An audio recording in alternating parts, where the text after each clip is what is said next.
Attention, stations on the network. Our broadcast will begin in 1 minute from my mark. In 5, 4, 3, 2, 1, mark. That was your 1 minute time check, stations.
On the Hawkeye Sports Network from Learfield, this is Hawkeye Baseball.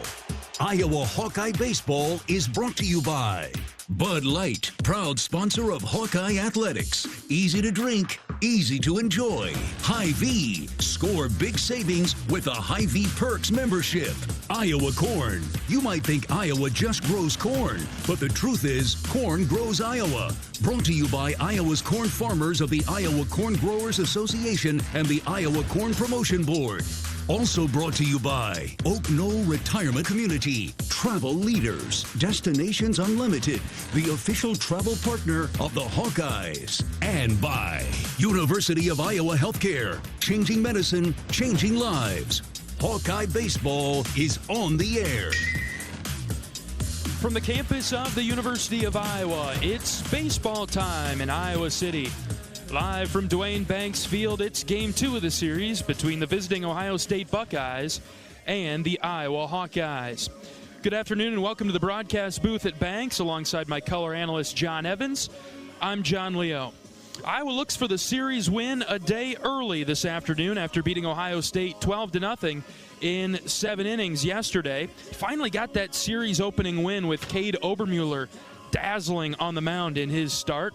Iowa's offense exploded with 6 runs in the first 2 innings. Reese Moore continued his tear, and he belted 2 home runs yesterday afternoon to help Iowa knock off Ohio State.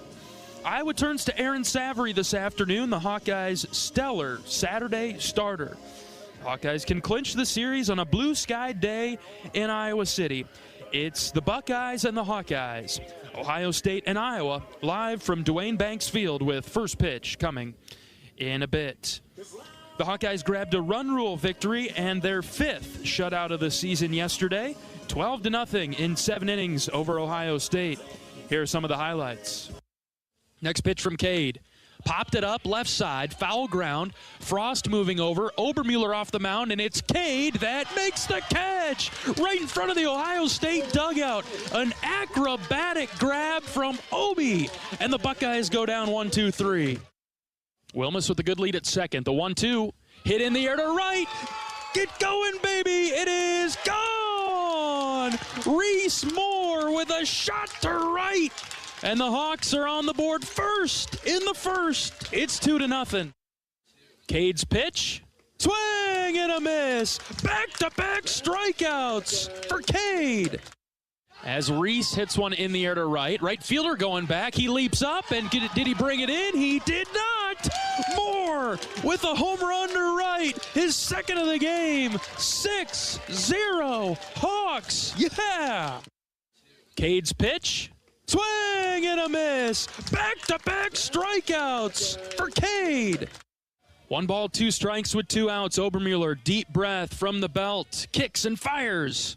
Called third strike. Obermuller threw him the chair. First pitch to Dan.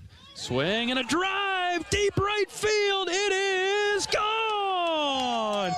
D-Raj with a shot to right. 9-0 Hawks. Obermuller's 0-2. Swing and a miss. He had Bussey totally fooled. 2 down. Wheatley's pitch. Called third strike. He got him. And the Hawks win it 12-0 in 7 innings over the Buckeyes. The elusive series opening win. That box was checked yesterday for the Hawkeyes. And now you can win the series a day early. Take care of business. Clinch it today with a win over Ohio State this afternoon. Iowa 12-8 on the season, 5-2 in the Big Ten. The Buckeyes 6-13 overall. They are 0-4 in league play.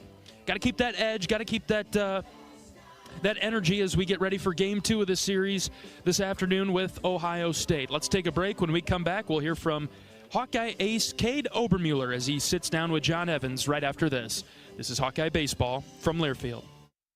If you or someone you know is having thoughts of suicide, experiencing a mental health or substance use crisis, 988 provides the direct connection to free, confidential, and compassionate support.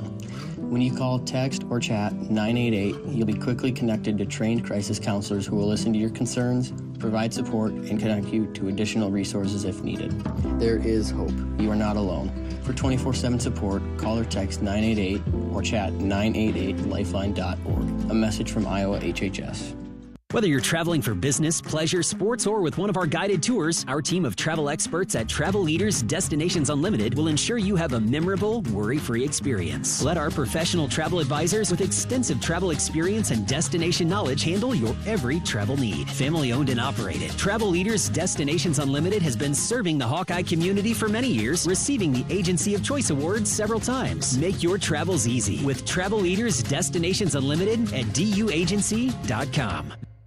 The silly moments, the proud moments, even the hard moments. They're what make life remarkable.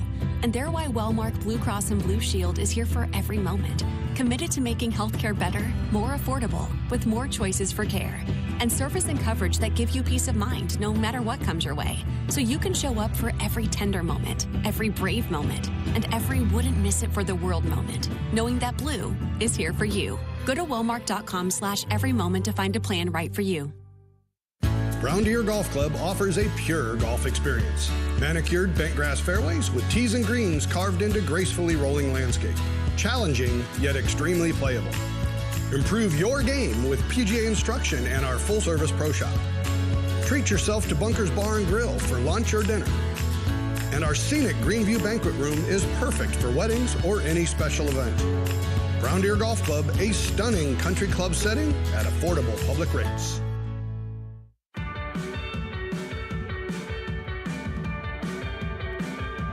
Welcome back to Hawkeye Pregame. I'm here with Kade Obermuller. Kade, thanks for joining me again. Absolutely. So, I know we talked to you earlier in the season, but we didn't really get into the story. Iowa City kid, but what was your youth baseball journey like? Well, I played on, obviously, Iowa City. I went to Iowa City High School, but we had youth programs leading up into that. I played for City High. Actually, I played for Desi Drushel's team, which we practiced here at Iowa, so I had some experience here before, like when I was younger. Would have been like 10U, 11U, so I did a little bit of City High stuff, and then I ended up playing a different travel team. But City High, big Iowa City guy. Love City High, and that's just kind of led into this. I always want to be Iowa City, and I always want to be Hawk.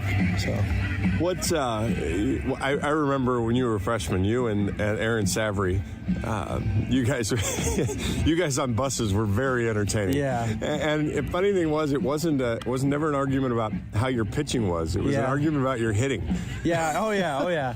Yeah. Yours and his, not just yours. Yeah. Right. Yeah. We were.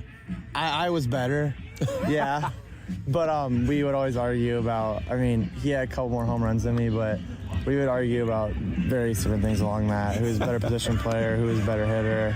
I believe I'm better. You can ask him now. You realize if he mows down today, I'm going to talk to him tomorrow. Yeah, so. Yes, do so and ask what he would say. Yeah. So what's it like now? I mean, after obviously you guys competed against each other in high school, and now Friday, Saturday starters here. What's that like to be with somebody you've competed with and against for so long? Yeah, I mean, we've always been buddies since. I mean, we actually played on that same travel ball team together when we were younger. I've been really good friends with my whole life, and then we played spring ball that my dad coached spring and fall ball. We did a lot of that together. So we pitched together. Me and him, we'd trade weekends on who's starting and who's after. So, I mean, it's nothing new. We expected this from the second we got on here this year. We'd be throwing together the way we are. So it's really cool. Yeah. So what? Yesterday, we finally got kind of the monkey off your back. You got the first win. Yeah. I've had people come up to me and say, "Hey, you guys got to get Obi the first win." Yeah. And I said, Obi's got to get his own first win. Yeah. And so yesterday, third inning, you've gotten some run support. You're up 6-0. Third inning doesn't start right. Yeah. You give up a first pitch hit, and you give up a really good at bat and a walk. Yeah. And maybe you didn't attack the 9-hitter the way you wanted. Yeah. And it's like, okay, this could turn into a game real quick. And it was like you decided, I'm going to get my own win today. Yeah. What was that mindset like in the third inning and just kind of deciding to be kind of the dude and shut it down? Yeah, well, it's just about I just think it's been a bunch of string of bad luck here. I mean, there's been adjustments that I had to make. I've been making the adjustments for the last few years that I wanted to make, but now there's new challenges that I'm learning from, and I felt like a lot of it, like when I got in the situation yesterday in the third inning, I just attacked through it. I didn't give in. I attacked through it. I knew I was better, and that's kind of what got me out of it. I made pitches. Obviously, I had 3 strikeouts that inning, but I just attacked. Yeah, that's really what it all simplifies down to. So then you keep going. You're in the 6th inning. Looking to maybe close out your part of the outing, and you had 2 strikes on it. I don't remember which hitter it was, but 2 strikes on the last hitter you faced, and the last 2 pitches you threw were 98 and 96. Yeah. Where'd that come from in the gas tank? I don't know. We did those 2 reviews, and I saw I hit 94. I'm like, I'm just gonna try to reach back here, and I had more in the tank the whole game. I don't know. There was a lot of sitting down because we kept scoring runs, but I don't know. I felt good, so I just reached back and see what I had, and I had a lot, I guess. The Big Ten announcer, the Big Ten Plus guy, looks over at me and goes, "Has he always had that?" I'm like, "Oh yeah, he just maybe not for 100 pitches, but for 1 pitch." But I thought it was really impressive. Yeah. Pitch 93 and 4, you found it. Yeah, right. Yeah, and that's the goal, to have it late in the game and be able to hold it. So I was happy to see that I had that late, after making all those pitches. I thought it was pretty cool, and that's a goal of mine that I've had. So. Well, I mean, I sit in on all the scouting reports too, and one of the things that you hear Coach Sutherland talk about the opposing pitchers too is, it doesn't hold his velo well. Yeah. That's holding your. I mean, and you held 93, 94 well, and then to have something else that's kind of that competitive thing. I think everybody wants to see you knuckle with. Yeah, exactly. Yeah, exactly. Just the attack, and that's what it again boils down to. Is just go get a guy. What was there anything yesterday? I mean, it wasn't exactly the greatest pitching conditions either. You had the wind blowing out to right and a lot of left-handed hitters. I guess maybe how is that different, facing a ton of left-handed hitters? You don't do that a lot. Yeah, I mean, obviously like that as a lefty, you get a lot of slider, swing and miss. But it just came down to execution. Like I've been doing all the right things this past few weeks. It's just with 2 strikes, I haven't been making good enough pitches. I've been getting the pitches. I've been making pitches that got me to those 2 strikes, the same pitches. You got to make a better pitch, whether it's outer half or out of the zone, make them swing and miss, and that was my goal coming this week, and that's what I did. So it made the difference. Weak contact and then strikeouts. Well, I love seeing it, and I expect to see a whole bunch more out of you now, pal. Yeah, yep, thank you. Thanks, Obi, appreciate it. Yep, absolutely. Kade Obermueller, Hawkeye Friday starter, got win number 1 yesterday. John Leo will be back with Coach Rick Heller right after this. This is Hawkeye Baseball from Learfield.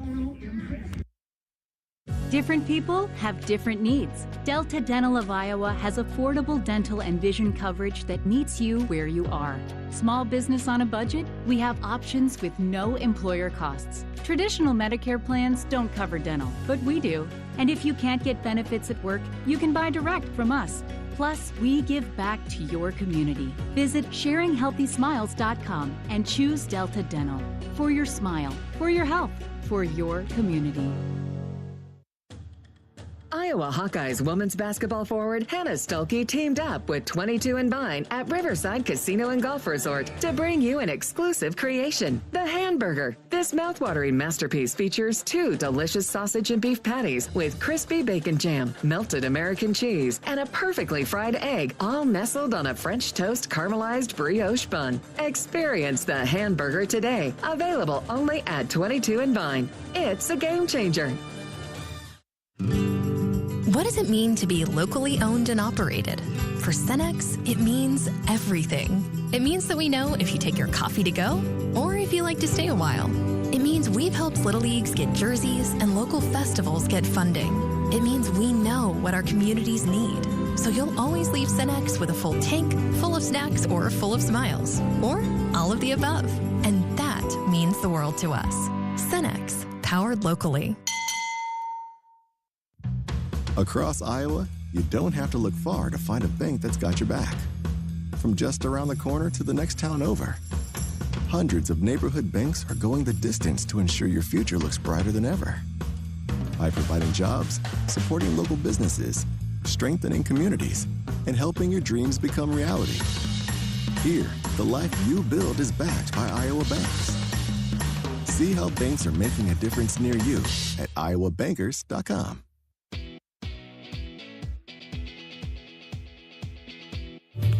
Welcome back to pregame coverage of Iowa Hawkeye baseball today. Game 2 of the series between the Hawkeyes and the Ohio State Buckeyes here at Banks. We're joined by head coach of the Hawkeyes, Rick Heller. Coach, a complete performance yesterday to take care of Ohio State to open the series. Yeah, everything you and I talked about before the game that we needed to do to have a good day, we did, and that was great to see. Kade Obermuller came out and gave us an incredible start. He was really dialed in, and he had his good stuff and was locating, and he gave a really good offense a lot of trouble yesterday. And then the top part of our lineup especially was really dialed in. I mean, Reese Moore hits the home run in the first inning and gives us a lead, and that was great to see. And Ben Wilmus was getting on base. I think he got on base 4 times. And then Gable Mitchell had a great day with, big home run and double, and drove in some runs. And he and Reese between them drove in 7 runs. And then Dan Rogers hits a big home run, and it was just an overall really, really good day, solid day. Defensively, we were good. Energy, all that stuff that we talk about every day was in a good place, and the hitters did a really good job of executing a scouting report against the pitcher we faced. And today's a new day, though, as you know, and they are a potent offense with a lot of talented players. And after a day like yesterday, you're going to have some pride and some fight, and they're going to come out, and I think we'll get their best effort today. What's the message to the team after you pick up that big win yesterday to open a series, which is the first time that you've done that this year? Any different, special messaging to the team to make sure they keep that edge? No, it's just a matter of being able to answer their level of focus and their level of energy after a day where you had a good day. Can you string 3 or 4 of those together? Can you do one today? I mean, that's all we are focusing on, is trying to put another really good one together today with execution of the plan and sticking to the process and focusing on the things we can control and the things that make us good. And Aaron Savary has been outstanding all season long, and he's going to have to be today. As a right-handed pitcher facing all their left-handers, and Aaron historically has really done a nice job with left-handers, but he's going to have to be good today because he's going to get their best effort. How do you think his style matches up against Ohio State? Maybe a little different than Kade, but no, I think it's going to match up great if he can execute and eliminate free bases, and we play good defense behind him. I mean, it's a good matchup of all of our right-handers. Aaron's splits are the best. I mean, Aaron has, like I said, he's historically handled left-handers as well as he has right-handers, which is, kind of rare to see. But Aaron is such a different pitcher than Kade. It's just a completely different look, which is what you want to have on Saturday. I don't like it when we've in the past sometimes had guys that were very similar, and it just seems like regardless of how good the guy is on Saturday, if they're similar, they tend to get hit harder just because it's a lesser version of the guy they just saw on Friday night.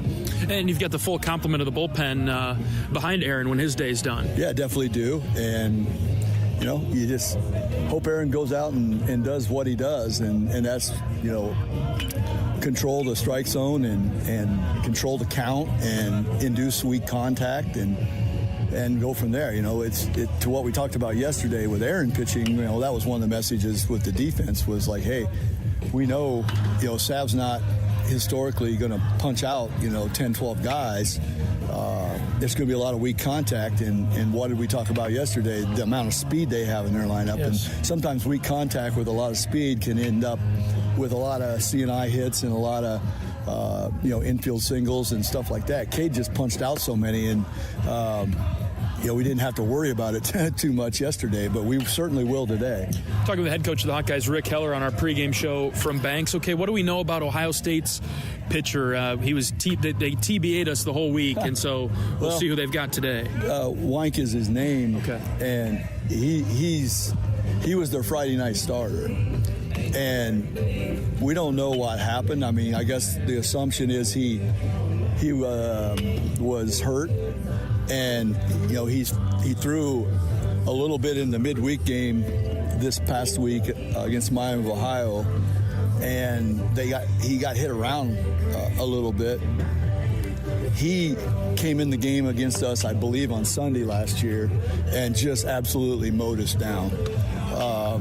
He's 6'3", hard thrower, up to 97. Change up that we need to eliminate. He doesn't throw it for a strike very often, and pretty decent breaking ball. That's be a lot like Watts, harder. 85, 86 breaking ball. Now when we faced him last year, he was in that 93 range and pounded the zone pretty good. This year, he's not maybe throwing harder, has kind of messed his command up. Okay. Now, I mean, that's just an assumption, and it's really not fair because he's been out for quite a while. We haven't seen him. Right. But in watching what we have this year, it's us being disciplined off the plate, and then he's been missing more in the middle of the plate. So even with the high velo and good stuff, guys have hit him. Lineup looks pretty much the same, except for third base today, going with Cooper Schulte instead of Jackson Frost. Coach. Jackson had a. He came in yesterday and said that his hamstring had tightened up, and it hadn't pulled or anything, and he's never had one before, and we just thought with that, as good as he's going, and I thought he didn't have anything on the stat sheet for hits, but I mean he destroyed a ball that would have been a home run in center field. Had another good at bat. It isn't anything bad for his performance or anything. In fact, we wish he was out there. We just think talking with Jackson and the trainer, probably a smart move to maybe give him a day off today to see if we can get him feeling better for tomorrow. Just would hate to lose him for the season trying to push the issue, Weather conditions today, Coach. I can't read the names of the schools on the flags. It's for once not a windy day so far. It's gonna be an interesting one in a sense that when we got out here, it was cold, in the 30s. And not too much wind, but it was a west-northwest blowing in. Ball wasn't carrying at all in batting practice. But if they're correct in their forecast, it's supposed to flip here soon and start going southeast, which is out to left, at 1 o'clock. 2 o'clock, it's heads up! It's supposed to be dead south, which is blowing straight out. And then at 2 o'clock, it's supposed to edge towards southwest. So if they're right, it's going to flip every hour of the game to in a different direction. Like a clock. Yeah, but it'll be more of a a friendly wind. You can see when it's blowing now. It hasn't flipped yet. The cold front hasn't completely got out of here, and the warm southeast wind has not came in like they said it would. So they're a little behind in their forecast, but we'll see. It's not a huge factor, but the ball's not carrying right now. If you see the flag start going the other way, that could change. And that's what's supposed to happen, but never supposed to be over 10 mile an hour day. So it's not going to be anything like tomorrow. We'll talk about tomorrow. It doesn't look too good. But, Coach, we've changed our interview position on Fridays. We moved into the dugout. And on Saturdays, we stay out here down the right field line. And it wouldn't be a Saturday interview without a foul ball from BP coming over and attacking us. You're all eyes for us today. Yeah, I got us covered. And that one was... that was close. It had some heat-seeking missile to that one. Yeah, Strohmeyer head on a swivel over here. Yeah. Coach, before we let you go, chance to win the series today, a day early, and make it your third one of the season already over a Big Ten opponent. Talk about what that could do for your program right now. Well, we just need to keep playing well and getting better, and if we win, we win. But let's do the best that we can, and that's how you attack every one of them. We don't ever go into it thinking, win the series or win this game or whatever. You just try to play your best, and if you do that consistently, you win series. And unfortunately, to this point, we've won a bunch of series, but we haven't got the sweep because we've had days where we haven't played as well as we should have or could have. Should have is not the right word, but as well as what we're capable. And you just hope that come out today and we see a similar version of what we saw yesterday, because that was pretty good. Yeah, it was good. All right, Coach, thanks for your time today. Good luck against the Buckeyes. All right, thanks, John. Head coach of the Hawkeyes, Rick Heller, on our pregame show from Banks. Game 2 of the series. It is Ohio State and Iowa coming up in just a few minutes. We'll get you the starting lineups. First pitch right after this. This is Hawkeye Baseball from Learfield. Hi, I'm Gary Dolphin, and if you want your home to be exceptionally comfortable during these cold Iowa winters and hot, humid summers, you need to turn to Dave Lennox and your local Lennox home comfort specialist. Lennox has been serving Iowa consumers since 1895, when Dave Lennox built his first furnace in Marshalltown, and Lennox is still building its high-efficiency furnaces and air conditioners there today. For the best home comfort system you can buy, it's Lennox and your local Lennox dealer. Lennox and the Hawkeyes. Now there's a winning combination.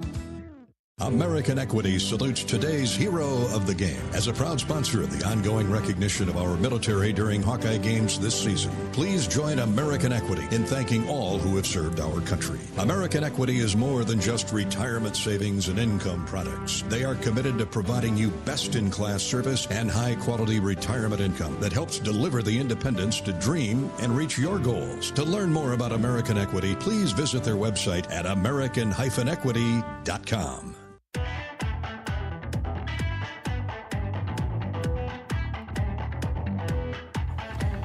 John Evans and John Leo at Duane Banks Field in Iowa City. The head coaches Rick Heller and Justin Hare are surrounding home plate with the 4 umpires and discussing before today's game. As Ohio State enters at 6-12, they're 0-4 rather. They're 6-13. They're 0-4 in the Big Ten. Iowa 12-8, 5-2. In the Big Ten. The Hawkeyes are on a 4-game win streak and building momentum in the positive direction before we take off for 9-10 games straight on the road. And we'll see if Iowa can clinch the series today over Ohio State. All points north and wester or colder, easter and colder. Right. We'll get pretty much all the Midwest driven around and covered. All right, John, what would your message be to the team after such a dominant performance yesterday? If you don't expect Ohio State to come out and fight, you're mistaken. And so it's going to take the same level of effort and energy and focus from Iowa, and then you can probably expect a much closer game because, Ohio State, they're good. We were down on the field during batting practice. They're athletic. They're big. They can run. They can throw. And so nobody likes to get run ruled, and so expect them to punch back and give a great effort today. So yesterday, Kade Obermuller shoves on the mound. Today we'll flip it over to the right side and go with Aaron Savary, one of the Frisbee throwers on this Iowa rotation. Right, and he'll get a chance. Looking at the lineup again, 1, 2, 3. There's 6 lefties in the lineup. 7 lefties in the lineup today, and so he'll face a heavy left-handed. Frisbees will be breaking in towards, and hitter likes to see that a little bit. So location will matter. Sav will have to do a good job, and you heard Coach Heller talk about, free bases will be a big deal.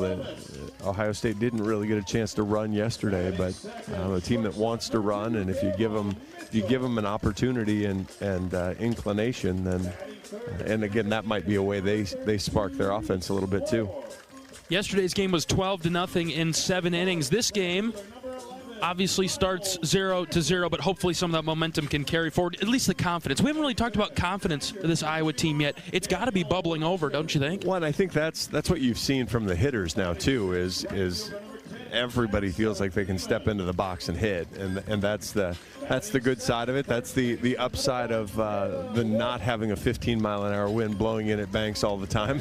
Right. Is the hitters feel confident standing there that if I make good contact, I'm going to get rewarded. I can elevate a ball and I can get it out of here. Maybe not quite the exact same case today, but that confidence still goes up and down the lineup. And as a competitive guy, you look, geez, my buddy just got a hit. I need to get one, and I want to keep this going and keep the streak alive. Great crowd on hand to take in some Iowa Hawkeye baseball today, as it's a sunny day, a cool day, not so windy. Great day for baseball here this afternoon at Duane Banks Field in Iowa City. All right, we'll step aside for today's national anthem. We'll come back with starting lineups and first pitch right after this. This is Hawkeye baseball from Learfield. Different people have different needs. Delta Dental of Iowa has affordable dental and vision coverage that meets you where you are.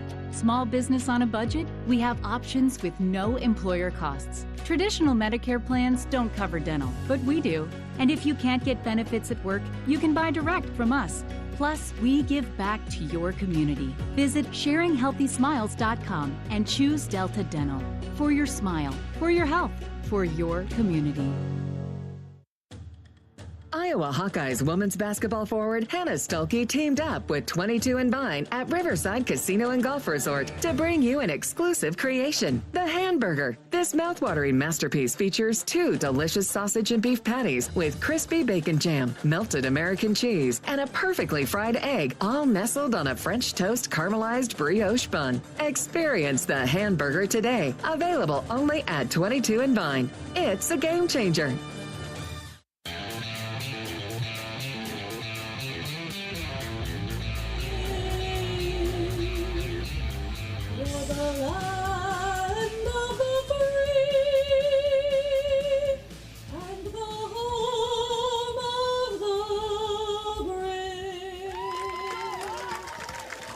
Game 2 of the series between Ohio State and Iowa coming up in a moment. First, let's pause 10 seconds for station identification. This is Iowa Hawkeye baseball.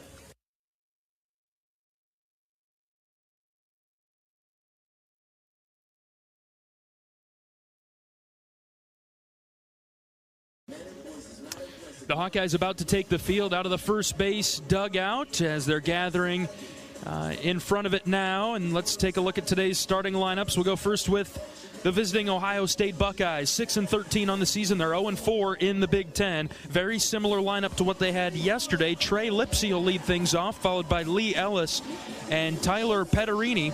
Matthew Gravelin, the catcher, will bat fourth today for Ohio State. The DH is Mason Eckelman, and then batting sixth is Ryan Miller, the first baseman. 7-8-9 for the Buckeyes, Sal Mineo in left field, Will Carpenter, the second baseman, and Reggie Bussey out there in center field will round out the Ohio State batting order as they will bat first in the top of the first inning. Iowa taking the field now. This is their infield from left to right. Cooper Schulte at third. He gets the start today. Gable Mitchell at short. Ben Swales at second base, Caleb Wolf over at first base. In the outfield, left to right, Ben Wilmus, Miles Risley, and Jackson Beeman. Today's starting catcher is Dan Rogers, and on the mound for the Hawkeyes is the right-hander. This is Aaron Savory from Dubuque. 4-0 on the season for Sav, a 1.86 ERA in his 5 starts, 29 innings, given up just 15 hits, 6 runs have all been earned, 13 walks, and 32 strikeouts. Has hit 4 batters, 3 of them in a row at one point, and so had a momentary lapse there against Washington State. But otherwise, he's been exceptional and really been a strike thrower, which limited solid contact against him, and been outstanding on the mound so far in his junior season. How do you think that he matches up against Ohio State? We heard a little bit of Coach Heller's thoughts, but what do you see from Savory against the Buckeyes today? I'm just interested to see how how the left-handers see it. With that many guys, location will matter, and they'll have a different opportunity to see it. It's not the typical guy, the right-handed guy that he starts it behind and breaks it off on the inside. They'll have an opportunity to see it. So how he mixes a fastball, keeps the hitters honest, keeps them from diving out over the plate to get that, I think will be important.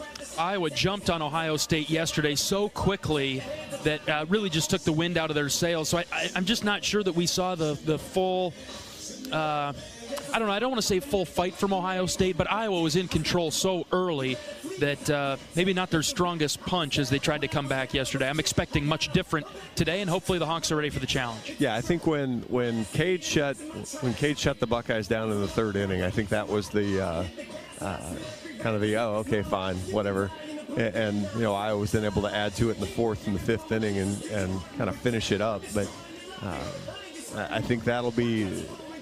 I would expect something early here. Maybe you see Lipsy square to bunt, do some things. That breaking ball is a little bit easier to bunt. Maybe you can see it coming again, and try to use the speed that way. All right, Lipsy's making his way to the plate. I've got a score for you, too. Northwestern 8, Illinois 0. Wow. Northwestern looking to win that series. They split a doubleheader yesterday, and Northwestern looking to win the series with a 3rd game win. I'm, just analyzing that. Does that say more about Northwestern or Illinois? Not sure. I'm not sure. Illinois is getting no hits so far in the top of the 4th. Whoa. So. First pitch from Aaron Savory is lined foul. We are underway at Banks. 2:05. First pitch. Wispy clouds in the sky today, but mostly blue skies showing at Banks. Upper 40s, maybe low 50s today. A little bit of a breeze. A one from Savory dropped low. Already you can hear Ohio State's dugout very vocal. So they've got energy. You're here, you're going to play. You might as well be on it. 1-1 from Savory. That dropped in for a strike. It's 1-2. Greg Harmon is our home plate umpire today. Rick Allen at first base. Aaron Kitchens out there at second, and Mark Wagers over there at 3rd. Ball and 2 strikes on Lipsy. Here's the pitch from Savory. Ground ball right side. Wolf gloves it near the line, races to the bag, and he retires Lipsy. 1 away. Good play there. Good breaking ball down below the zone from Sav. Able to just basically beat it right into the ground and get that type of contact. Iowa wearing their black tops today with the gold block lettering spelling out Iowa. Across the chest, gold numbers on the left hip for Iowa. Gold ball caps in the field with the black bill, the black block eye in the front panel. White pants for the Hawks today. Here's Lee Ellis. He swings and misses. 0-1. Sharp uniforms for Ohio State. They've got their scarlet tops with Ohio State spelled out in script gray across the chest, white outline. They've got gray baseball pants with a scarlet stripe down the side. Inside and hit Ellis. Caught him on the belt. And so Savory. Just thinking I wasn't sold on that hoodie underneath the shirt. Easy way to get hit, sure enough. Bulks him up a bit. And so Ellis is on Iowa kept him down yesterday. He was 0 for 3 with a couple of strikeouts. Here's Petterini, the third baseman. Batting .349, arguably the Buckeyes' best hitter. Savary from the stretch now, kicks and fires. Outside, ball 1. Petterini, .349. 6 doubles, 6 home runs, but he has 20 strikeouts and 83 at-bats. Yeah, you get the power, so you get a little higher risk, higher reward. They want him swinging hard and aggressively. Ellis, the runner at first base. Savary's pitch. Catches the inside corner. Good spot from Savary. A floating changeup that had enough bend back into the zone to catch it. 1-1.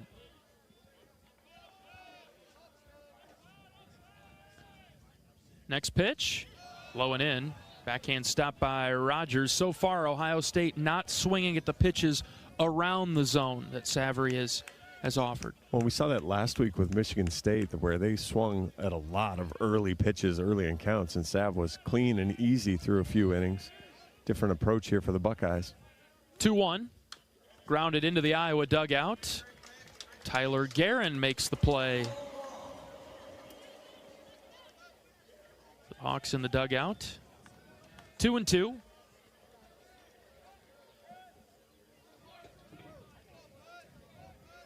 Short lead at first base from Ellis. And Savary will check on him.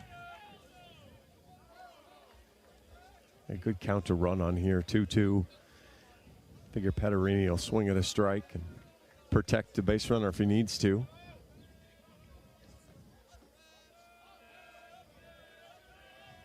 Savary set. 2 balls, 2 strikes with 1 out. Here's the pitch. Outside. Missed with the fastball. And the count's full. SF struggling just a little bit with fastball locations. Basically the pitch that he hit Ellis with there. Full count. This is a big pitch early on. Savary will check on him over at first.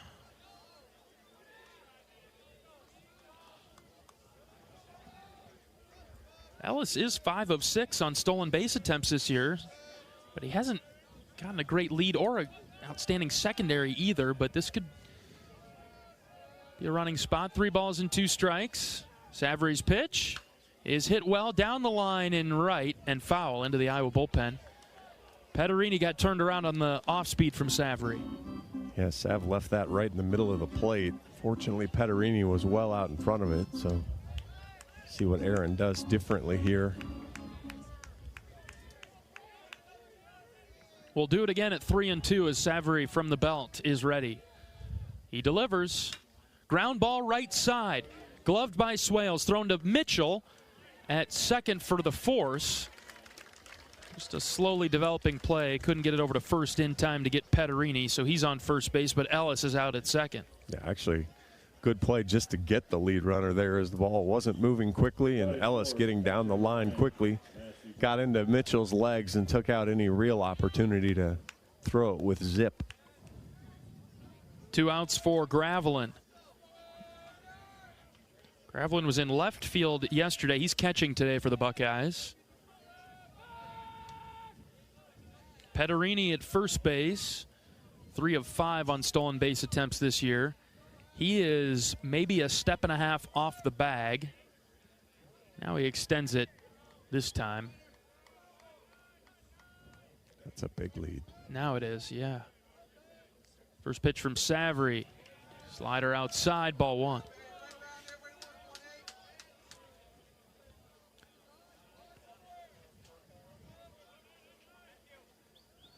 This is pitch number 15 for Aaron. Huge lead at first, the 1-0. Where'd that miss? Oh, okay, just a delayed call. 1-1. I say, slow down. You're all right. I gotta learn the new umpire today too. Don't be angry. Slow, John. He was really delayed. It was slow. Give me some credit, right? It was slow. I'll give you that. Counts 1-1 with 2 outs in the first. No score yet. Fastball, outer edge, strike 2. Finally popped one in with good location there. What do you like from Aaron? I like the like one of the Frisbees pretty much on that starting line and then break it off the plate. The ball, 2 strikes with 2 outs in the first. Savary ready. He'll throw it over to first base. Petterini scrambling back. I don't know if you saw the play on social media. There was a pickoff move in the SEC. Had the tag on him. Runner went around then to the safety bag and was tagged out because he got onto the safety bag. I did not see that. Savary's 1-2, swing and a miss. He sets Gravelin down on that sweeper away. Got him right where you wanted. Put it right in the same tunnel, but then broke it off for strike 3. Ben Wilmus, Gable Mitchell, and Reese Moore come to the plate for Iowa in the bottom of the first. We're back in a moment. This is Hawkeye Baseball from Learfield. If you or someone you know is having thoughts of suicide, experiencing a mental health or substance use crisis, or just need someone to listen, 988 provides a direct connection to free, confidential, and compassionate support. When you call, text, or chat 988, you'll be quickly connected to trained crisis counselors who will listen to your concerns, provide support, and connect you to additional resources if needed. There is hope. You are not alone. For 24/7 support, call or text 988 or chat 988lifeline.org. Brown Deer Golf Club offers a pure golf experience. Manicured bentgrass fairways with tees and greens carved into gracefully rolling landscape. Challenging, yet extremely playable. Improve your game with PGA instruction and our full-service pro shop. Treat yourself to Bunker's Bar and Grill for lunch or dinner. And our scenic Greenview Banquet Room is perfect for weddings or any special event. Brown Deer Golf Club, a stunning country club setting at affordable public rates.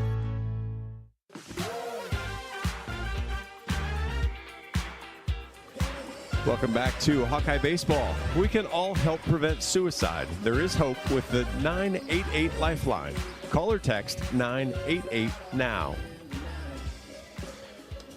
Ben Wilmus, Gable Mitchell, and Reese Moore, the first 3 Iowa hitters in the lineup today. If anybody gets on in the first, Miles Risley, the center fielder, will come up. Batting 5th for Iowa today is Dan Rogers, the catcher. Out in right field and batting 6th is Jackson Beeman. 7, 8, 9 for the Hawkeyes today. Caleb Wolf at first base, Cooper Schulte at third, and Ben Swales at second base. And they'll face a tall right-hander for Ohio State.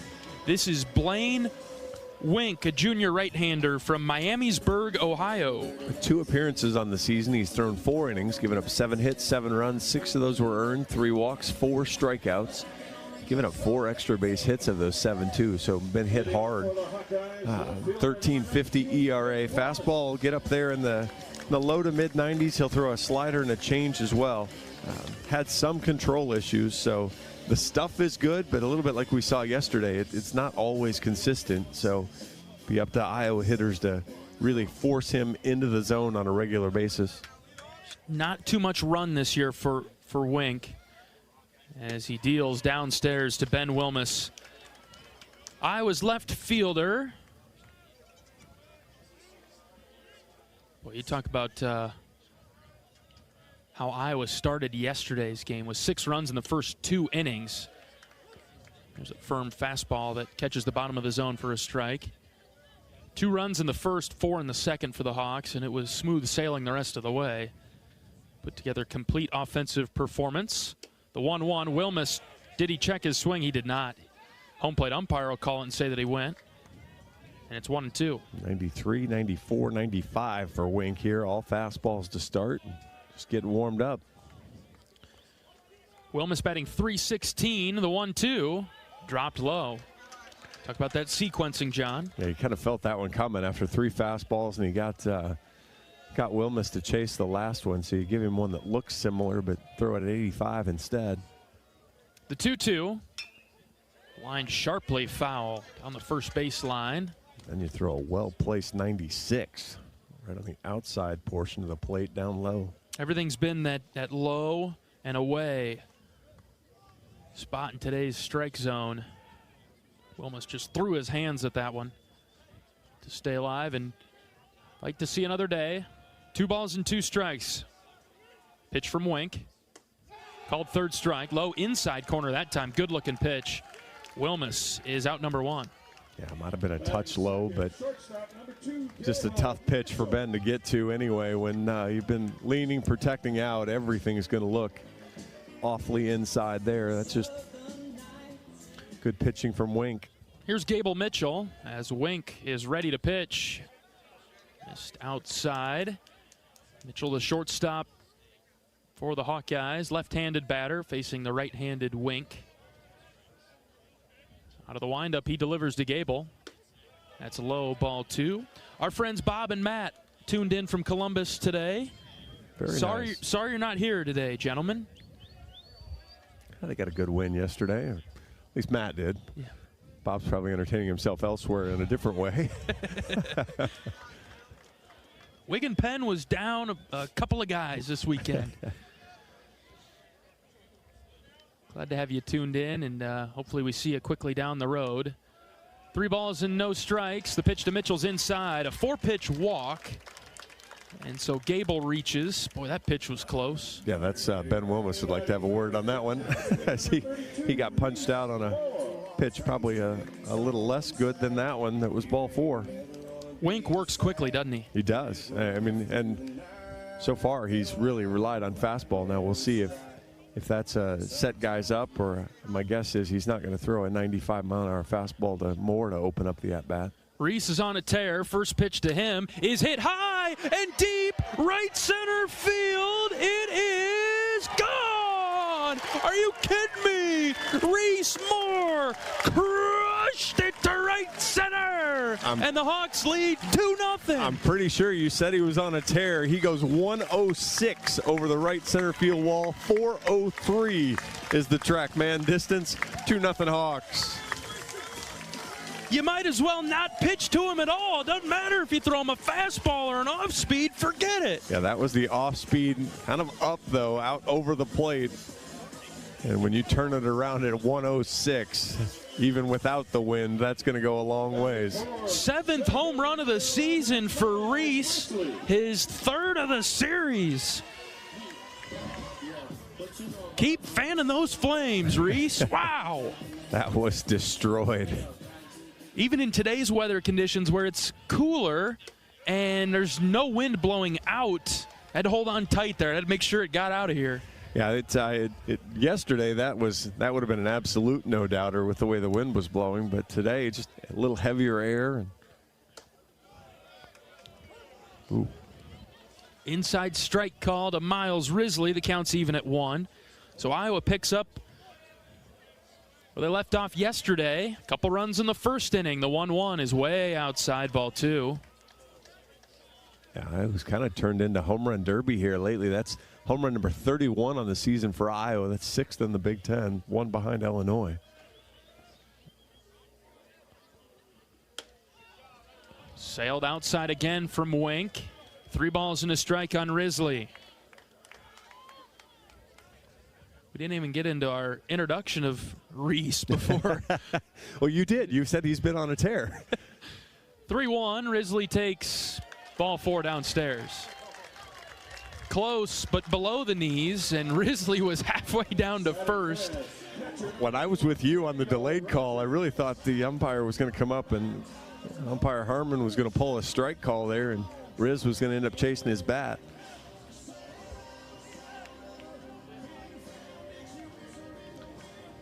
Brings up another left-hander for the Hawkeyes with Dan Rogers coming up. Go ahead, John. No, I'm sorry. Go ahead. D-Raj has that nice left-handed swing, and he was on yesterday with a line drive homer to right. Well, I was thinking about, unfortunately, I was thinking about the one where he grounded out, and Riz went from first to third on a ground out because of the heavy shift here on Rogers. Fastball outside, and it's 2-0.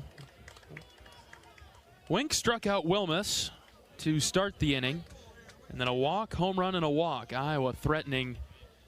The threat continues in the first. Hawks up 2-0.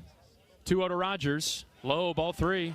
There's some bodies jogging down to the Buckeye bullpen already, too. So a little less than ideal as catcher's going to jog out. That's Gravelin that'll go out and have a talk here. I would imagine Rogers has a pretty, maybe not a bright red light, but it's probably a red light here. There's no reason to help in this situation. Quick chat from Gravelin. He's making his way back to home plate with his catcher's mask up above like a welder's mask. One out in the inning. We're leading 2-0 in the first. 3-0 to Rogers is low, ball 4. Ooh, it's a very delayed. That got me twice. All right, you're going to have to strike me out. That'd be strike 3, John, if he gets me again on it. That was so late. He must verbalize it before he shows it physically. Yeah, because Rogers didn't move. That is ball 4. No doubt about that one. Well, and Wink has been kind of on the edges, too, so it's a hard one to tell because it's like, might be, could be. But, yeah, that one was clearly down. We're going to get a mound visit here from pitching coach here. Jackson Beeman will be the batter for Iowa. 3 walks in the inning for Ohio State. And Hawks trying to keep the foot on the gas. How about this crowd here at Banks today? Even the grandstand over to the left behind the Ohio State dugouts filling up, but over to the right, it's packed, and you'd think that it was 75 degrees and a warm day in Iowa City. It's not quite that, but this is a very supportive fan base out here today checking out the Hawkeyes. 75 in the hearts of Hawkeyes everywhere. Yeah. Let's say that, John. Yeah. We're up here in the booth, window open today. And my hands are in my pockets. They only come out when I got to make a mark in my scorebook. I've got I have the hand warmer out already. I was hoping to not have to bring it out. I don't have it turned on. I just have it out. It's warmer to stick the hands in there. But, yeah, it's. I'm not going to complain about today though, because I know what tomorrow is going to be like. Tomorrow is pretty disgusting, but we'll make it work. It's a great day for baseball. Sure. Here's Jackson Beeman. Beeman takes a high and tight strike call. Not much you can do with that one unless you crank it right down the line, but not much of a chance there. That's a much better pitch, and Jackson took it right down the pipe. 0-2. Got to get Beeman going. He's sputtering the last couple series. Need him in this lineup. That's the pitch he's been missing. He's taking a little passive. He kind of runs through that. 0-2, swing and a miss. Yeah, he missed the good pitch he had. He got 94 right in the middle of the plate. Sandwiched around 2 pretty good off-speed pitches. Sends him back to the dugout. And Caleb Wolf is strolling to the box. First baseman, number 1, Caleb Wolf. Wolf comes up with 2 outs.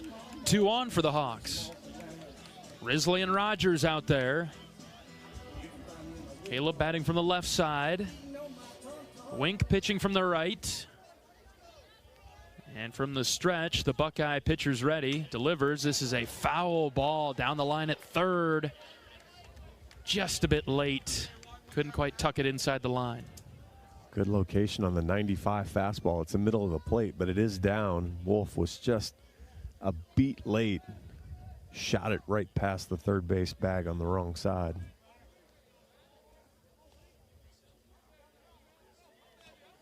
Nothing in 1 on Wolf, batting .316 for Iowa. Kind of holding down this 7th spot when he's in the lineup. Off speed sailed low and out.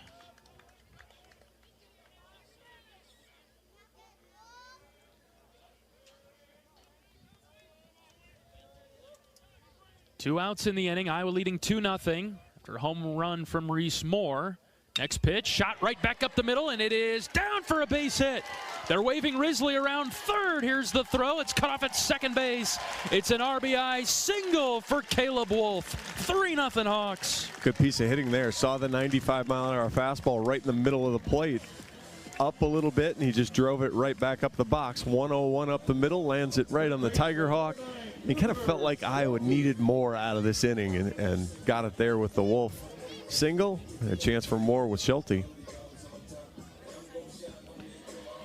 Cooper Schulte back in the lineup for the first time in a couple weeks.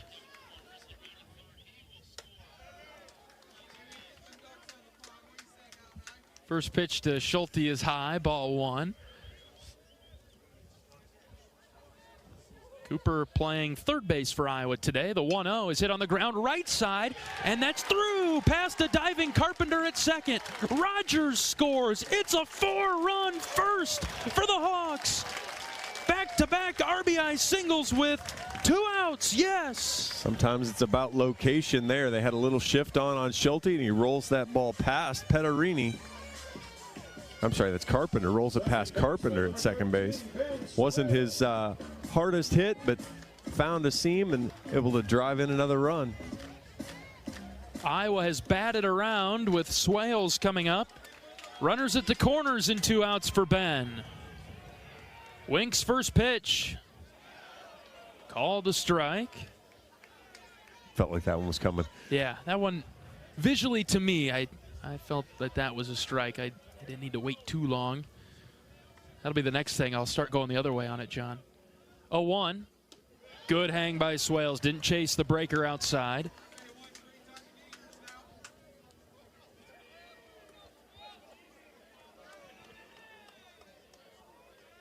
Count even at 1 with 2 outs for Swales. The pitch. Ben fouled it back. Boy, he saw it. He was ready for it. Was on time. Just couldn't get the barrel all the way up to 93. Kind of belt a little higher than the belt. Right in the strike zone, though. A lot of room on the right side for Swales to push one through on the ground. And with the way Wink's throwing it, he could whip it over there. This is instead hit into the left center field gap. And it is down for another base hit. Wolf scores, Schulte to third, and Swales with a double to left center. 5-0 Hawks. Schulte was on the move with the pitch, so a ball that you don't normally think he could go from first to third on, he's able to do. And then when the throw from Bussey goes in toward third base, Swales takes the next base, and that will be the end of the day for Wink.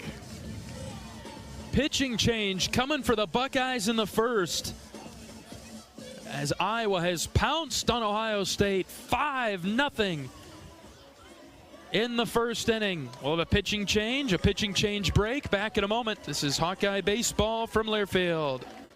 Something big is happening at Hy-Vee. We've just lowered thousands and thousands of prices on thousands and thousands of items in every aisle and in every department. Online, too. And on many of your favorite products. We've even matched prices with some of the biggest discount stores in the country. Because we get it, times are still tough. So we'll continue to work hard to bring you new lower prices on thousands of items. Things are looking different at Hy-Vee. Come see for yourself. You might think Iowa grows corn, but the truth is, corn grows Iowa. Corn can even fuel your drive to watch the Hawkeyes play when you choose Unleaded 88. It's a fuel that's cheaper, cleaner, and greener. Plus, it's homegrown, making Unleaded 88 the clear choice at the pump and totally worth the hype. So as you head to cheer on the Hawkeyes this season, don't just fuel up. Pump it up with Unleaded 88. Find Unleaded 88 at a station near you. Go to iowacorn.org/88.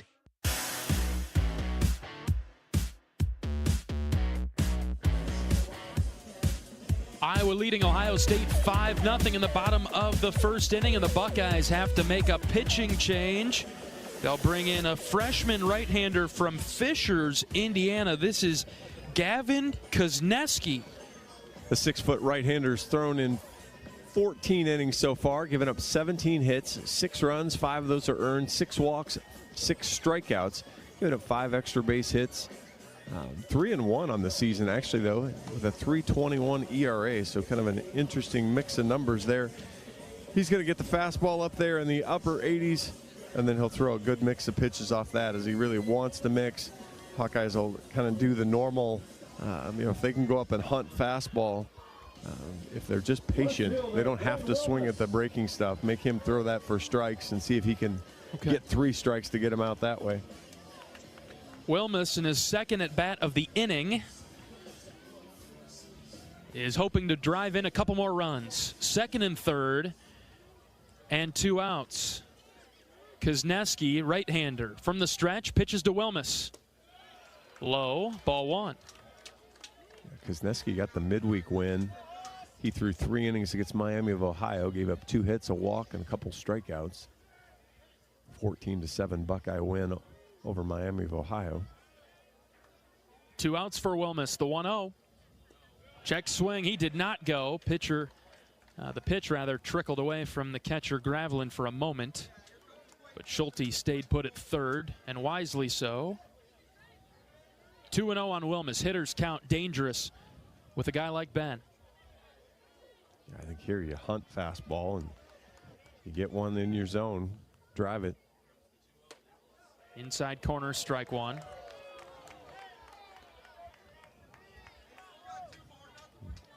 On a no strike count, we'll take that all day. Yeah, there's no, Ben does not need to be swinging at that pitch. He's going to fist that somewhere on the ground. And the 2-1 from Kuzneski. Inside, did it hit him? It did not. He turned away from it, ball 3. He was a little quicker than Lee was in the top of the first inning. Lee Ellis got clipped by that pitch. 3 balls, 1 strike on Wilmus. The pitch, outside, ball 4. The bases are loaded for Gable Mitchell. Power hitting Gable Mitchell. Why not? Can't let Reese Moore have all the fun. He's going to get a pitch to hit because, they're certainly not going to want to get to Moore. And obviously just at this stage of the game, too, they need to throw a strike and get things moving in the right direction if you're the Buckeye fan. Mitchell walked and then scored on the next pitch as Moore hit it over the wall and right. Bases loaded and 2 outs for Gable. First pitch to him. Downstairs, ball 1.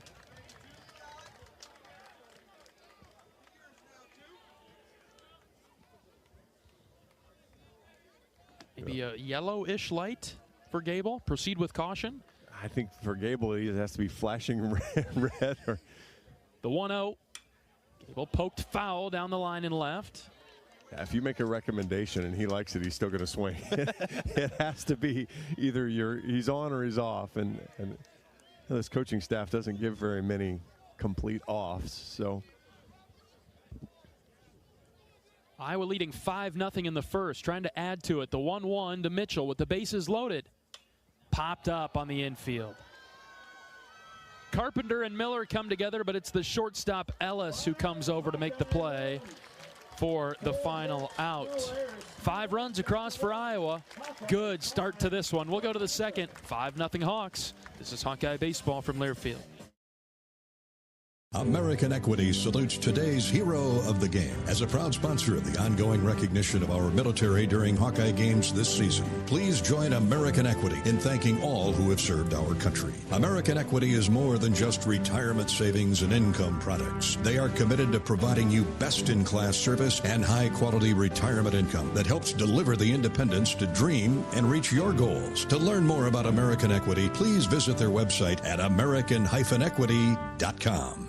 Every day, you're out there, up before the sun, and pushing forward before the chaos of the day settles in. At Great Southern, we're right there with you because we understand the need for trusted support. Having a team that is seasoned, agile, ready, an award-winning team that knows their customers personally and is behind them at every step. There to assist you, inspire you, and echo your inner dialogue in those quiet moments. Keep going. Whether you're getting ready to meet the day or working on something big, we're your team. Great Southern Bank, understanding what really matters. Member FDIC.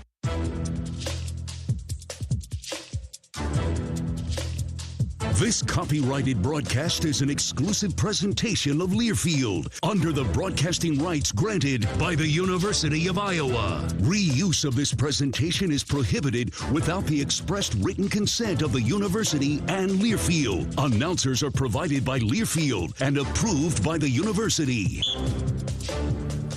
Hawkeye Baseball is brought to you by Riverside Casino and Golf Resort. Stop by today for a relaxing massage at the spa, fine dining at Ruthie's Steak and Seafood, and so much more. Visit Riverside Casino and Golf Resort today, located minutes south of Iowa City.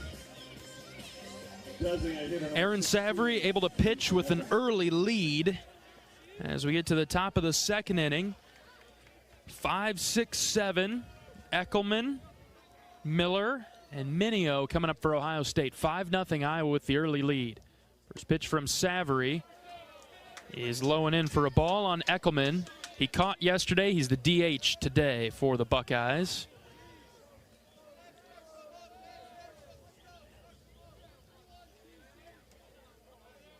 Savory's 1-0 is ripped foul into the Iowa bullpen down the line and right. Great uniform matchup today. The black and gold of the Hawkeyes and the scarlet and gray of the Buckeyes. The 1-1. This is hit well to right center. Beeman and Risley giving chase, but it's over the wall.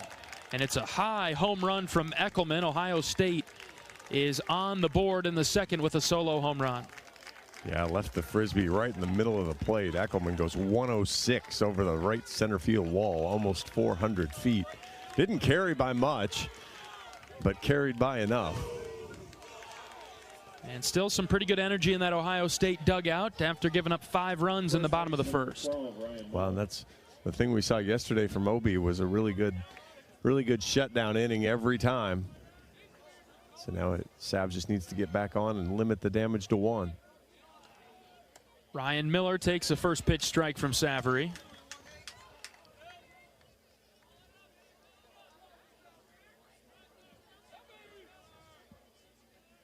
Miller, the first baseman for the Buckeyes, takes another one across the heart of the plate. Strike 2. Yeah, that's the location Sav's going to have to be better on, though. That ball's right in the middle of the plate. And as you mentioned in pregame, John, they get a good look at it the whole way in. 0-2 in the dirt. Miller batting .333, limited at bats for the Buckeyes. 6 hits and 18 plate appearances. He's got 8 strikeouts in those 18 at bats. Ball and 2 strikes. The pitch from Savory. This one is hit well to right. Deep trouble. And it's back-to-back for the Buckeyes. 5-2 on the home run to right. Yeah, and that ball is 107 off the bat. Goes 411. That's a better pitch, though. He had it outside, but again, you kind of wondered how that matchup would be with the Frisbees. If he leaves that ball elevated, they're going to have a chance to drive it, and they do it again. And now there's a lot of energy in that Buckeye dugout. Nobody out in the Buckeyes second. They've responded with a pair of home runs. It's 5-2 Iowa. Minio, the left fielder for Ohio State, swings and misses at a fastball from Savory.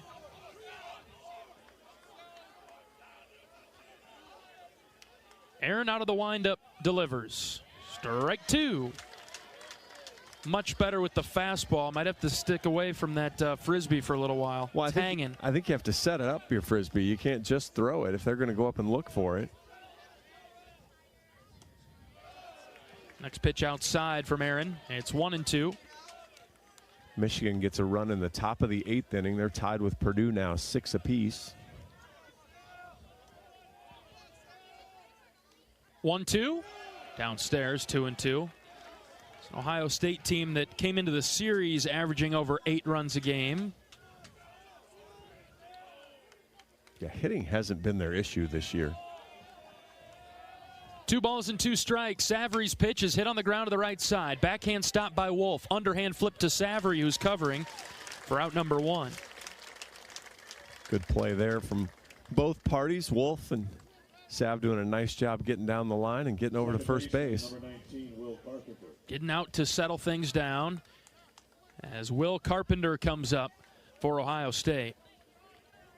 He's the second baseman for the Buckeyes. Bats from the left side. 9 of 30 on the season. 12 strikeouts. He has drawn 10 walks. First pitch from Savory. Outside with the tail. Ball 1. Illinois got 4 in the top of the 6th, so they've cut the lead in half. It's 8-4 now against Northwestern, game 3 of that series. Savory finds the zone on the outer edge. 1-1.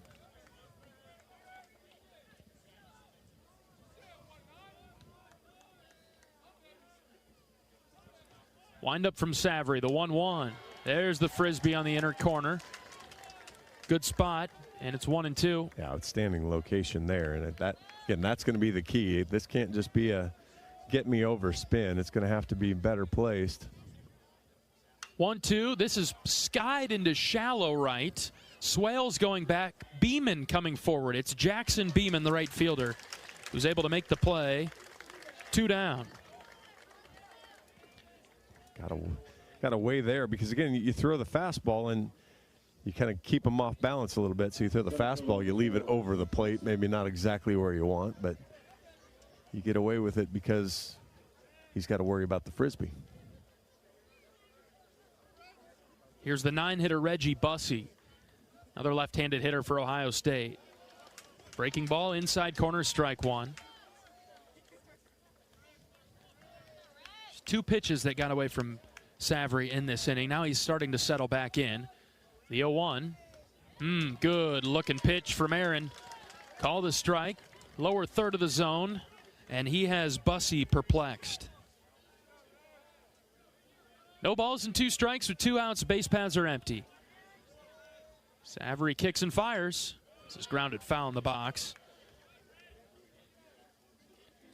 Penn State scored the last 8 runs of the game. They now lead Michigan State 9-5. That's a situation we don't see Penn State. We'd like to see Michigan State win those. I didn't keep up on who won yesterday between those two. Swing and a miss as Savary had fooled Bussey with the off speed. And so Aaron settles in after giving up 2 solo home runs. The good news about that, no free bases in front of him. If you're going to give up home runs, make sure they're of the solo variety. So I suppose we'll take that. Bottom of the second coming up. It's 5-2 Iowa. This is Hawkeye Baseball from Learfield. Hi, I'm Gary Dolphin, and if you want your home to be exceptionally comfortable during these cold Iowa winters and hot, humid summers, you need to turn to Dave Lennox and your local Lennox home comfort specialist. Lennox has been serving Iowa consumers since 1895, when Dave Lennox built his first furnace in Marshalltown, and Lennox is still building its high-efficiency furnaces and air conditioners there today. For the best home comfort system you can buy, it's Lennox and your local Lennox dealer. Lennox and the Hawkeyes. Now there's a winning combination. Cancer doesn't care. It doesn't care what you look like, how old you are, what you do, or where you live. We do. University of Iowa Healthcare is doing more to beat cancer than anyone in the state. From second opinions to life-saving treatments that happen here first. We lead the way in research, training, and care because we believe that UI Healthcare is here to make all of Iowa better.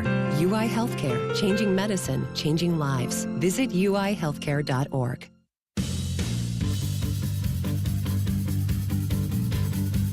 Hawk fans, experience your home away from home at Coralville's finest all-suite hotels. Homewood Suites and Home to Suites by Hilton each offer guests spacious suites, complimentary breakfast, 24-hour fitness center, pool, hot tub, guest laundry, and convenient locations. Let their warm and friendly staff take care of you and your family when you visit Hawkeye Country.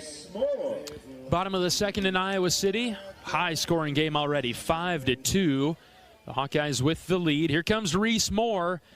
Hit a big 2-run home run his first time up. Swings at the first pitch he sees this time and sends it into left field where Minio is there to make the catch. Reese has seen 2 pitches today. One went a long way. One went a long way up. Yeah, and the other stayed in the park.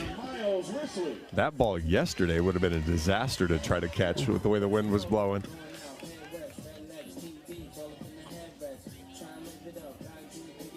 Miles Risley comes up with 1 out. Kuzneski pitching for Ohio State. Deals a strike to Risley.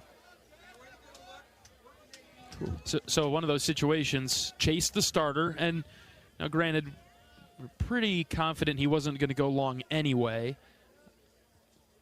As the 0-1 to Risley bounced on the plate, 1-1. But you got the starter out probably sooner than they were hoping. And so now you got to take advantage of the bullpen and chip away at it. Yeah, as Coach Sutherland says, break the chain. And Iowa certainly got Ohio State onto a link they weren't necessarily ready for. Fastball misses outside there. But you have to keep doing it. Obviously, we just saw in the top of the second, Ohio State's they haven't decided to pack it in and leave yet. So, more runs would be very helpful in this game. 2 balls and a strike on Risley. Here's the pitch. That's outside, ball 3. That was a quick call by you there. I agree with you, but it was... I'm doing some studying. I'm not ready to present my results on what I've found from Harmon behind the plate, but I'm studying so I can get a read on him a little sooner. 3-1 to Risley is outside. And so Miles walks for the second time today. Here comes Dan Rogers. Mentioned it at the break there, but Michigan State beat Penn State 4-0 yesterday. Jerwa with a good, another good outing as you would expect from him. Oregon ends up yesterday walking off Rutgers on a sacrifice fly, so Oregon 6-1 in the Big Ten now, on top of the conference. Rogers batting for Iowa. Kuzneski missed outside to D-Raj, the big, tall left-hander. Indiana's won 6 straight now. They're warming up 5-2 in the Big Ten. UCLA is as well, along with Iowa. Big shift onto the right side of the field against Rogers. There's a fastball for a strike. Who's Indiana got this weekend? Indiana is playing UCLA. So both teams 5-2. Out in L.A.? Yes. 1-1. Rogers takes high at the letters. Jackie Robinson Stadium. We do not go out to L.A. this year. I think that's okay with me. Indiana was a 5-1 winner yesterday. 2-1 pitch. Oh, man. Called a strike. That's off the plate. Catcher Gravelin brought it back in, got the call, and it's 2-2 now. Let's not get in the habit of that now, Greg, behind the plate. Come on now. Short lead at first base, the 2-2. Rogers taps foul to first base. Nothing Daniel's going to be able to do with that pitch other than slow roll it into a double play. So good take on his part anyway. I suppose on the previous pitch, he could throw his hands at it and hit it off third base over there. There's nobody there. Well, you saw him kind of bunt, or he showed bunt against the shift yesterday. That would have been it. Count even at 2. The pitch to Rogers. Ripped it back to the screen. We'll do it again. USC beat Nebraska yesterday. Kind of continued Nebraska's struggles in conference. They got 2 good midweek wins against Pepperdine, but dropped a 5-3 decision to the Trojans yesterday. What's their record? I'm sorry, you exited out of it. You're good. 2-2. Runner takes off. The pitch is a called third strike. Throw down to second is not in time. Rogers down on strikes for the second out of the inning. And Risley advances to second base. One of those where his third baseman Petterini tossed it over to the pitcher. There was nobody covering third. Because of the shift, the third baseman actually took the throw at second. Your record of Nebraska is 9-12, 1-6 in conference. Here's Jackson Beeman with 2 outs. First pitch to Beeman, swing and a miss with the off speed. Nebraska's season, might be over before it gets started. It's certainly more wobbly than you'd expect. 0-1 to Beeman. That's high.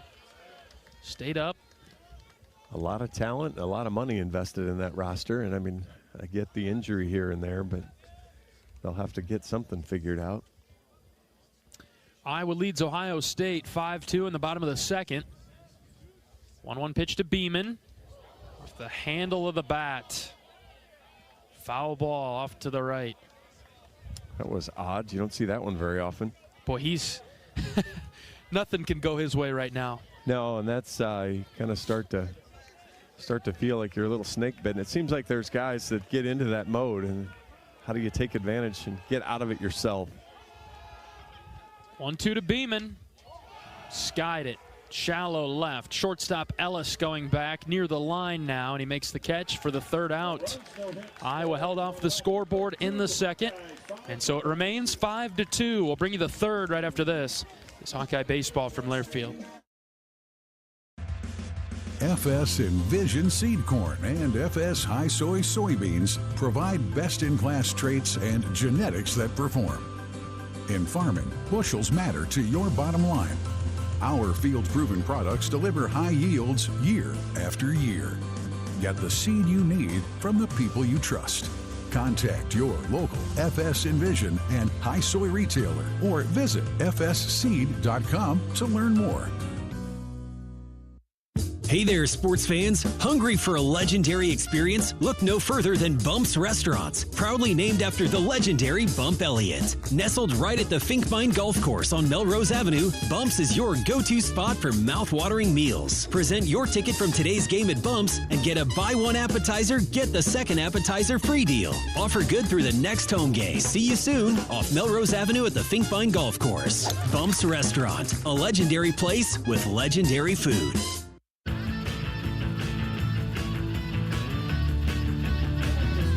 University of Iowa Healthcare is here for you no matter where you are in the state, changing medicine and changing lives for all of Iowa and beyond. Visit uihealthcare.org. Before we get started here in the top of the third inning, let's pause 10 seconds for station identification. This is Iowa Hawkeye Baseball from Learfield.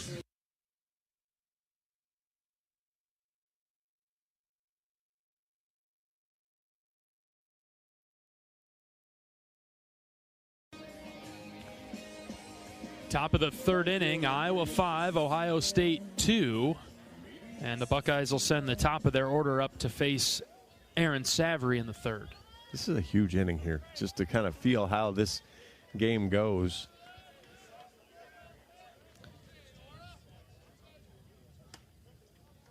Savory missed outside to Lipsy, who grounded out to first in the first. Iowa scored 5 in the bottom half of that first inning and did not have a shutdown inning in the second when Ohio State answered with back-to-back solo home runs.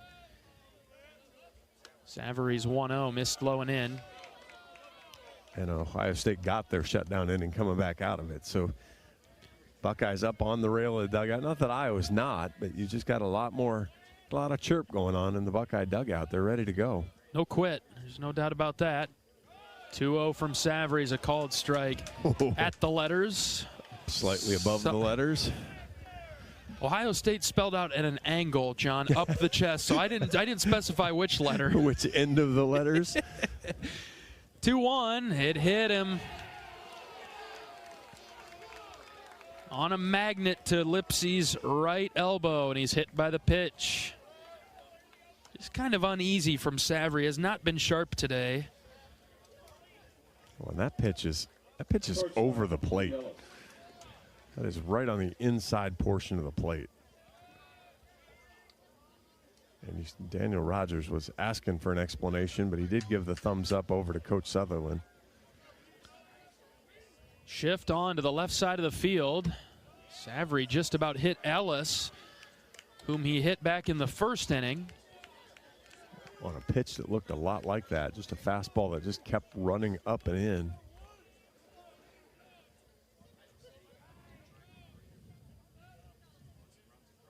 Here's the 1-0 from Savory, swing and a miss.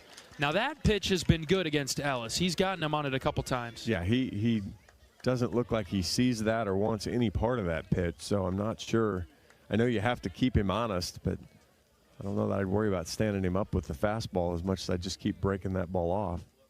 He did it again. That one was way outside, and Ellis swung at it anyways. Yeah, he'd see a very similar looking pitch again. I'd probably bring it in and lower it and see if he likes it down low. Lipsy dancing around at first base. The count's 1-2 on Ellis. Savory from the belt. Runner takes off, pitches low and outside. Throw to second base is into center field. Lipsy pops up. He's headed to third. Got to knock that ball down at second. That's 100% on Ben Swales there. Ben throws a little low from Rogers, but you gotta make that catch. Got to make the catch before you worry about the tag. I understand you're probably a little late anyway. And now it's 2-2 on Ellis with a runner at third and nobody out. This becomes a big pitch. Savory from the belt delivers. Fouled off the end of the bat over to the right. Heck of a snag by somebody there in the Iowa dugout. Petterini on deck for Ohio State.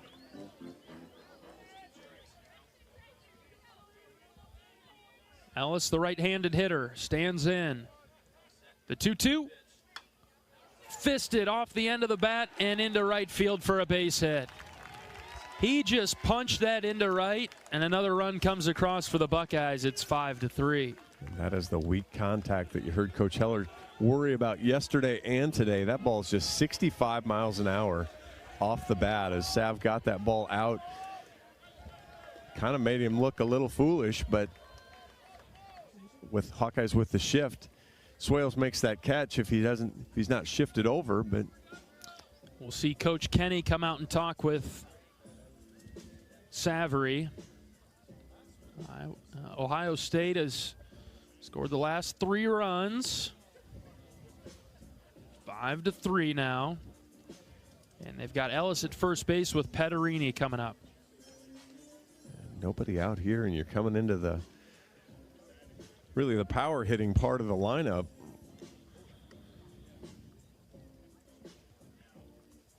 Trying to figure out how Ellis has hit 5 home runs. I'm not sure. Windy days. Run into some fastballs, because I mean, it feels like you can keep him off balance with some breaking stuff. But now Petterini and Gravelin, though, are different characters. All right, nobody out. Runner at first base. Petterini, the left-handed hitter for Ohio State. Savory, the right-handed pitcher. Sav starts ahead with a swing and a miss.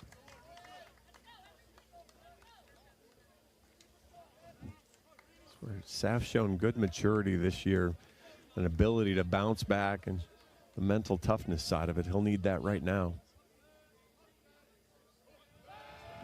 Off move to first. Good quick move from Savory.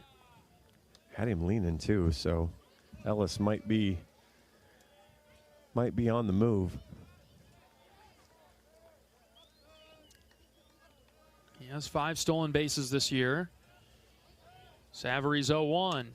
Hit in the air to left. Wilmus tracking it. Ben camped. He caught it. 1 down. Left that fastball up a little bit, but again, because you had him off balance with the frisbee, he was in pretty good shape to get the out and get soft enough contact. Feels like a big first out there from Savory to get Petterini. Now Gravelin steps up. A ground ball to Mitchell, and all is forgiven here this inning. 5-3, Iowa leading Ohio State in the third. Savory's first pitch is a good fastball outside.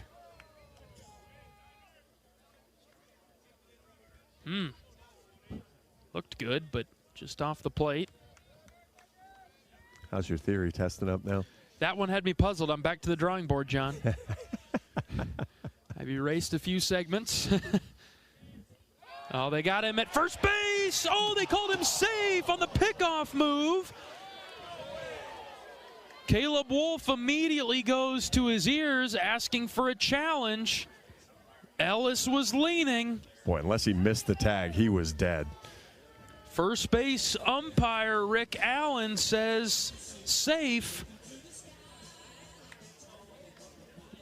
Yeah, that was an outstanding move from Sav. Had him going the wrong way. And we will have a review.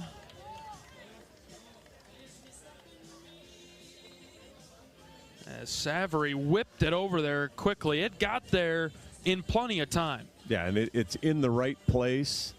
A perfect, easy tag for Wolf. And so now it's all up to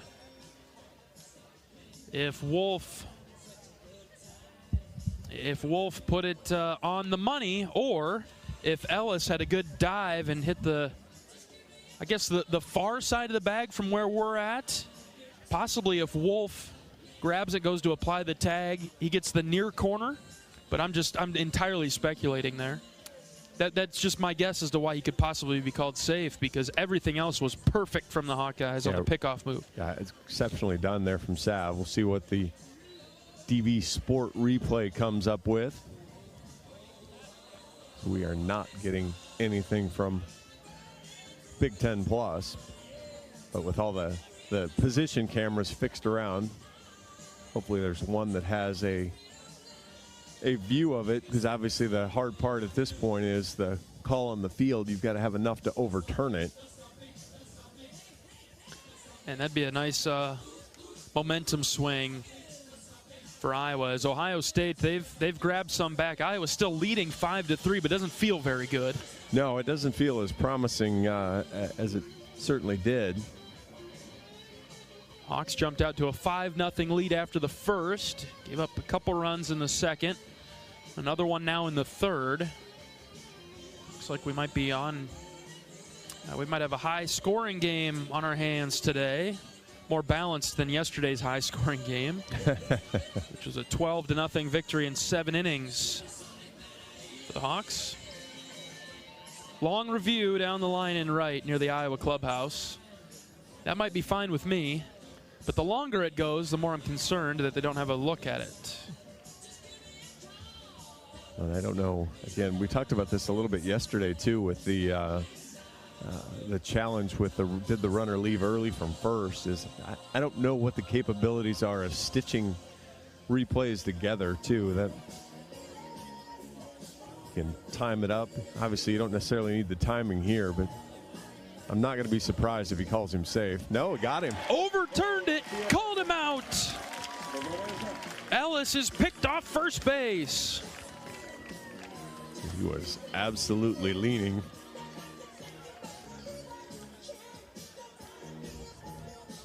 And so, that's a big play. So 2 away now here in the top of the third.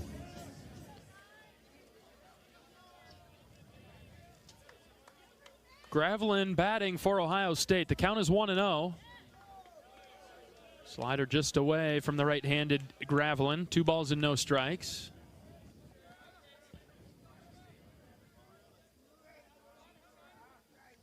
Out of the windup, the 2-0. Swing and a miss. Back foot of Gravelin kind of came out from beneath him. Unbalanced swing. He was trying to ambush a fastball, and about halfway through realized that was not what was coming. Whoop. 2-1. Outside. After a big momentum play like that, let's get out of this inning right now. You want to jump back in the strike zone. You obviously don't want to give him anything easy, but get back in the zone. 3-1.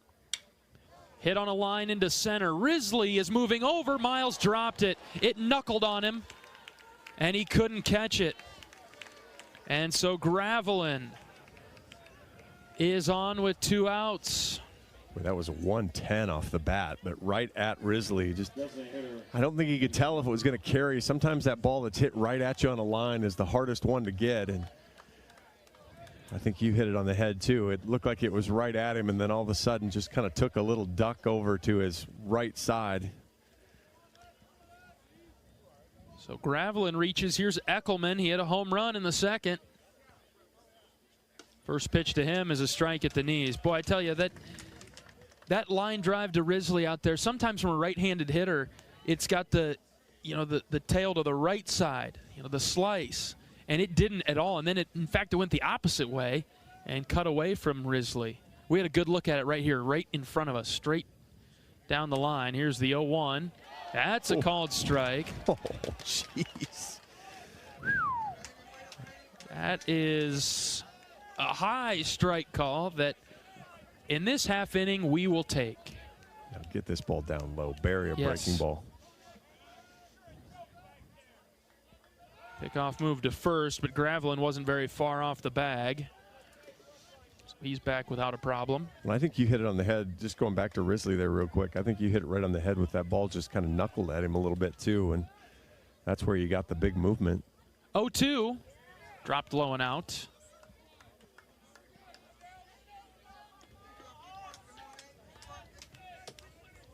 Two errors by the Hawks this inning. Clean day yesterday, a little shaky today.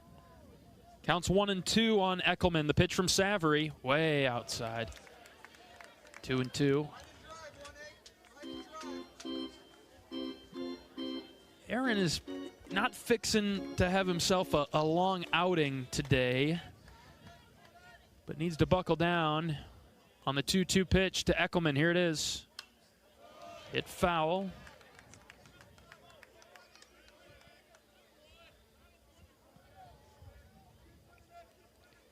Again, this is just that, that extra composure here to willingness to compete through when you're not great. Savory's pitch, swing and a miss. The slow sweeper got Eckelman. That'll do it for the top of the third. Ohio State gets another. Iowa leads 5-3. Let's see if the Hawks can get back on the board in the bottom of the third right after this. It's Hawkeye baseball from Learfield. Our mission at Oak Knoll is to provide exceptional retirement living and health services through life care. I'm Steve Rowe, CEO. We are a not-for-profit life plan community and have served the Iowa City area for 58 years. Oak Knoll is located near the University of Iowa hospitals and clinics, Kinnick Stadium, Carver Hawkeye Arena, Hancher Auditorium, and downtown Iowa City. Visit our website at oakknoll.com to learn more. We are a proud sponsor of Hawkeye Athletics. Go Hawks! Brown Deer Golf Club offers a pure golf experience. Manicured bent grass fairways with tees and greens carved into gracefully rolling landscape. Challenging, yet extremely playable. Improve your game with PGA instruction and our full-service pro shop. Treat yourself to Bunker's Bar and Grill for lunch or dinner. And our scenic Greenview Banquet Room is perfect for weddings or any special event. Brown Deer Golf Club, a stunning country club setting at affordable public rates.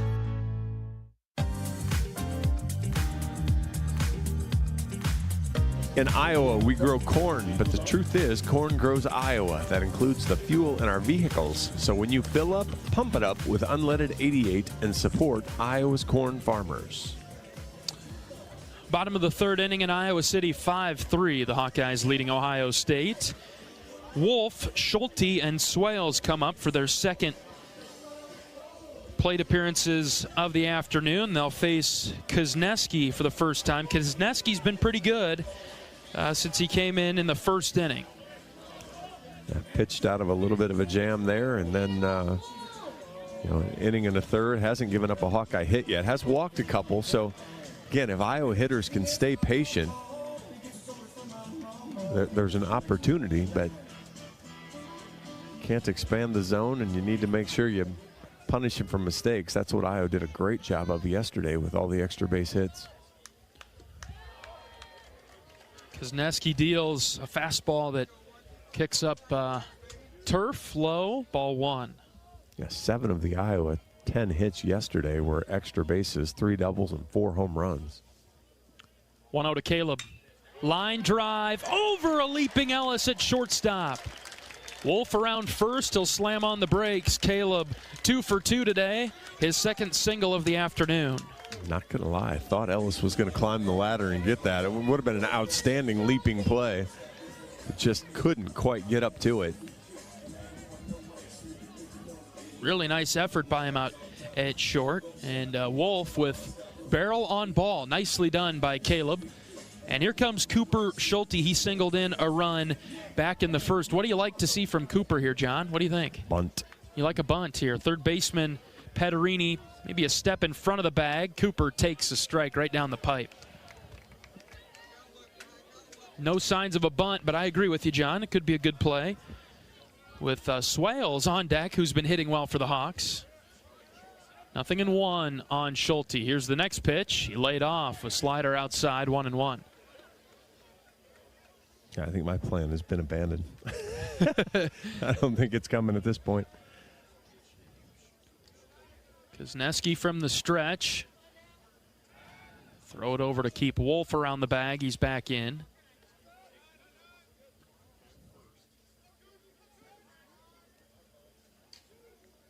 Schulte batting .268 for Iowa, 11 hits and 41 at bats. The 1-1, Schulte shows the bunt, puts it down the third baseline. Petterini charges, picks it up, throw to first, is not in time. Schulte sprinting down the line, he beat it out. That'll work too. Again, kind of looking for the bunt for the sacrifice, but laid down a beauty. One of the things I was looking at before, Ohio State near the bottom in fielding percentage in the league as well, as they're down 15th out of the 17 teams. So put pressure on, make them field the ball and see what happens. Boy, Schulte's bunt came off the bat hot, but it lost a lot of its velocity once it hit the turf. Here's Ben Swales. He shows the bunt. The pitch sailed outside, ball one. Now you're feeling the energy come back. Crowd's a little more interested in it. The Hawkeye dugout's got a little chirp in it now, not just up on the rail. Corners coming in just a bit for Ohio State. 1-0 to Swales. Outside and high, ball 2. I'm all in favor of the bunt, but make sure he throws you a strike first. Right, and this is the time, we've seen it in a couple games. You get the 2-0 count, maybe the bunt comes off. If you're going to do it, this is actually probably the best pitch to bunt because he's going to maybe give you the get-me-over fastball. 5-3, Iowa leading in the bottom of the third. The 2-0 to Swales. Swing and a miss. Again, he took the opposite approach. He got the get-me-over fastball, but he swung through it. Back to it? I don't know if you ever go back to the bunt sign, do you? You might. Nobody out. Runners at first and second for Iowa. The 2-1 to Swales. He shows the bunt. He popped it foul over to the right.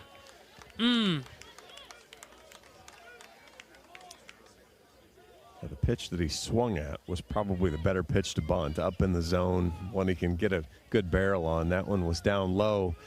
Instead of just dropping the bat head down, he kind of poked at it, sent the ball into the screen. Now he'll have to be swinging. The 2-2. High, ball 3. Can the Hawks catch a break?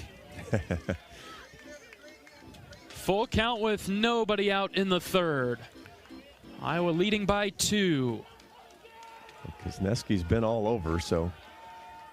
His next pitch, blooped to first and caught by the first baseman, Miller. No advancement. Could not catch a break there as he swung at ball 4, almost trying to protect himself a little bit. Up and in. That had some ride to it. Yeah, Ben was certainly looking away. The last 2 pitches that had been strikes had been out over the plate, so he was diving a little bit. And again, that one was just up and caused the problem. That brings up Wilmus. First pitch to him. Up near the shoulder. High and tight for ball 1. Yeah, you got to get something done here if you're Iowa. You can't let this get away. Plenty of room on the ground to the right side for Wilmus. The 1-0 to Ben. Inside, ball 2. Right around, but off the plate. Iowa leading 5-3, bottom of the third. The Hawks won yesterday's game in a run rule shutout of Ohio State. Trying to win the series a day early today. The 2-0 to Wilmus. High, ball 3. Maybe seeing the edges of the zone come in a little bit, although high has been... coin flip. Yes, you're right. That's the word I was thinking of. You just didn't want to use it. You're kinder. 3-0 on Wilmus. The pitch inside, ball 4. 4-pitch walk loads him up for Gable Mitchell. And Ben Wilmus, as he's walking to first, gives a little encouragement to Gable. Let's get some runs in right here. I really want to see Gable. We kind of joked about it in his last at-bat, but be selective here. Small box. Yep. Hunt fastball. Especially early. Especially early. Make him throw some pitches here. Okay. This is one of those blood-in-the-water moments that the coaching staff talks about. Bases loaded and 1 out for Gable. Here's the pitch. Gable takes low, ball 1. And that's a great take there. That's a ball that looks really good for a long time and drops through the zone. But Gable not free swinging. Kuzneski ready. The 1-0 to Mitchell. Line drive caught by the first baseman. He throws it into left field. He was trying to double up the Hawks. He threw it away. And Wolf will score. Oh, a mistake by the Buckeyes, and the Hawks take advantage. It's 6-3. Oh, and Miller had no chance at second base either. They was never gonna get that out, and bails the Hawkeyes out there as a hard hit ball by Mitchell as he catches the inside fastball. But boy, what a break! And I'm not sure I don't intentionally walk Reese Moore. Not a bad idea. Moore comes up with runners at second and third and 2 outs. Iowa leads 6-3.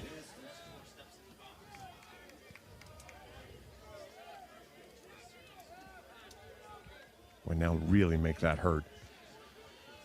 First pitch to Reese. Line drive into center field. Schulte jogs home. Wilmus sprinting around third. He slides in safely. Reese en fuego. He's seen 3 pitches today. I think that's the funniest part of all of it. He's 2 for 3, and he's seen 3 pitches. So another 2 RBIs. So 4 on the day now for Reese Moore. Go with a home run in the first. It's outstanding. C-ball hit ball from Reese Moore. 8-3 Hawks. How's that for a response? After Ohio State had kind of chipped away and made it a closer game, Iowa trying to break it back open. Not sure why you'd throw Reese Moore a fastball right now. It certainly wouldn't hang the breaking ball that he hit out in the first inning, but Risley offers it the first pitch. He pops it up into foul ground. First base side. Miller's there. He caught that for the third out. 3 runs come across for the Hawkeyes. It is 8-3 Iowa. We're back for the 4th right after this. This is Hawkeye Baseball from Learfield. Another great harvest thanks to Pioneer brand corn. Just a few questions. Who are you? Kim Kernel, Ag Sports News. I've been chasing your combine for a while. How does it feel getting 10 more bushels per acre over last season? It feels great. Couldn't have done it without Pioneer. It's America's #1 corn brand. And there you have it, folks. Live from the field. Who are you talking to? Pioneer. Your best year starts here. Learn more at pioneer.com/letsgrow. Across Iowa, you don't have to look far to find a bank that's got your back. From just around the corner to the next town over, hundreds of neighborhood banks are going the distance to ensure your future looks brighter than ever. By providing jobs, supporting local businesses, strengthening communities, and helping your dreams become reality. Here, the life you build is backed by Iowa banks. See how banks are making a difference near you at iowabankers.com.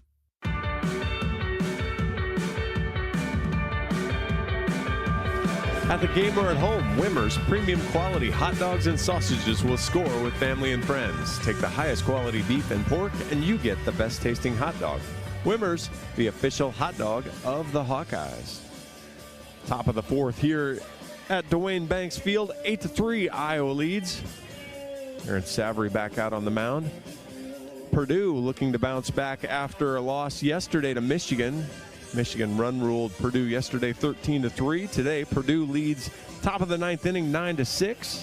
Northwestern looking for a series win against Illinois. They lead bottom of the 7th inning 11-4, and they have the bases loaded. So Northwestern looking to run rule Illinois in the 3rd game of that series. Penn State 10, Michigan State 5, bottom of the 8th inning. And Aaron Savory ready to throw the first pitch of the top of the 4th. Floats it outside wide. Ball 1. Again, we've got Michigan and Purdue will play a doubleheader today, so they'll have another game coming up. Savory floats that one wide as well, 2-0. Didn't see him get the shutdown inning in the top of the 2nd inning either after Iowa scored 5. So really want to see Aaron get in the zone here as he faces Ryan Miller, 2-0. Swing and a miss, 87-mile-an-hour fastball down and in. Much better pitch there from Aaron. And yeah, it feels like this opportunity at a shutdown could really tighten the grip. Savory's 2-1, hit on the ground up the middle, right back up the box and into center. So Miller connects on a single to start the 4th. 105. Boy, Ohio State has really hit some barrels today, and you don't see a lot of weak contact against Aaron, but boy, Ohio State has found the sweet spot of their bats over and over today.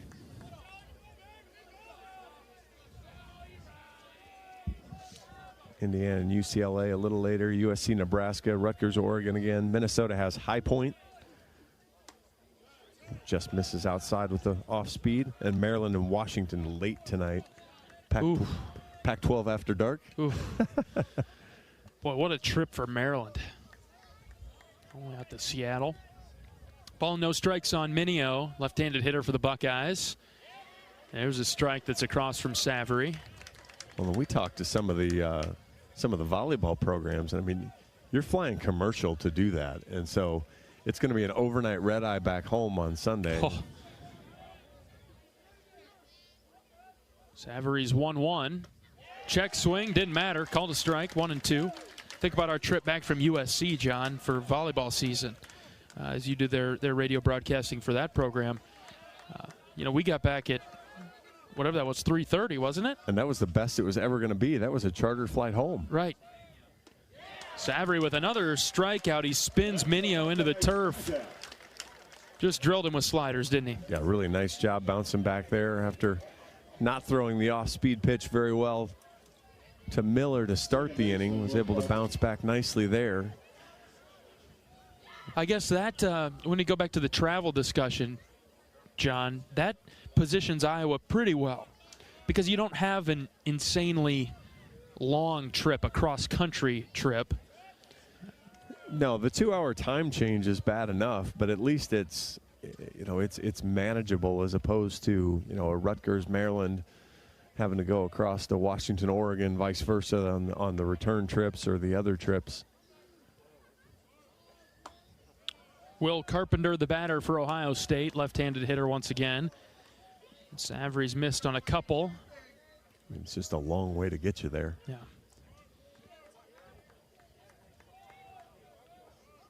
Miller at first base, not a big lead. Here's a foul in the batter's box, 2-1. And now for the majority of our trips the rest of the way, the guys will be going on the bus, with the exception of Washington. Yeah, you'll have a good one there. The trip to Michigan, I believe, is a bus trip. It's a car ride for you and I. It sure is. Fastball high, ball 3 there, 3-1. So Sav's got to get in the zone, but yeah, you'll have the interesting trip back from Washington. Commercial flight back on what I would assume would be some version of a red eye. Lovely. 3-1 on Carpenter. The pitch from Savary is ball 4. Looked low, and it was.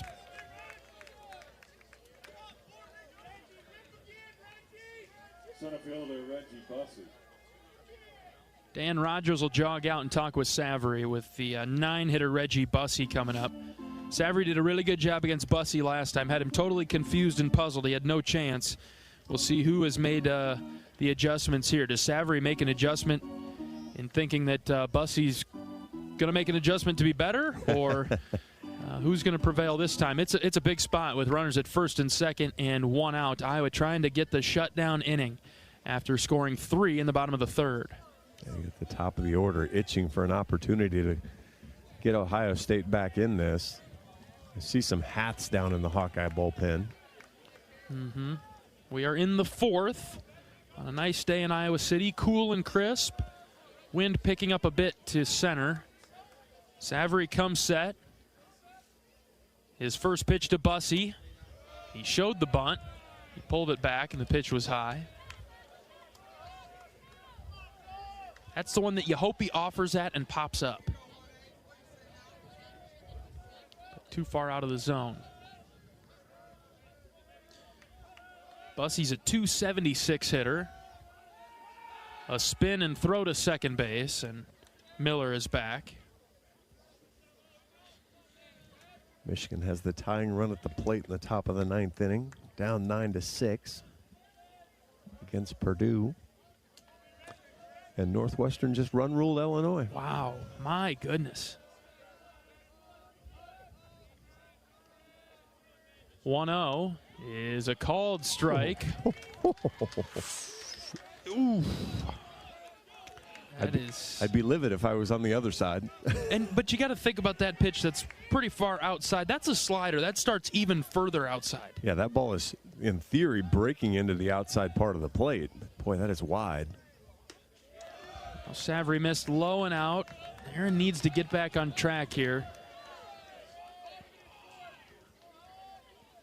I'm a little surprised maybe Coach Kenny hasn't popped out here, because I'm not sure Coach Heller's not going to be too far behind this. 2-1 is the count on Bussey. With 1 out, runners at first and second for Ohio State. Here's the pitch, swing and a miss, 2-2. That's more like it. Yeah, Northwestern 6 runs in the bottom of the 7th inning. So they take the series from Illinois, move to 3-3 in conference. How about that? We'll go there in a couple weeks. Drop Illinois to 2-4. Man. 2-2 pitch from Savory. Low and in, ball 3. Boy, I really don't want to see Lipsy with the bases loaded. No, absolutely not. You've kind of retaken control in the bottom of the 3rd inning.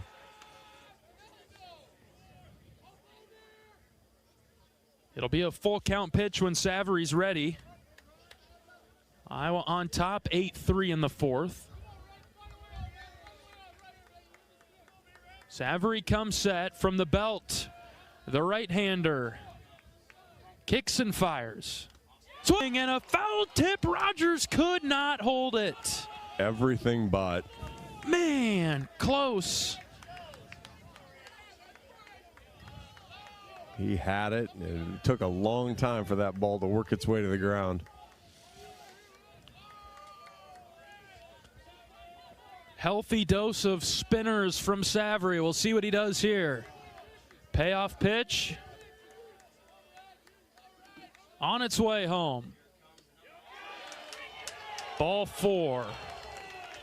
Just inside, and the bases will be loaded for Ohio State.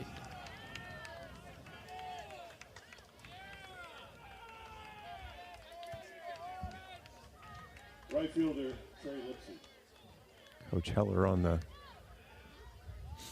communication with the bullpen. Just the 2nd walk of the day from Savory, but he's also hit a couple batters. Both walks this inning, though. And this is Coach Heller walking to the mound. And he's looking down that right field line. The door is opening up. And that'll do it for Savory. With the new facility, I haven't been able to get a look for who's warming up, but it doesn't surprise me. All right, top of the 4th inning. Bases are loaded for Ohio State. With 1 out, we'll introduce the new Iowa pitcher after this pitching change break. This is Hawkeye Baseball from Learfield. The silly moments, the proud moments, even the hard moments. They're what make life remarkable. And they're why Wellmark Blue Cross and Blue Shield is here for every moment. Committed to making healthcare better, more affordable, with more choices for care. And service and coverage that give you peace of mind no matter what comes your way. So you can show up for every tender moment, every brave moment, and every wouldn't miss it for the world moment, knowing that Blue is here for you. Go to wellmark.com/every moment to find a plan right for you. Which schools will take home the prestigious Learfield Directors Cup as the top college athletic programs for the 2024-25 college athletics season? You can follow the standings of your favorite team or alma mater at L Directors Cup on Twitter and online at thedirectorscup.com. Trophies will be awarded in June 2025 to the winning institutions in all college sports divisions. Learfield Directors Cup, the crowning achievement in college athletics.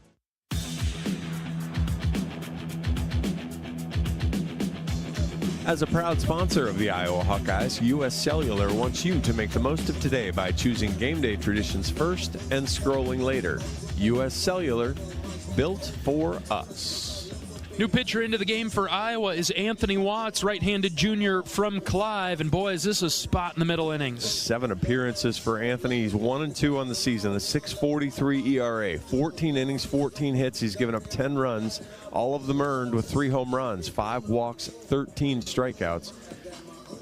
And this would be a kind of look at Anthony's outings. It's been 4 really good ones and 3 not as good ones. So let's increase the ratio to 5 to 3 here. As he threw an inning against UIC and gave up a couple hits. One was infield and just kind of wasn't extremely sharp, but got out of it and pitched a good, clean first inning against Michigan State in the opener last Friday, but then gave up a couple home runs in the 11th inning and comes right back into the fire here with the bases loaded and just 1 out in the top of the 4th inning. A little bit of a different look from than Savory, right? I know both right-handers, but quite different. Yeah, got a little bit juicier fastball with Anthony. Still likes the frisbee and the changeup, and he's really going to have to get those, make sure they're located down. Bases loaded for Ohio State in the fourth. Iowa leading 8-3. Watts delivers to Lipsy, and Trey Lipsy fouls it off to the left. And of course, he throws the changeup up and away to start the at-bat. Makes me nervous, John. What do I know?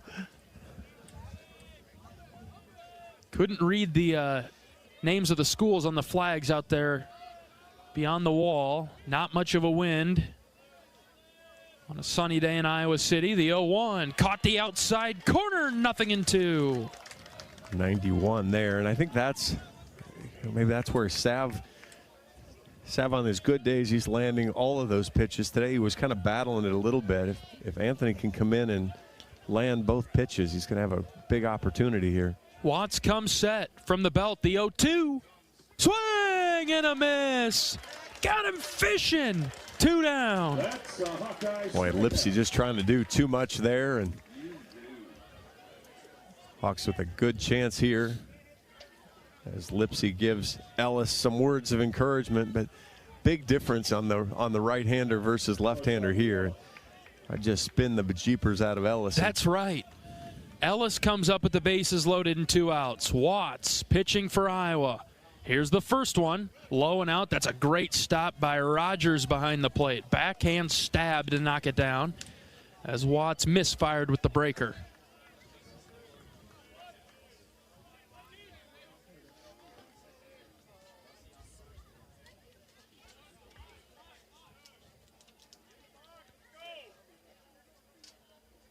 So I saw Anthony get in trouble with this regularly. He likes to work fast, jumps on the rubber quick, but with the new pitch clock, so he's been warned. He just got his timeout in this at-bat. Comes set on time and is ready for the 1-0. Here it comes. Low and out again, ball 2. What just guided both of those pitches. Yeah. I don't even think you have to throw a great breaking ball to Ellis. You just have to keep it out of the middle of the plate. Wants to swing. Tony needs to zone back in now after that little conversation with the umpire. You know, his energy's flowing.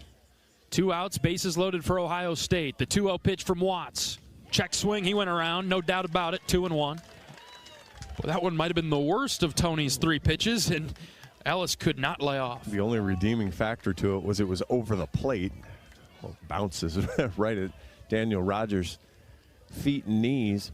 Same pitch again, just a little higher, I think would be a good opportunity. Deep breath from Watts. He delivers the 2-1. It's hit on the ground into left field. 1 run is in. Here comes another as Wilmus gets it into third base. 2 RBI single for Ellis. Went to the fastball there. It's a good location, but I just don't know why you throw him the fastball. 8-5. Almost like you outsmart yourself there and try to, he won't look for this one, but I think that's what he goes up there and looks for. He looks pretty bad on the other pitches, and then you give him one that he can hit. A 2-out, 2 RBI single for Petterini. Inches Ohio State a bit closer. 8-5, Iowa leading in the fourth. Here's Petterini.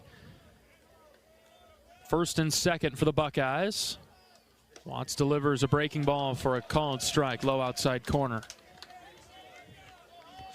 Purdue does get the first game against Michigan 9-6. They'll play again in 40 minutes. Watts is 0-1. That's low. Penn State finishes off Michigan State, so that series is even heading into Sunday. 11-5, Penn State a winner.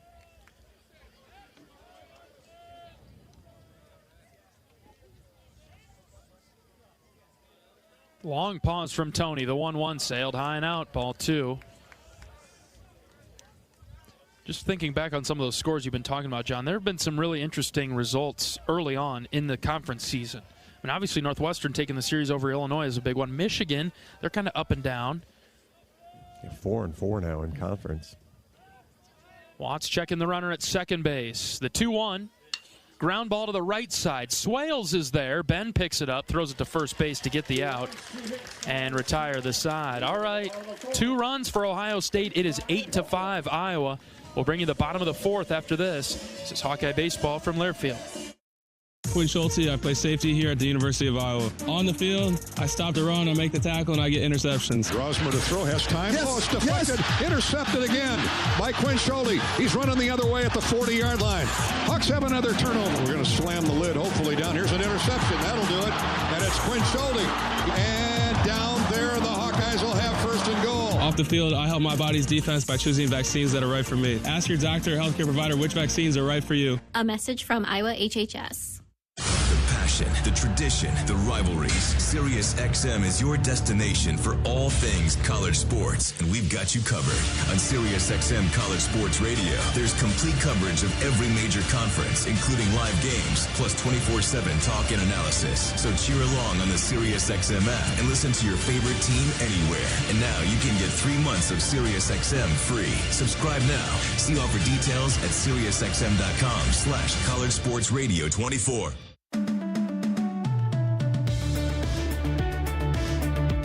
For a taste of unique flavors you'll love, stop by Molly's Cupcakes in downtown Iowa City for homemade cupcakes, cookies, cakes, bars, and coffee drinks. Molly's Cupcakes is a proud supporter of the Iowa Hawkeyes. Well, maybe the theme of today's game is get ahead and stay ahead, because it's not quite back and forth, but every call that's been made has been answered by the opposite team. And it's a good thing that Iowa scored 5 in the first. Yeah, Iowa hung the big, most crooked number up, but Ohio State scored in the last 3 innings, and so Iowa pitching hasn't been able to finish it off like they did yesterday. 8-5, Iowa leading in the bottom of the 4th. Here is Dan Rogers, takes a big looping curveball for a strike. Rogers batting from the left side is 0 for 1 today with a walk and a run scored. Kuzneski continuing to pitch for Ohio State. Sends the 0-1 that Rogers watches skip past the catcher 1-1. And nobody in the Ohio State bullpen. Kuzneski sitting at 46 pitches, so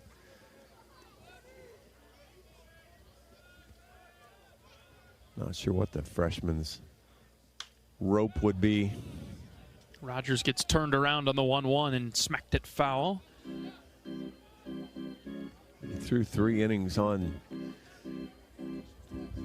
whatever day that was, Wednesday, when they're midweek against Miami of Ohio, so was out there for a while then. And offers the 1-2 to Rogers, high and away.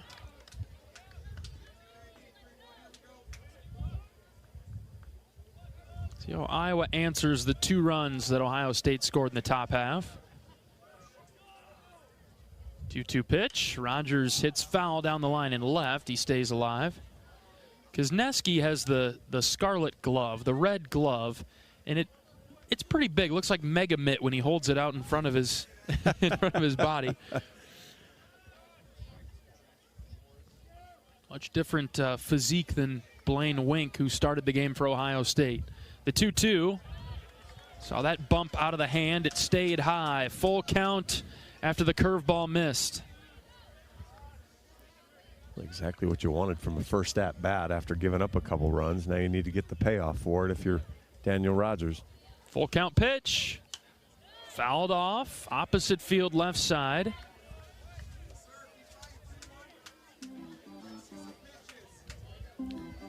Major shift on for Ohio State with everybody to the right except for Pederini, who's the third baseman playing where the shortstop typically plays. 3-2. Rogers takes a high strike call. He's out number 1. Oh, man.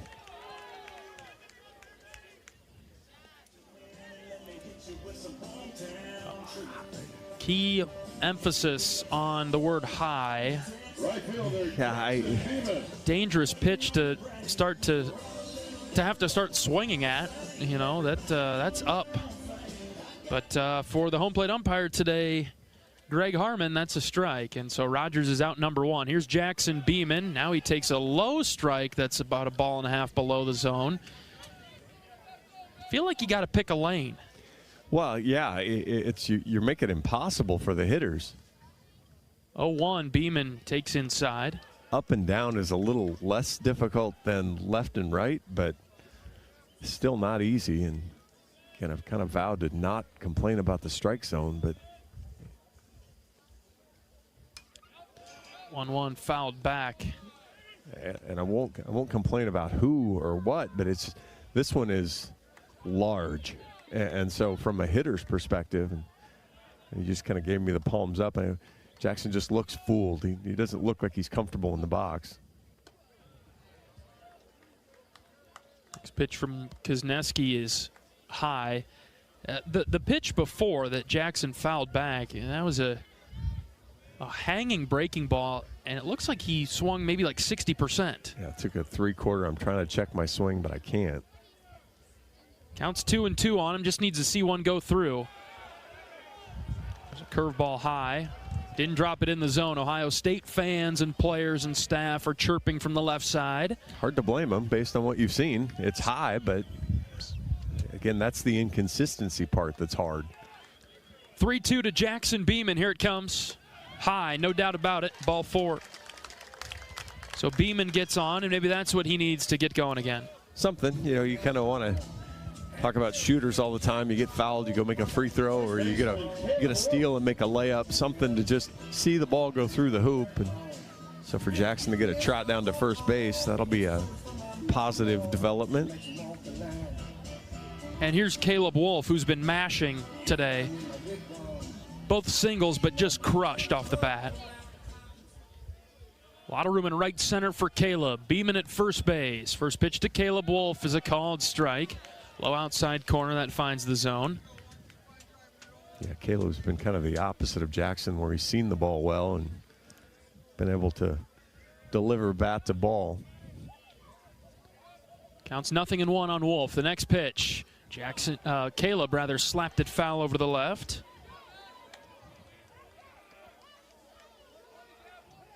Kozneski, good fastball there. Still hitting 90, so even though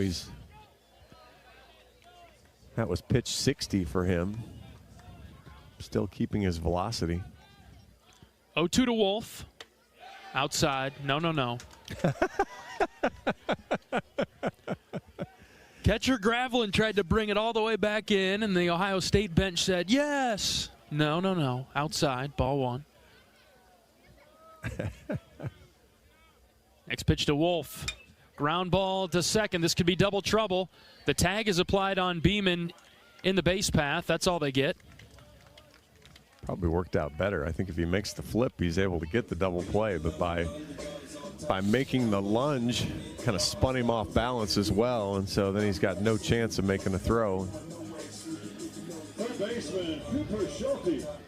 Iowa on top of Ohio State in the second game of this series, 8-5 in the fourth. This game's pace has slowed down a ton. Approaching the 2-hour mark. Cooper Schulte, the batter for Iowa, takes a strike on the inside corner. Kozneski's done a nice job of landing the off-speed stuff.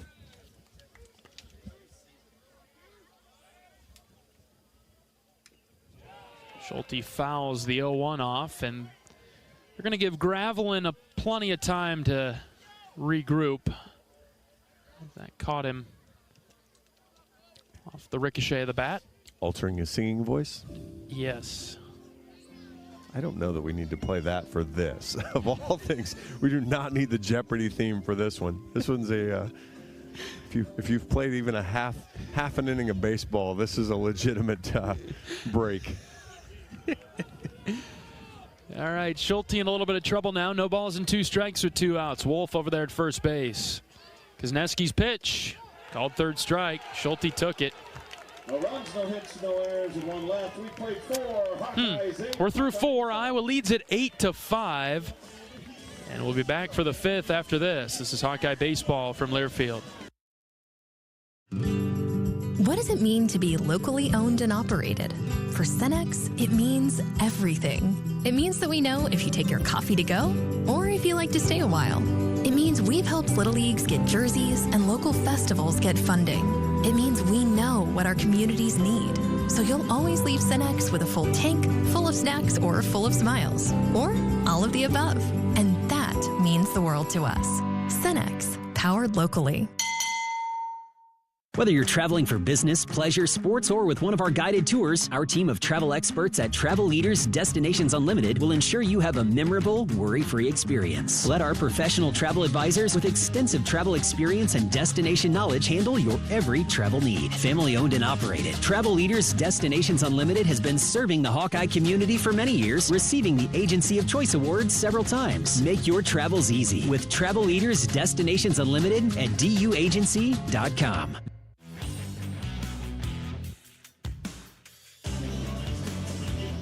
Join the Swarm and team up with Iowa athletes to support local charities. Make a difference today. Visit iowaswarm.com to learn more. You said there was a late night call to action last night from the... That's right. It appeared to be so. Iowa Swarm. Iowa women, we haven't mentioned them yet. The women's basketball team got a nice win today. Downed the Racers. Murray State. First round action. And now we'll play the winner of Oklahoma and Florida Gulf Coast, which that game's got to be underway, maybe even finished. I'll look for you. Just a subtle nudge, a little hint, John. You can fill us in about 20 seconds. Get to work. All right, top of the fifth inning here at Banks, 8-5. Iowa leading Ohio State, but this one just has a bit of a funny feel to it. Just can't put these Buckeyes away today, something that Iowa did easily yesterday. Watts pitching for Iowa. First pitch strike at the knees to Gravelin. Oklahoma cruised to an 81-58 victory. Okay. Iowa and Oklahoma in a couple of days down in Norman. UConn did not cover the 70-point spread. That was a headline in the social media world as Watts deals another strike. 69, 103-34. Nice win, but not good enough. Bad beat for some. Some people might have cared about that last layup. No balls and 2 strikes on Gravelin. Watts calmly delivers in the dirt. Maryland in a battle at half. They're down to Norfolk State, 29-27. You assume Maryland's hosting, is that correct? Yes, 4 seed. As the 4 seed.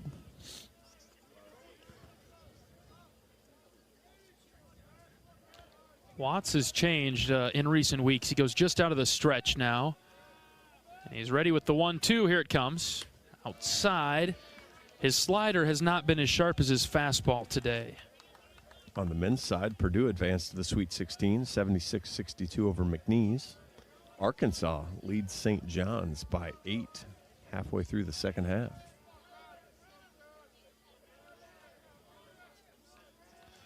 Two.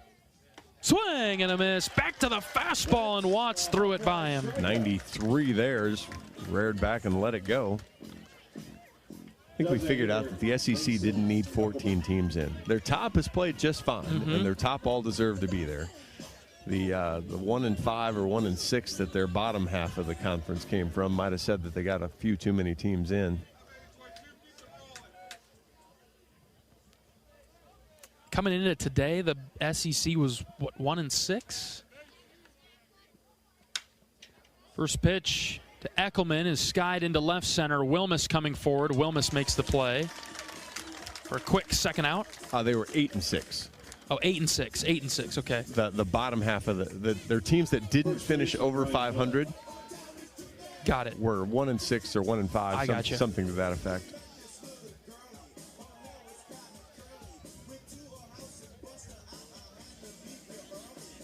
This would be big to restore some order here for Hawkeye pitching. Couple of quick outs, and Ryan Miller coming up. Another left-handed hitter for Ohio State. Watts delivers low.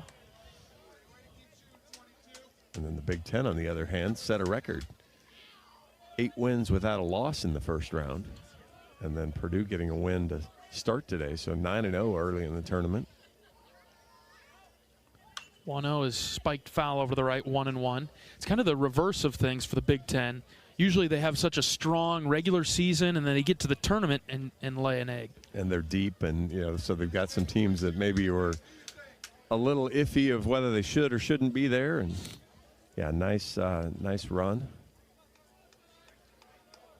USC 61-24 over UNC Greensboro with 4 minutes to go in the fourth quarter. Woo. That's been a fun one to watch. Ugh. Watts pumps a strike past Miller. That's your nap time right there, John. Mine too.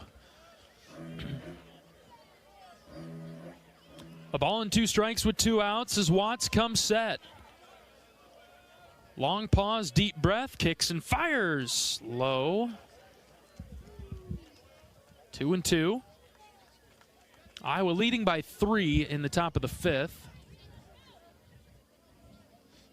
Ohio State has scored in 3 straight innings. Put a stop to that with this pitch. Let's do it. Counts 2-2. Pitch from Tony. Swing and a miss. Watts strikes him out. Rogers has to send it down to first. He does so on target, and that is the first 1-2-3 inning of the day for the Iowa pitching staff, holding Ohio State off the board.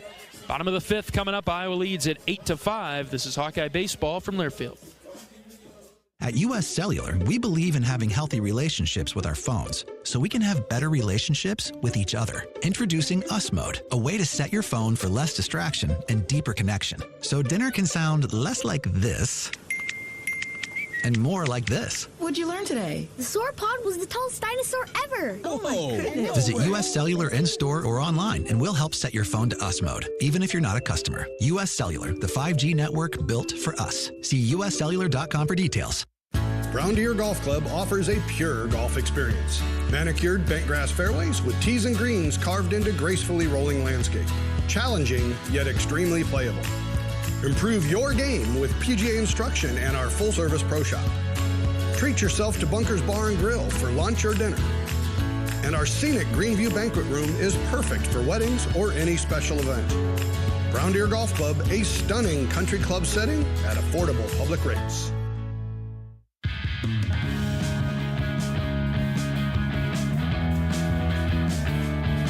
Hey, Hawkeye fans, today we're talking about a little different black and gold than what you might think. Get your all-new Pac-Man scratch ticket today from the Iowa Lottery. It's available at your favorite Iowa Lottery retailer, and that's not all. With the Pac-Man Second Chance promotion, you could be Waka Waka winning $15,000 or even $25,000 plus your very own Pac-Man arcade. Enter today and find details at ialottery.com. Iowa Wrestling also advanced 3 to the finals tonight. Drake Ayala, Stephen Buchanan, Mike Caliendo will take center stage.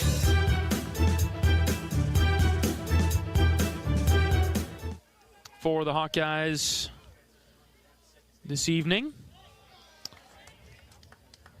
Ayala looking for a revenge on Lucas Bird from the Big Ten final.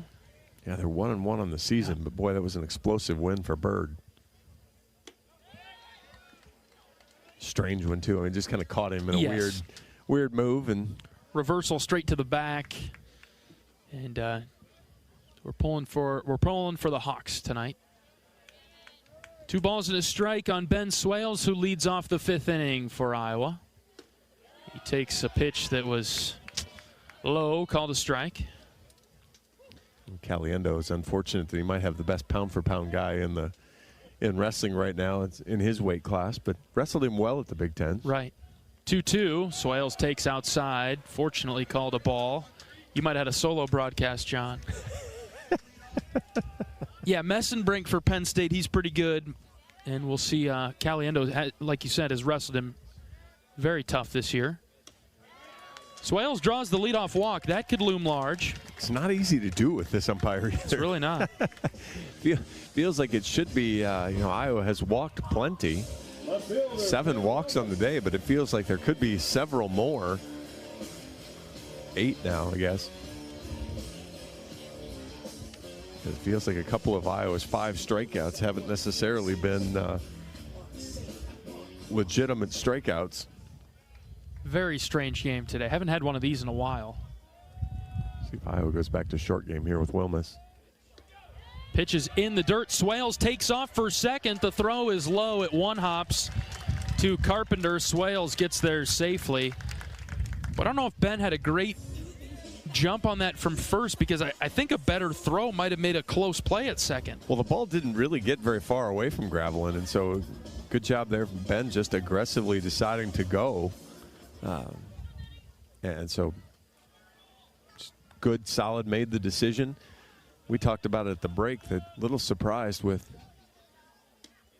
that ball misses low for a strike. Gravelin snaps that up to about the thigh level, and the pitch was below the knees, but Wilmus has an even count with a runner in scoring position and nobody out. Pitch to Ben, chopped it foul into the Ohio State dugout. We just talked about how his dispersion is getting bigger. He's getting deep in an outing here. Iowa's going to need to find that mistake across the plate and do some damage, but hammer it. Maintain discipline on the others. 1-2, the pitch to Ben. Hit him! Got him in the shoulder. Hawks catch a break. Ben was not giving an inch there. Not that time. He was unwilling to get out of the way as the Hawks put the first two on base here in the bottom of the 5th inning. This is the most Ben Wilmus day ever. I mean, you take away the strikeout. I don't mean it that way, but, walk, hit by pitch. Actually, the strikeout is the best Ben Wilmus day ever, because he strikes out on a pitch that really wasn't a strike. That was the one that missed inside. You're right. But he takes it for strike 3, and then a walk, and a hit by pitch. Was that Waka Waka? Was that there you go. Was that the read again? It's just in your mind. It's rent free up there, John. it's the earthworm song that gets in the earworm. We'll have a mound visit here. Gable Mitchell will be the batter for Iowa in the 5th, with the Hawks leading 8-5. And mound visit for Ohio State. So let's pause 10 seconds for station identification. This is Iowa Hawkeye Baseball.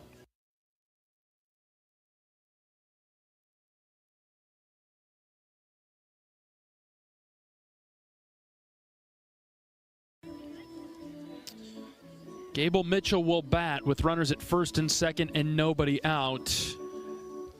I don't mind the short game continuing to be a factor here with Reese Moore on deck and the disciplined Miles Risley after that. Well, they'll make the change to the left-hander to face the two Hawkeye left-handers. All right, we'll introduce the new Ohio State pitcher after this pitching change break. Iowa 8-5 in the bottom of the 5th with runners at first and second and nobody out. Back in a moment. This is Hawkeye Baseball from Learfield. At US Cellular, we believe in having healthy relationships with our phones, so we can have better relationships with each other. Introducing Us Mode, a way to set your phone for less distraction and deeper connection. So dinner can sound less like this and more like this. What'd you learn today? The sauropod was the tallest dinosaur ever. Oh my goodness. Visit US Cellular in-store or online, and we'll help set your phone to Us Mode, even if you're not a customer. US Cellular, the 5G network built for us. See uscellular.com for details. At MidAmerican Energy, our 1.6 million customers depend on our energy 24/7. That's why we work 24/7 to deliver the safe, reliable energy you need. To keep our 99.9% reliability record, we're enhancing our technology, improving resiliency, and investing in critical infrastructure. We're generating power from all available resources to cover any increases in demand. And we're innovating to ensure you always have the energy you need. MidAmerican Energy, obsessively, relentlessly at your service.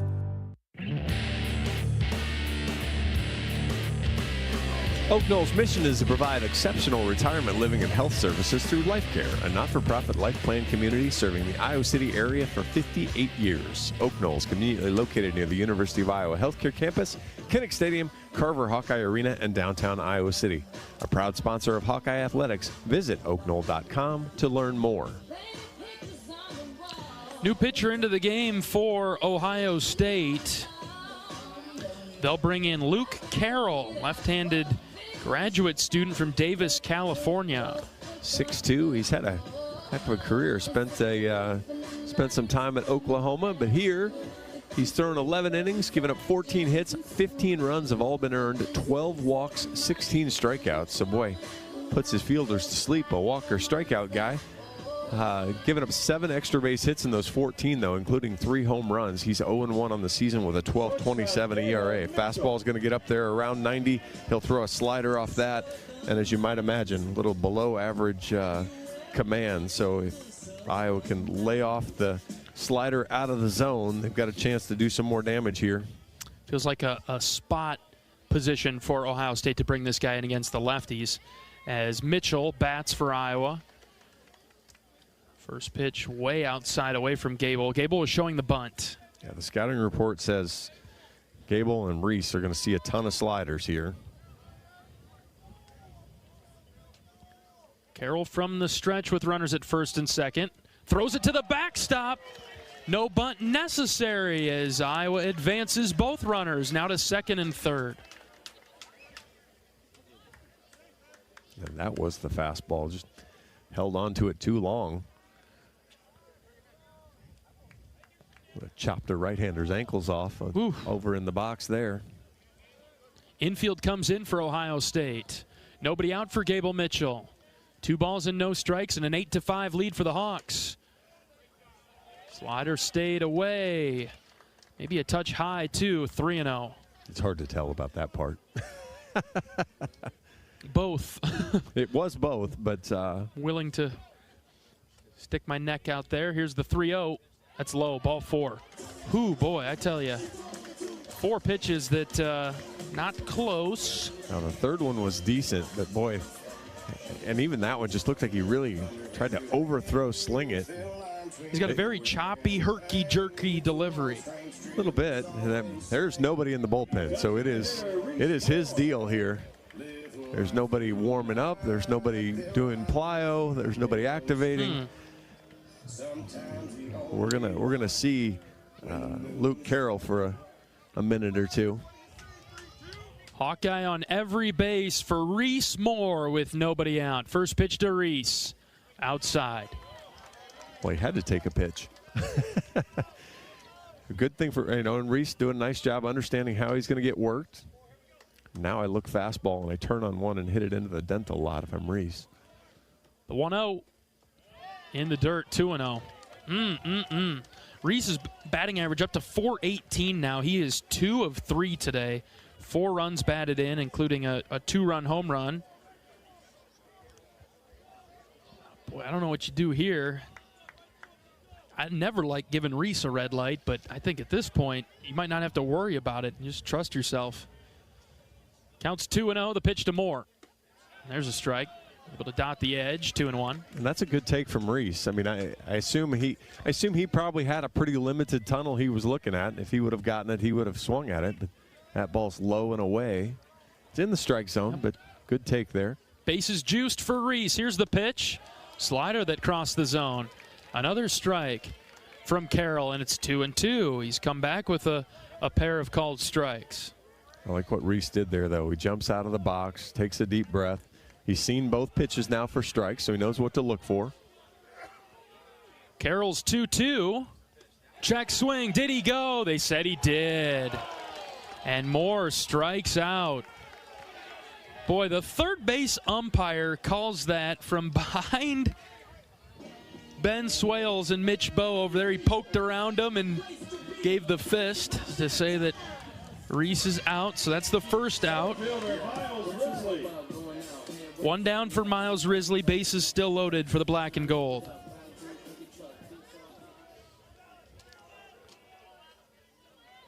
Huge spot in the middle of this game. Iowa leads at 8-5. First pitch to Miles. Hit him! Ouch! Well, that's what we see. Basically, that's what he'd done to the right-handed hitters. He'd had a homing beam on the right-handed batter's box there on all the pitches, even the pitch there that he struck out Reese. And unfortunately for him, that time somebody was standing in the right-handed batter's box. Now there's somebody activating in the Ohio State bullpen. They're going to have to hurry, though. All right. Bases loaded after Risley's hit by the pitch, and Swales scores. It's 9-5 Iowa in the 5th inning. Here's Dan Rogers. Lefty on lefty matchup. First pitch outside. Boy, that scouting report, John, right on the money. Now, if you're Daniel here, boy, look opposite field. If he can dot the inside part of the plate, more power to him. 1-0 outside, 2-0, and boy, he had Gravelin fooled and on his heels. I mean, I'm not sure. Again, if you're Daniel, this ball is going to be in the right-handed batter's box. And yeah, we're going to get a mound visit here. They don't have a pitcher throwing off the mound yet. He's short tossing in front of the mound. Carroll warmed up quickly too. See how long our home plate umpire allows the conversation to go.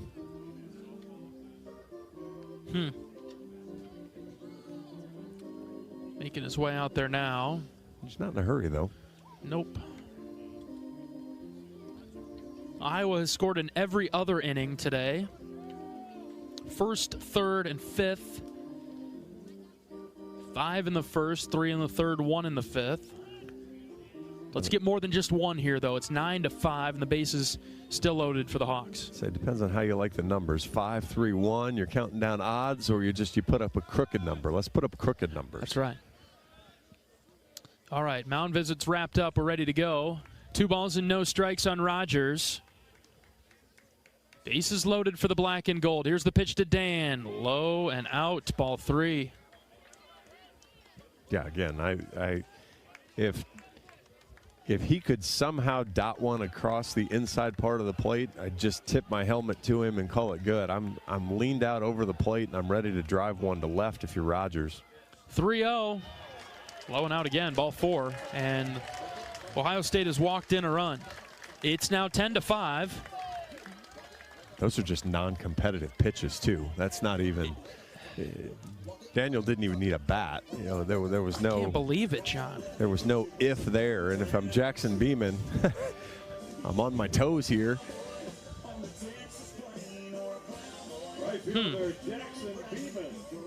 Iowa knocking on the door and trying to break it open in the 5th. It is 10-5. Just 1 out for Beeman, and the base is still loaded after a few free bases in this inning. All free bases, 5 of them, have helped Iowa push across 2 runs. First pitch to Beeman, low and in.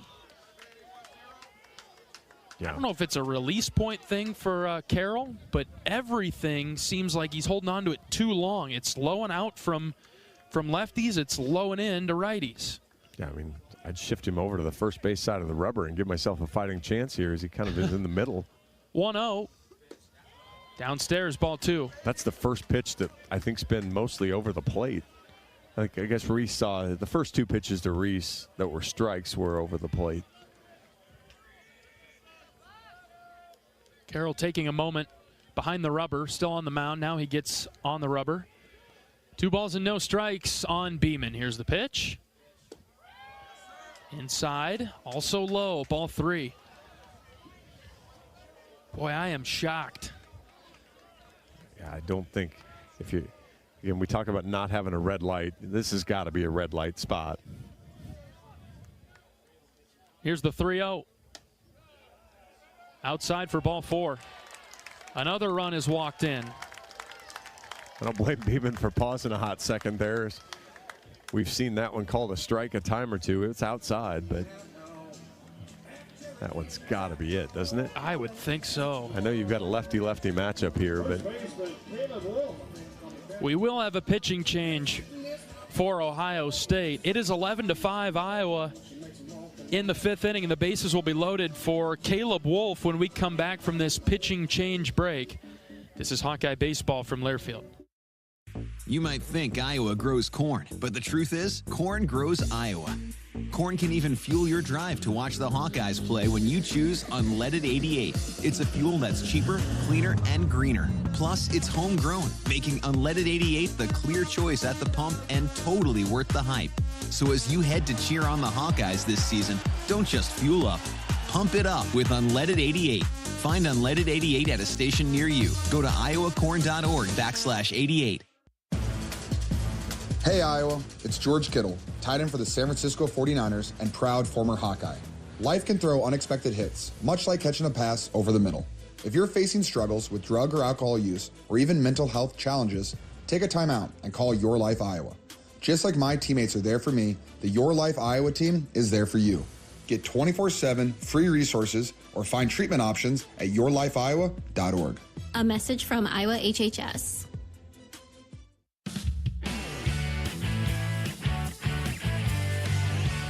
Hawkeye Baseball is brought to you by Brown Deer Golf Club in Coralville, featuring Bunkers Bar and Grill. Enjoy a great Bunkers menu with burgers, chicken, salads, and wraps, and Gimmy's Pizza and Wings, a new pop-up menu at Bunkers that's all about savory pizza and mouth-watering wings. To-go orders are welcome, as are you and your family at Brown Deer Golf in Coralville. All right, new pitcher into the game for Ohio State enters with the bases loaded and just one out. In the fifth, it is 11-5 Iowa. This is Drew Erdman, sophomore right-hander from Hudson, Ohio. The 6'4" sophomore pitched for Cincinnati last year. This year he's come on. He's thrown 9 1/3 innings for the Buckeyes, given up 17 hits, 20 runs, 12 walks, 7 strikeouts. He's given up 4 home runs. He's 0-1. Funny enough, does have a save on the season. He's going to get that fastball up there around 90. He'll throw a curveball and a changeup as well. Left-hander coming into the plate. He's probably going to see a few more fastballs. Again, if Iowa continues to maintain plate discipline, he will feed them. Iowa has 3 runs in this inning on no hits. No hits. Buckeye pitchers have walked 11. Man. Walked 11. And they have walked 4 in this inning and hit 2. Yeah. And so Caleb Wolf jumps into the box with no room to put him, nowhere to go. Yeah, you can't win games with 13 free bases in 4 1/3 innings. 11-5, Iowa leading in the bottom of the fifth, trying to break it open. Here's Wolf with the bases loaded and 1 out. First pitch to Caleb. Swing and a miss. Saw a change-up there. Pretty good pitch from Erdman, and Caleb was early. Yeah, he was going to flat jump the fastball, and good job there to throw him the slider. Erdman, stocky right-hander, is ready. The 0-1. Caleb hits on the ground right side. Second baseman scoops it up. His only play is to first to get Caleb. Risley comes down the line to score from third, and it is now 12-5 Iowa in the bottom of the fifth with 2 in scoring position for Cooper Schulte and 2 outs. You'll take that if you're Iowa. Inch you closer to where you need to be. Get the lead up to 7. Put two runners in scoring position there, so you've got another opportunity here. Here is Schulte with 2 in scoring position and 2 outs. Righty on righty matchup. First pitch to Cooper's in the dirt, bounced on the plate. Schulte's 2 for 3 this afternoon. Couple of singles.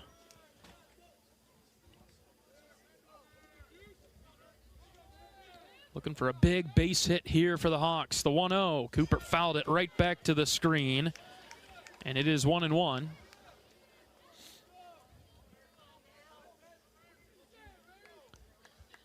Finish the series with Ohio State tomorrow afternoon at 1 o'clock. Pregame coverage begins at 12:30 on the Hawkeye Radio Network. A ball and a strike on Schulte. The pitch. Ground ball, gloved by the third baseman Petterini. He spins, he throws to first in time to get Schulte by a step. And the Hawks will leave a couple on, but 4 runs on no hits and no errors for Iowa extends the lead. It is 12-5 Iowa. We'll bring you the 6th after this. This is Hawkeye Baseball from Learfield. Express Midwest is Iowa's locally owned and operated ground transportation specialists who have served Iowa City for more than 37 years. With a selection of chauffeured black cars, limos, sprinters, and buses, they have solutions for all your transport needs. Check out their website to find a full list of services, rates, and more at expressmidwest.com. That's expressmidwest.com. Play ball! It's college baseball season, and we're here to talk about it. Every week, join Kyle Schassberger and me, David Kahn, as we deliver the best of college baseball. We've got all the diamond talk you can imagine, with interviews from coaches, players, broadcasters, and more. Plus, we'll give you our weekly rankings, hot takes, and a whole lot of fun. Step into the batter's box and let us deliver our best fastball. Wherever you podcast by searching College Sports Now.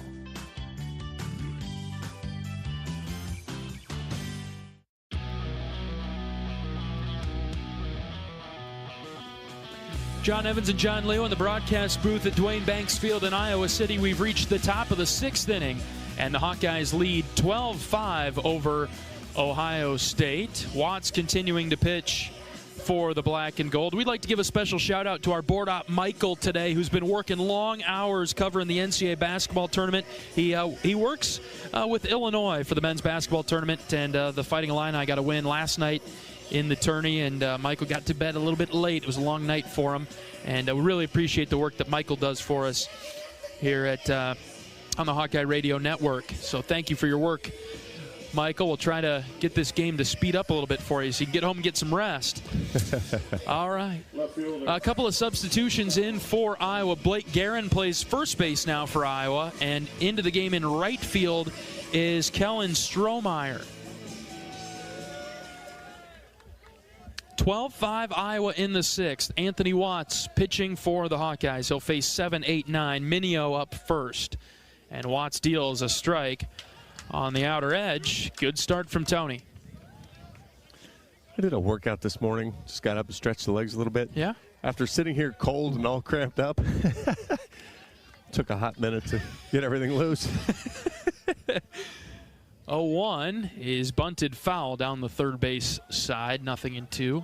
Right. I've got a big bulky sweatshirt on underneath this, and then I've got this jacket over the top, and I can feel myself, like my back is kind of sore from shivering and just kind of tightened up. Yeah, I'm not as bad as I felt like I might be, or even as bad as I was when the game started, but not great. Yeah, not great, Bob. Watts' 0-2 is hit right back to him. Tony calmly picks it up. Underhand flip to Guerin. 1 away. We're actually getting the Coach Heller wind change now, too, because I can read the Nebraska flag out there to the left of the scoreboard, and it's blowing now from right to left instead of early in the game when it was blowing the other direction. Yeah, Coach has been right.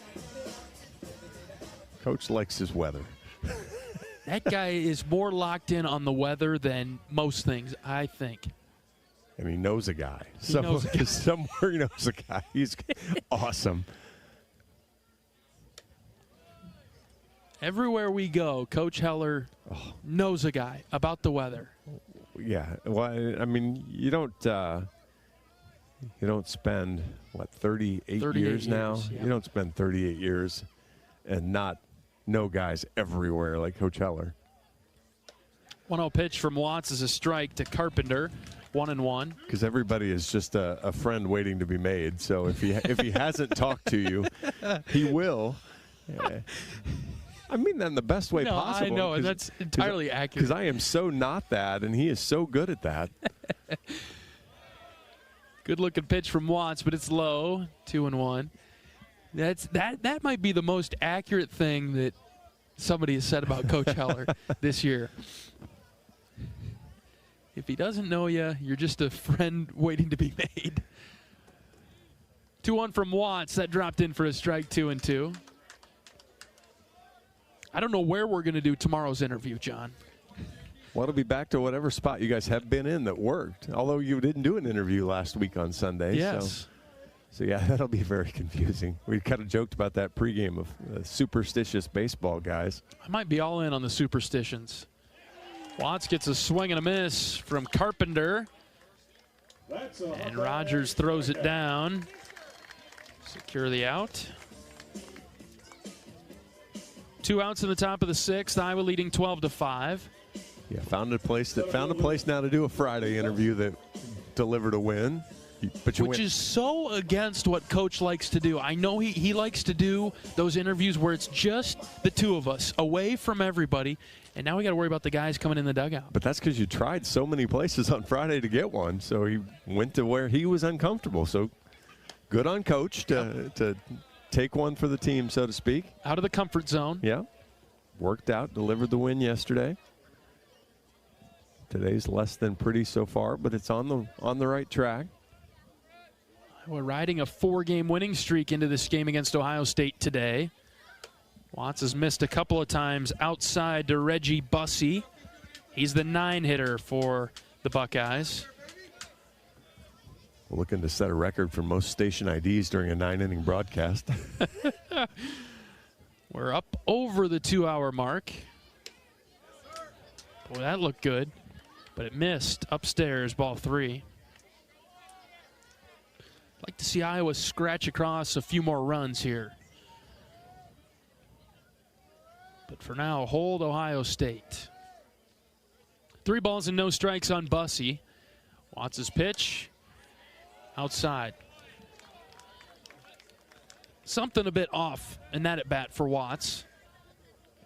He had been very good since he came into the game, and then just didn't want to. Right fielder Trey Lipsy. Couldn't clip the corner on those outside pitches. Yeah, and we talked about that a couple times. A guy you probably just need to attack and go get. Now it flips to the top of the order with Lipsy, another left-handed hitter. Watts kept it low, ball 1. We've seen this a few times from Anthony, where just, kind of that growth curve, that momentary lapse, and it's kind of just a matter of how long that momentary lapse takes. And Daniel Rogers will go out and have a chat and threw away the baseball, and the 5th year just trying to get his pitcher zoomed back in here and get Iowa bats back in the dugout. Iowa with 12 runs on 7 hits. 2 errors in the field for the Hawks. 5 runs, 5 hits for the Buckeyes with 1 error. Yeah, Iowa matched the run total from yesterday, but boy, done it in a completely different way. Strange game. USC gets a run in the bottom of the 1st on Nebraska, so 1-0 there early. All right, Lipsy back in the box. Watts missed again. Well, he missed his spot by a long ways there. Rogers had to dive back across the plate. Lipsy struck out in a big spot back in the 4th inning. Some Hawkeye pitchers circling in the bullpen down the right field line. The 2-0 pitch from Watts. That dropped in for a strike. Outer edge, 2-1. You start to give some grace to home plate umpire Harmon when he starts seeing balls all over the place. Right. Buckeye pitcher spraying it, and now Anthony spraying it a little bit as well. Runner takes off. The 2-1 is low. Throw down to second base is not in time. Got away from Mitchell there briefly. 3 balls and a strike. Ooh. I believe that was called a ball. It was, as Harmon flashes up the signs from behind home plate. 3-1. That was a good-looking pitch from Tony. Yeah, he's given some strikes, but boy, he took one away there. Watts comes set from the belt with 2 outs, trying to get out of it in the 6th. The pitch on the outer edge, 3-2. Gave it back. we got to the place we were meant to be. Although I think Lipsy might have swung at that pitch if it was if he was down in the count 2-2. He might have swung at that one. Full count, all-important pitch now from Watts. Here it is. Oh, he leaned into that? Foul ball. They called him out. It took a minute. He leaned into it, and Lipsy is called out. And Ohio State, they are certainly going to argue this, as the head coach, Justin Hare, upset. No runs, no hits.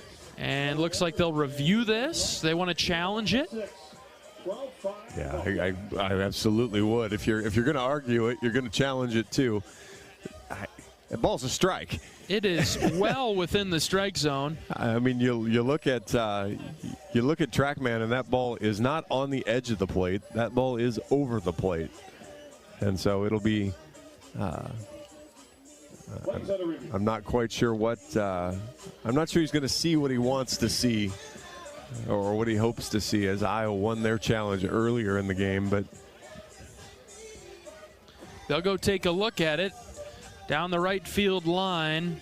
It certainly looked from up here, John, that he leaned into it. 100%. I actually thought it clipped bad. I thought it was going to be a foul ball. But boy, he was. Well, in that instance, would that keep the at-bat alive if it's off the knob of the bat? If it's off the, well. If it's off the bat, it's a foul ball, whether you lean into it or not. Correct. If it's off the bat, it's a foul ball. It doesn't matter whether you're over the plate or whether you're in your own batter's box. But Lipsey's getting attention, so I'm going to guess it did hit his hand. Hoping for a quick review. But I mean, it makes sense. This game has been strange from the get-go. Let's just keep adding to the pile at this point of strangeness. We'll be back tomorrow at 1 o'clock. Iowa and Ohio State wrapping up this series. Hopefully the victor of the series is already determined. Iowa on their way to clinching the 3-game set with the Buckeyes with a win today after beating Ohio State 12-0 in 7 innings yesterday. So we'll be here at 1 o'clock. Pregame coverage at 12:30. They're looking at things down the right field line, just beyond the Iowa dugout.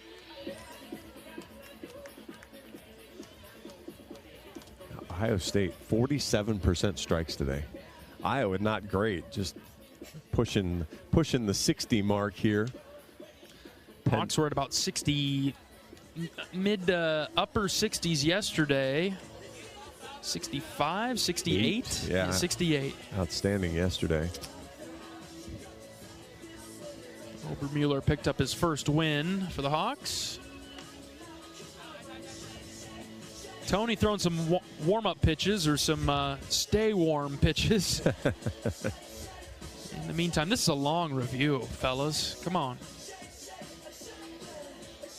Lipsey's still got the bat. Lipsey does not need the bat, because I think he's either going to be on first base or he's going to be out. I think he can strip off all the stuff, and to your point, I still don't think it'll end up being a foul ball. I don't think that's going to be the final determination.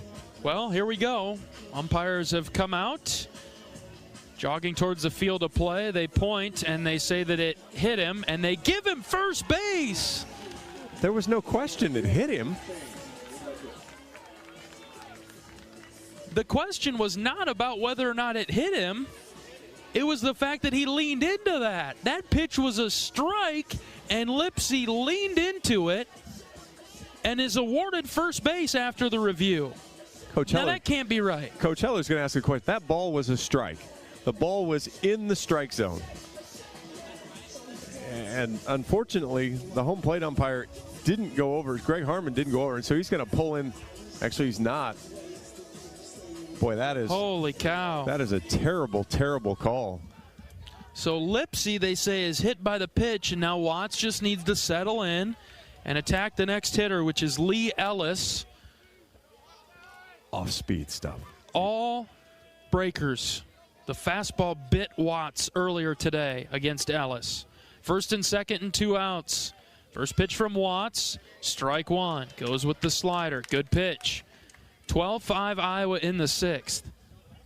My goodness. Again, this has just been to have that one then overturned. We've just compounded the strangeness. 0-1. In the dirt, got away from Rogers. Both runners will advance.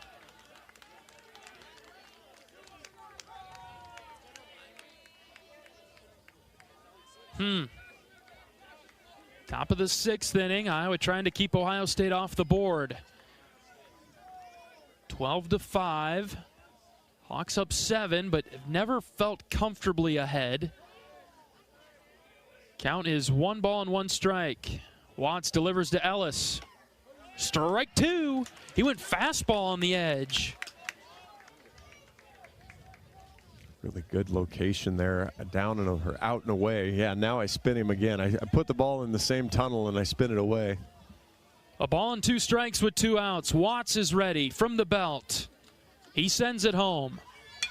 Lined into center field. Risley coming forward. Miles caught it for the 3rd out. Nothing doing for the Buckeyes. A long 6th inning, but no runs. 12-5, Iowa holds the lead. We're back for the bottom of the 6th after this. This is Hawkeye Baseball from Learfield. Not all internet is created equal. It's a lot like choosing a quarterback. Technically, you could sign up any new rookie provider on the block, but the success of every device in your home depends on it. Will they perform in the clutch, or will they buffer under pressure? Extreme provides the speed you need with a 100% gigabit technology network and amplified Wi-Fi. And unlike signing a quarterback, Extreme Internet requires no contracts. There's only one pick to lead your team. It's Extreme, powered by Mediacom.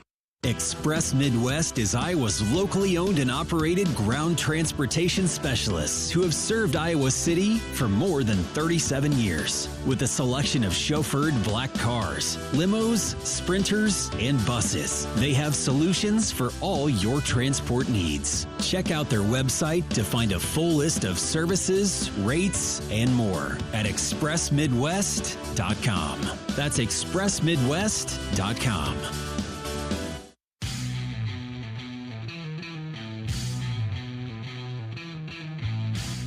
For comprehensive coverage of college baseball, tune to SiriusXM, Big Ten Radio Channel 372 in the car and on the all-new SiriusXM app. SiriusXM is the home of your favorite team and conference, including live games, plus interviews and analysis. So cheer along with the SiriusXM app and listen to your favorite team anywhere.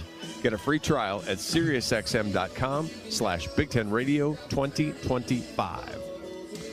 John Evans and John Leo wishing you a happy Saturday from wherever you may be listening. You know, Mike is tuned in on the east side of Iowa City today. Thanks for firing us up on the radio, Mike.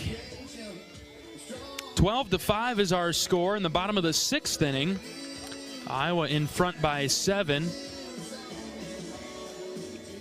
And the Hawks will send 9-1-2 to the plate. Swales, Wilmus, and Mitchell to face Erdman. USC women beat UNC Greensboro 71-25. Yikes. And that was a 116? Yeah. Okay. South Dakota State about to upset the Oklahoma State. Swing and a miss from Swales. 74-68, so 10 beats a 7.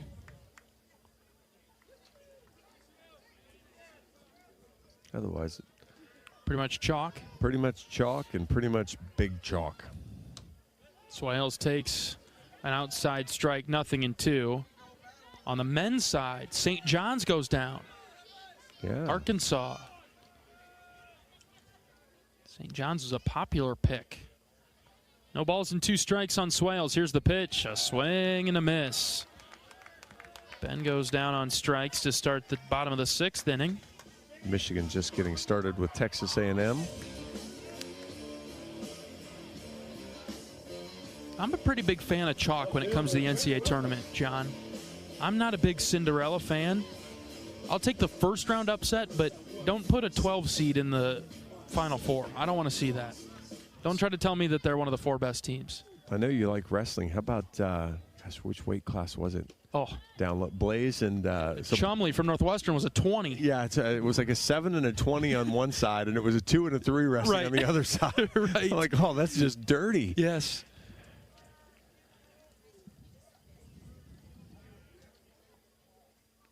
Wilmus hits the 1-0 high and deep to right. Lipsy is there, shielding his eyes from the sun, and makes the catch. 2 down. Yeah, that was an interesting one at the wrestling tournament. See if the Hawks can stretch this inning out just a little bit longer. Going quickly, isn't it? It's going real quickly. Here's Gable Mitchell. Batting from the left side. First pitch to Gable sailed away. Ball 1. Big match for your Devils tonight. Yes. The other night, New Jersey was up 3-1 in the 3rd and gave up 4 goals and lost to the Flames. You didn't hear from me that night, John. 1-0 to Mitchell is a strike, 1-1. So, yes, New Jersey and Ottawa tonight. My Penguins are only 6 points out of a playoff spot, and they've played 3 more games than that team. So I think if they win the last 11, they're in. I don't know what to say to you there, John. Pitch is high to Mitchell, 2-1. Better luck next year. I need your team to start making a push for the playoffs here. How many years in a row is this? I think it's just 2. Might just be 2. 3.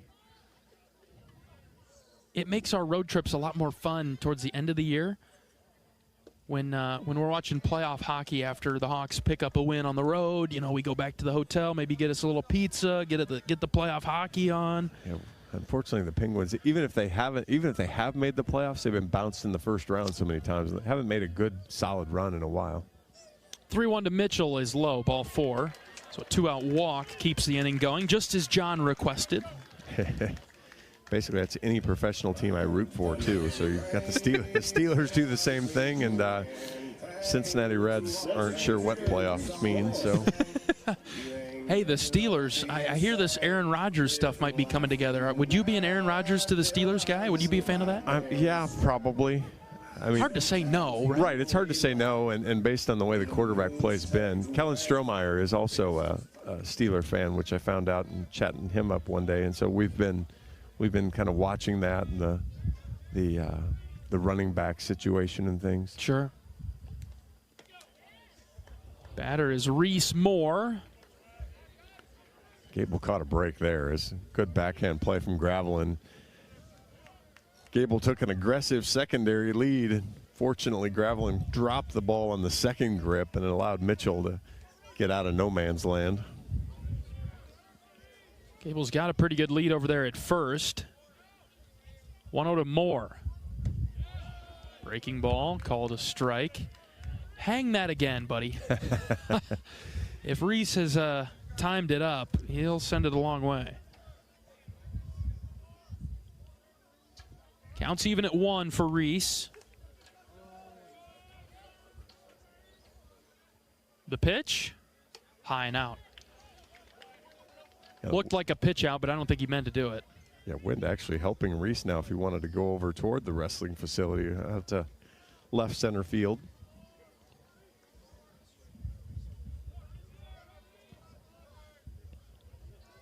Moore 2 for 4 today with 4 runs batted in. Here's the 2-1. Swing and a miss. Good cut from Reese, 2-2. Oh. That's one you can't miss. 91 right in the center of the plate. I mean, easy for me to say you can't miss, but that's the pitch he's looking for. Might have been out in front of it, John. I think he was a little bit early. Counts even at 2 with 2 outs. Here's the pitch. Runner takes off, a swing and a miss. Moore goes down on strikes. Iowa goes down quietly. We're through 6 at Banks. 12-5, Iowa with the lead. Back in a moment. This is Hawkeye Baseball from Learfield. Which schools will take home the prestigious Learfield Directors Cup as the top college athletic programs for the 2024-25 college athletic season? You can follow the standings of your favorite team or alma mater at L Directors Cup on Twitter and online at thedirectorscup.com. Trophies will be awarded in June 2025 to the winning institutions in all college sports divisions. Learfield Directors Cup, the crowning achievement in college athletics. FS Envision Seed Corn and FS High Soy Soybeans provide best-in-class traits and genetics that perform. In farming, bushels matter to your bottom line. Our field-proven products deliver high yields year after year. Get the seed you need from the people you trust. Contact your local FS Envision and High Soy retailer or visit fsseed.com to learn more.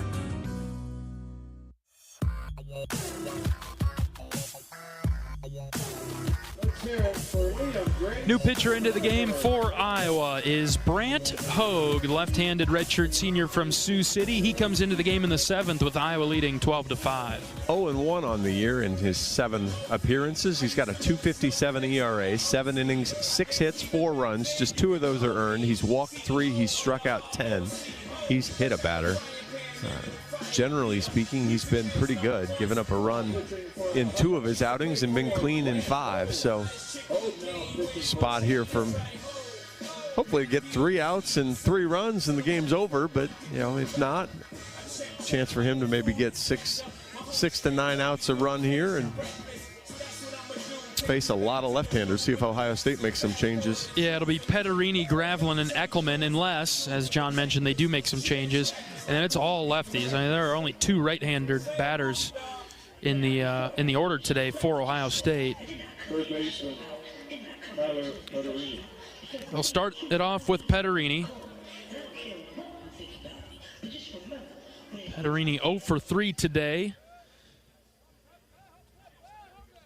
Hogue is ready. Iowa leading 12-5 in the 7th. First pitch strike from Brandt. Good start. Iowa 19 at-bats with runners on 19 official at-bats with runners on base. It's a ground ball foul over to the left. And a fair percentage, 6 of 19 is, all right.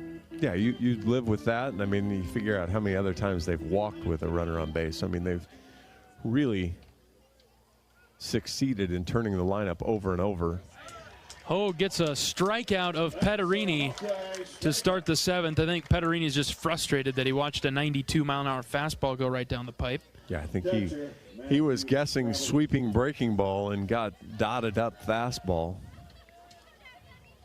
Good start from Hogue. Here is Gravelin with 1 away and the base is empty.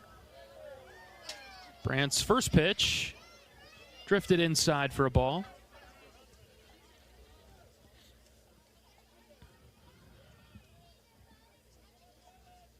Gravelin 0 for 3. Hogue deals a fastball away from him. Ball 1. Really nice hitter, though. 286 on the year, 5 home runs, 5 other extra base hits. Hogue trying to deal him a strike, and he does with the sweeper, 2-1. Yeah, probably your one complaint is maybe strikes out a little more than you want, but sometimes, again, you're going to get that with the power hitters. 2-1, caught the outside corner, it's 2-2. I felt like we mentioned his name 1,000 times last year in a positive way. Yep. And he's been around, this is his 3rd year. He's a junior, but I do remember him freshman year. He sends it foul down the Iowa dugout side. We'll do it again at 2-2. Good pitch there from Hogue. Got the fastball up and in. Clearly a strike. Gravelin had to fight it off. What do you like, sweeper or fastball? Dot the outside. 2-2. He tried it, missed. 3-2.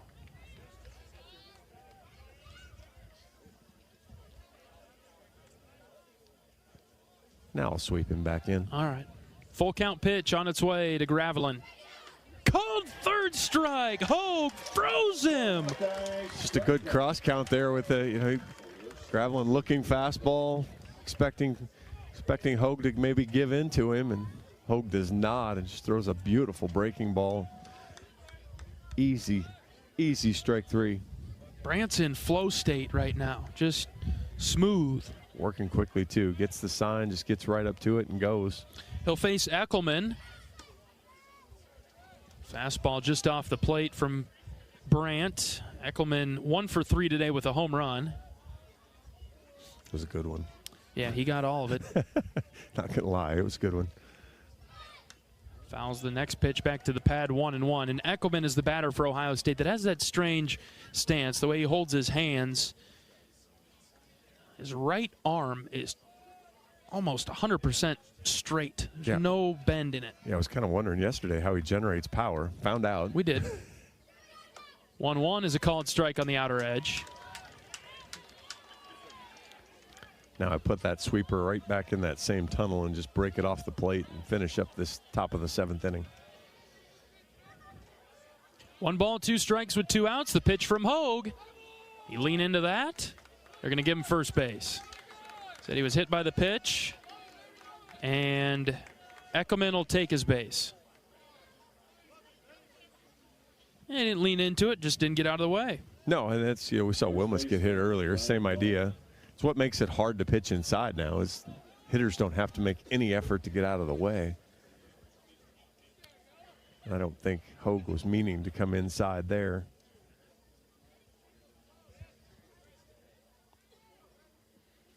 Two outs for Ryan Miller. Fastball downstairs, ball 1. Miller's been good for Ohio State. He has 2 of their 5 hits. We'll get a quick visit from Dan Rogers.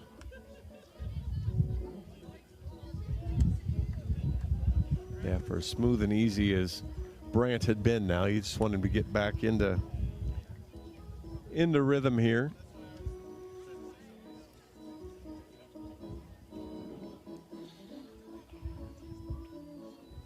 Don't overcomplicate things. And you're in control of the game, so just stay that way. Iowa leading 12-5 in the 7th. Be in run rule territory. 1-0 pitch. That's a strike, 1-1.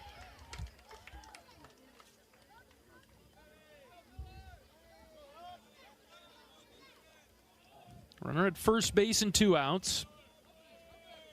Hogue delivers. Another strike. Back-to-back fastballs that found the strike zone. It's 1-2. Now throw the sweeper. Throw it off the plate. Start where it finished. Yes. And have it tail away. Yeah, same way I thought he should have attacked the last hitter. Instead goes fastball. It's off the plate. Outside 2-2. Now you have 1 less pitch to work with, but you... But you kind of do that. I mean, again, he was going to make sure he missed where he was supposed to miss. Wasn't going to miss back over the plate. Counts even at 2 with 2 outs. Here's the pitch from Hogue. Fastball outside again, ball 3. A little bit surprised he hasn't gone with the breaking ball. Maybe it comes here, but need a strike to Ryan Miller. Runner will be going on the pitch. 3 balls and 2 strikes. Here it comes from Hogue. He hit him.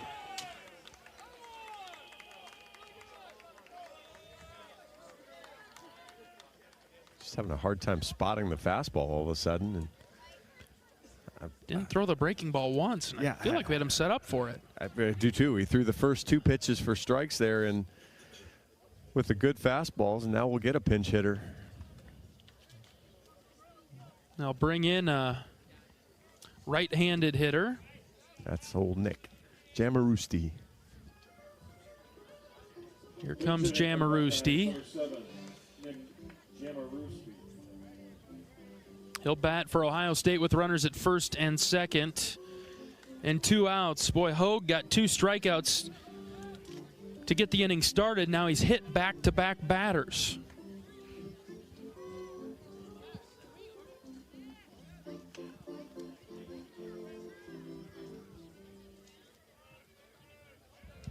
Looks like the Hawks will stick with Hogue to face Jamarusti. First pitch strike. He's got outstanding control of his breaking stuff, and again, that's kind of why it puzzled me. He didn't throw any after he got ahead.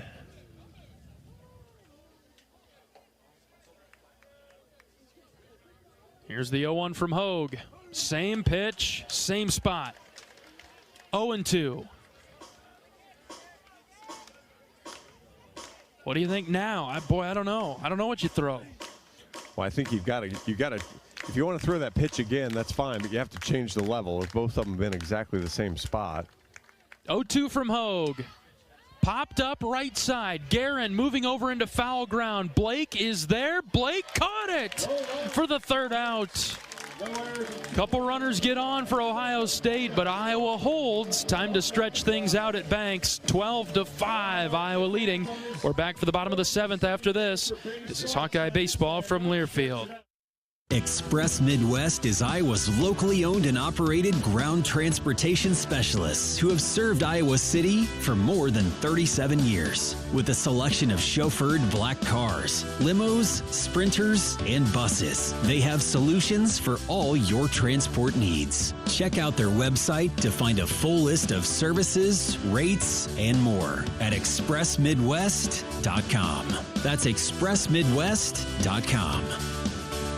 Whether you're traveling for business, pleasure, sports, or with one of our guided tours, our team of travel experts at Travel Leaders Destinations Unlimited will ensure you have a memorable, worry-free experience. Let our professional travel advisors with extensive travel experience and destination knowledge handle your every travel need. Family-owned and operated, Travel Leaders Destinations Unlimited has been serving the Hawkeye community for many years, receiving the Agency of Choice Award several times. Make your travels easy with Travel Leaders Destinations Unlimited at duagency.com.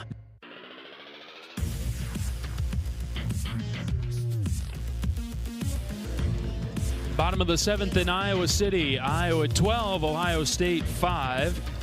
The Hawkeyes will send Risley, Rogers, and Strohmeyer to the plate in this 7th inning. You're within the run rule window. If Iowa could score 3 runs in this half inning, we'd get out of here early. I don't know if it'd be early. This game has been taking pretty long, but the game trend so far, John, could lead you to believe that this could be a good inning for the Hawks. 5 in the first, 3 in the third, 4 in the fifth, and a crooked number, at least 3, would be a game over here in the 7th, scoring in every odd inning. 3 will do it, and maybe Michael won't get you for ID. Yeah. Yeah, I know that's coming on the next pitch, Michael. Don't worry. Ball 1 to Miles Risley, he is 0 for 1 today, but he has an RBI, 2 runs scored. Now, how can that be? Well, he's walked twice, and he was hit by a pitch with the bases loaded. Miles with a half swing and drew contact, hitting it foul over to the right. Rutgers 3-0 over Oregon through 3 innings. USC adds another single. They're up on Nebraska 2-0, but Nebraska with a little threat going in the 4th. Erdman pitching for Ohio State, the 1-1 to Risley. Miles hits it on the ground to second. Brought in by Carpenter. He throws out Miles, 1 away. That's a base hit for Miles against the Michigan State. Because Michigan State shoved all 3 guys onto the other side of the field. He rolls one over there. Unfortunately for him, Ohio State didn't believe in the full shift and doesn't get the ground ball single. Speaking of shifts, whoa, put one major for Dan Rogers. How about a bunt down that third base line, Dan? Well, the funny thing is, last time they did the shift, the outfielder, that ball misses low, the right fielder didn't really shift. And so he was over there. So you had a weird configuration where, I mean, they really don't think Daniel's going to hit it to the opposite field at all. There's nothing. There are 2 people on the left of the Tiger Hawk. Rogers takes an outside strike right on the outer edge. It's 1-1. Yeah, there are five Buckeye defenders. A healthy margin to the right of the Tiger Hawk. Correct. 4 for sure. Center fielders just shaded that way at least, but 1-1 to Rogers. Breaking ball. High strike. 1-2.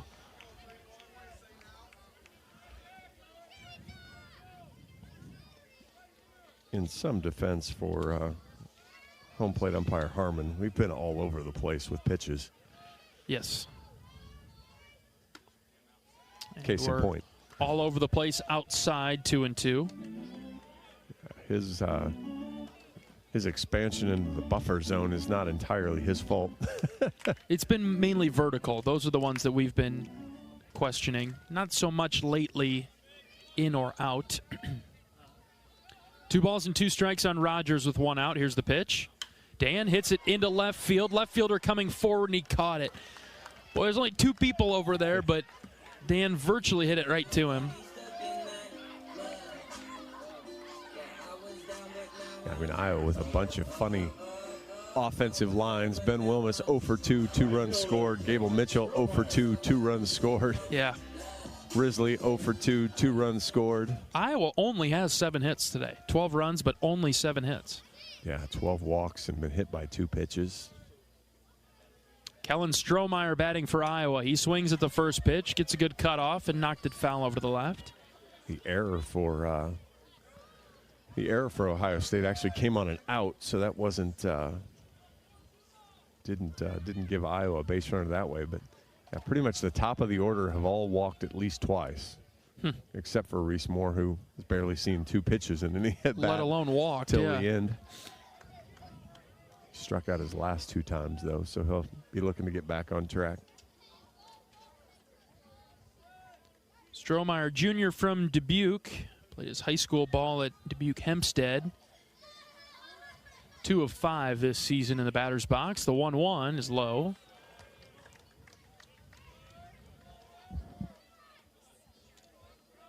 Yeah, Iowa 12 walks and 2 hit by pitches to just 8 strikeouts. So kind of certainly a ratio you're going to live with if you're the offensive coach. 2-1. Strohmeyer hits just foul down the line at third. That would have been fun for Kellen. He would have had to get going. But inside out and pushed it foul. Third base umpire jumps out of the way of that. In jumping out of the way, he takes himself off the line. It was foul. I'm not arguing that part. Yep. 2 balls and 2 strikes on Strohmeyer. Start a rally, a 2-out run here in the bottom of the 7th. Here's the pitch. Chopper up the middle, backhanded by Carpenter. That's a good play, but the throw is late to first. Strohmeyer sprinting down the line. Good stop by Carpenter, and he popped up out of the backhand slide. Did not get it over to first base in time. Strohmeyer, infield single. Good hustle there from the left-handed hitting Strohmeyer, moving down the line the whole way. See what Bop can do now. Blake's first at bat of the day, Blake Guerin, entered in the 6th. 12-5 Iowa, bottom 7. Ohio State infield with a shift onto the pull side of Blake, the right-handed hitter. First pitch is in the dirt. Strohmeyer takes off for second and easily winds up at second base. Good read there as that ball didn't bounce very far from gravel. And again, Strohmeyer with a good secondary lead and just put his head down and went. And with 2 outs, great job getting himself into scoring position in case Blake gets his first single of the season. Blake's got 4 hits. 16 total bases on those 4 hits. It's pretty good. Yep. 4 home runs. He's drawn 4 walks. Been hit by a few pitches as well. He's been better at the plate than his average shows right now. That's true. Ball and no strikes on Guerin. Here's the pitch. Blake fouled it back. Time up the off speed. Just scooped under it.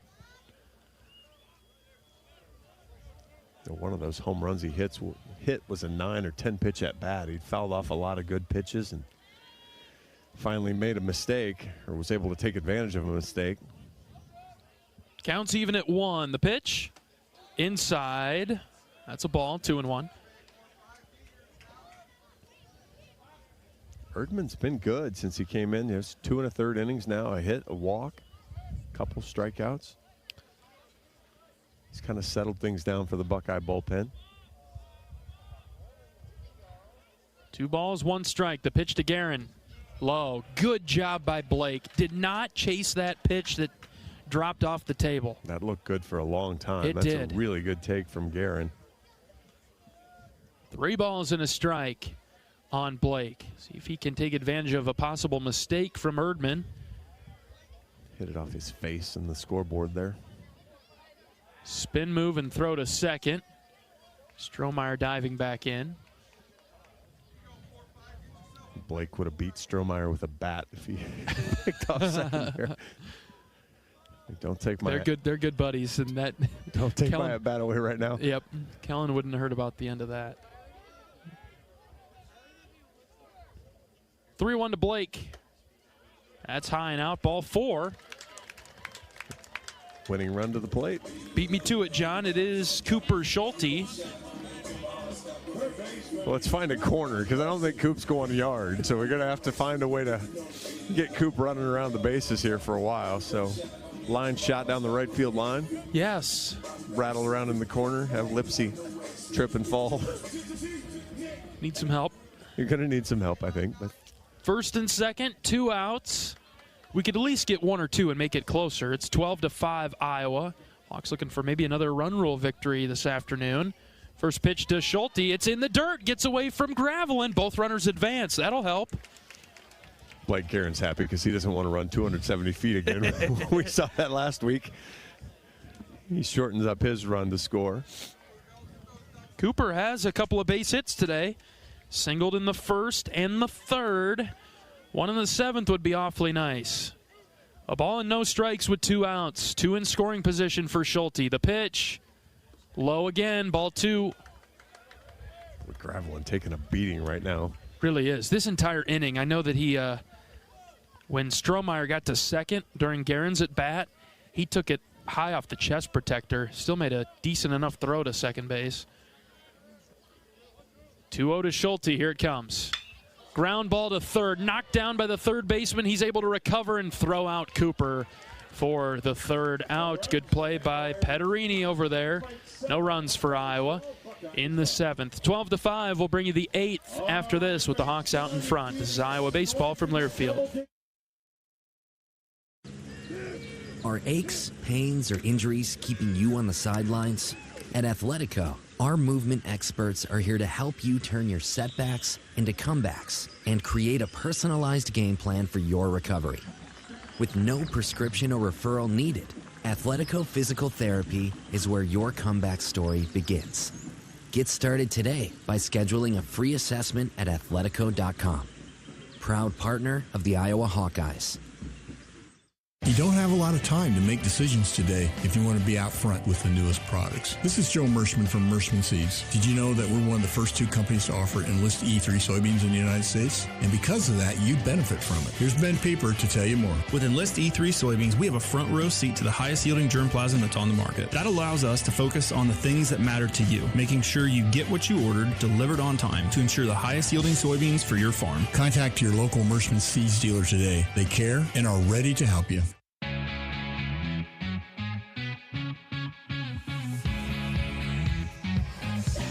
Top of the 8th inning, Iowa leads Ohio State 12-5. Let's pause 10 seconds for station identification. 10-second station ID. This is Iowa Hawkeye baseball.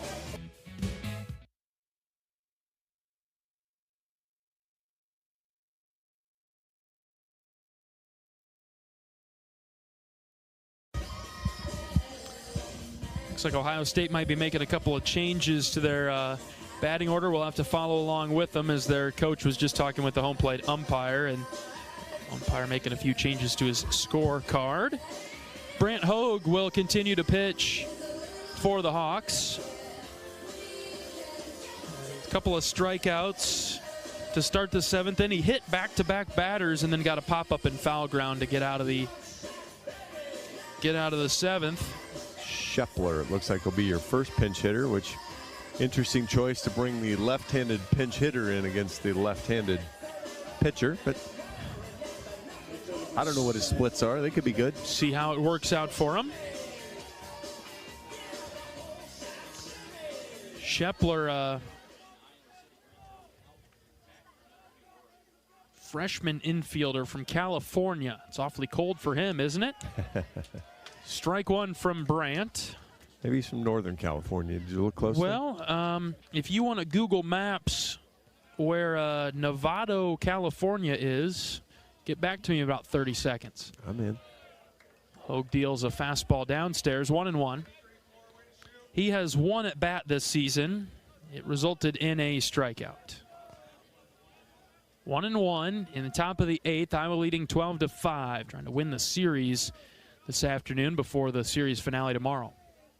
Hogue will step off and reset. What'd you find, John? Northern California, north of San Francisco. Okay. So it could get cold there. Near Petaluma. All right. I've never heard of that town. North of San Rafael. Strike called there. Population 55,000, 516. So I don't know. Is that a city to you, John? That's a city, isn't it? Well, it's not a town, is when it? you're in Iowa, it's a city. It's a city in Iowa. It's a town in California. This is hit on the ground is short. Mitchell getting some action, fields it, and throws it across the diamond for the first out of the inning. Doesn't feel like we've had many basic plays like that. None. So few. In either case, feels it what... just a rolling ground ball or... 10 strikeouts, so it's not even like Iowa's had a ton of strikeouts that fielders haven't been active, but it just doesn't, little pop-ups here and there. Risley's had some work in center field.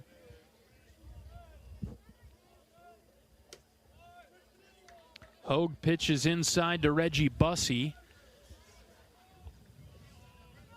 Another one was all right. You showed him the fastball. Now spin him into the ground. Yes. Back to your strengths here. 1-0.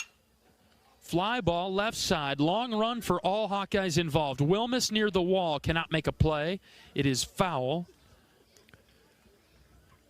Needed to hurdle the wall, take out 2 kids. Had a few steps to go, didn't he? Catch it behind his back. I think he had it if we'd accomplish all those things. Counts 1-1.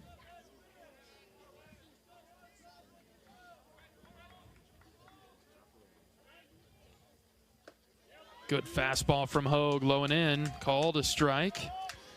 What do we have tonight? Is it 7 o'clock that the wrestling starts? And so they start at 184 with Starachi going for the 5-peat. Yes, Starachi against Keckeisen of UNI. Hogue with a big strikeout. You got Bussey looking. Yeah, that's an odd one. You got a guy going for a 5-peat, and you've got the he's wrestling the defending champion at the weight. Yes. Sorry, I cut you off there on Bussey striking out. No. You're good. No, Keckeisen. I'm pulling for Keckeisen. I like history, but I'm pulling for Keckeisen. I don't know if I love Penn State history. So. No, that's right. Good context, John. So they're starting at 184, and then they're going down to 125, and then running it that way, which is for the first time ever. So they want to bookend the broadcast with, well, maybe not the broad. Yeah, no, it is the broadcast. Starachi and then Stevenson to finish. Yes. Because the fans in the arena, I can tell you, if they're at the finals, they're at the final session. They're staying from start to finish. They don't care which one's first. Yeah, they're not leaving. So Your the TV audience you're trying to keep around. Which for the true wrestling fans, which it is continuing to grow in my opinion. 2-0 from Hogue is a strike, 2-1. The wrestling crowd continues to grow, and I think it should be a nice session tonight. Hopefully 3 Hawkeye champions.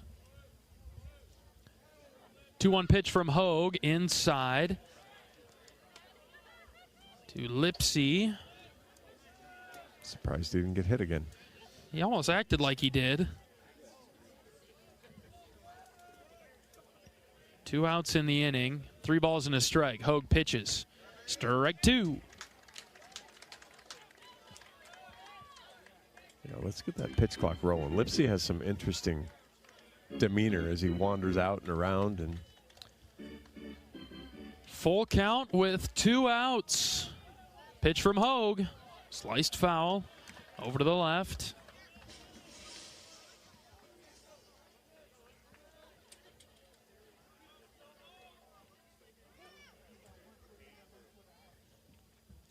All right, finish him up here. Let's go. Hogue from the belt, the 3-2. He's hit by the pitch. That pitch wasn't quite a strike like the other one was, but as we just determined, it doesn't matter. It's a little annoying. And he's hurting down that first baseline. He's got an elbow guard, so I'm not sure how he gets hit in the elbow and he's hurt by it, but I think he got hit in the hand the first time. Which, again, if you're going to lean into a pitch, you should lean in with your guard, not with your, the skin portion. He's got to lead the Big Ten in hit by pitches. It's his 3rd of the day, and I'm guessing it's not an outlier today. 2 outs for Lee Ellis. Hogue's pitch dropped in for a strike. See if Hogue can not do a repeat of last inning with 2 quick outs, 2 quick hit by pitches following that.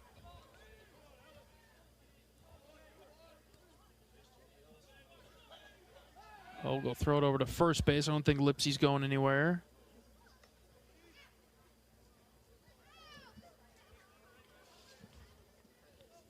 Lipsy had been hit by 7 pitches coming into the game.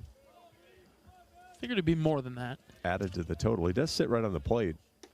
Swing and a miss. Good changeup from Hogue. You remember the Maryland leadoff hitter was their catcher? I do. He sat right on top of the plate. He was easy to hit. Yes. And then had an attitude that made you want to hit him. I mean, great player. I mean, you'd love to have him on your team. It was just the opposing team. He irritated the heck out of you. Yep. 0-2 from Hogue. Chopped foul over to the left. We'll do it again. Yeah, Maryland, that was our first Big Ten series at home that year. Yeah. And haven't really played them since. Played them in the championship game. Our first year together back in 2023. Hogue's 0-2 high. But I haven't seen much of Maryland lately. No, I'm all right with that. Our buddy Sammy Honar went out there, finished up his career out there. Mm-hmm. Hogue's 1-2, swing and a miss. Boy, he spun him into the turf with the slider. Hogue strikes out his second of the inning. We'll go to the bottom of the 8th. Iowa leading 12-5. This is Hawkeye Baseball from Learfield. Cancer doesn't care. It doesn't care what you look like, how old you are, what you do, or where you live. We do. University of Iowa Healthcare is doing more to beat cancer than anyone in the state. From second opinions to life-saving treatments that happen here first. We lead the way in research, training, and care because we believe that UI Healthcare is here to make all of Iowa better. UI Healthcare, changing medicine, changing lives. Visit uihealthcare.org. This is John. Hey, my name is John Jackson. He's not some actor. He's a steward of the land with a John Deere 3 Series tractor and a PTO Quick Connect that hooks up rear implements with a single click. John runs with us because to him, there's nothing more important than connecting with the land. Nothing runs like a Deere. Hear John's story at Deere.com. Stop by your local John Deere dealer for a test drive today or learn more at Deere.com. Your Iowa John Deere dealers, proud sponsors of Iowa baseball.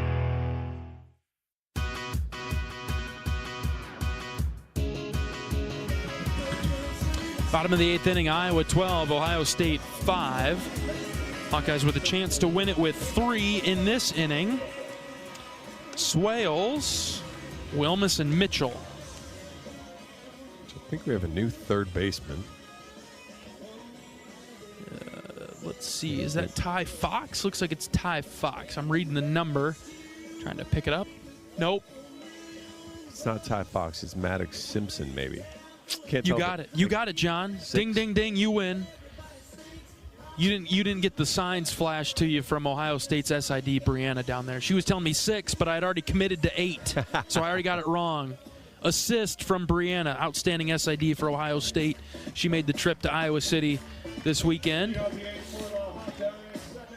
Yeah, I determined earlier, I saw some friends today when I was walking the dog this morning, and I determined how bad my eyesight is when they were about 30 or 40 feet from me, and either I wasn't paying enough attention or just didn't recognize them at first. Took some time to dawn on me as that high strike. So yeah, I'm in the old category, so the eyesight's just sketchy.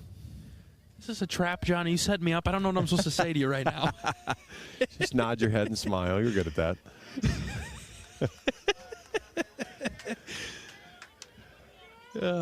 Swales in the box for the Hawks in the 8th. 0-2 count on him.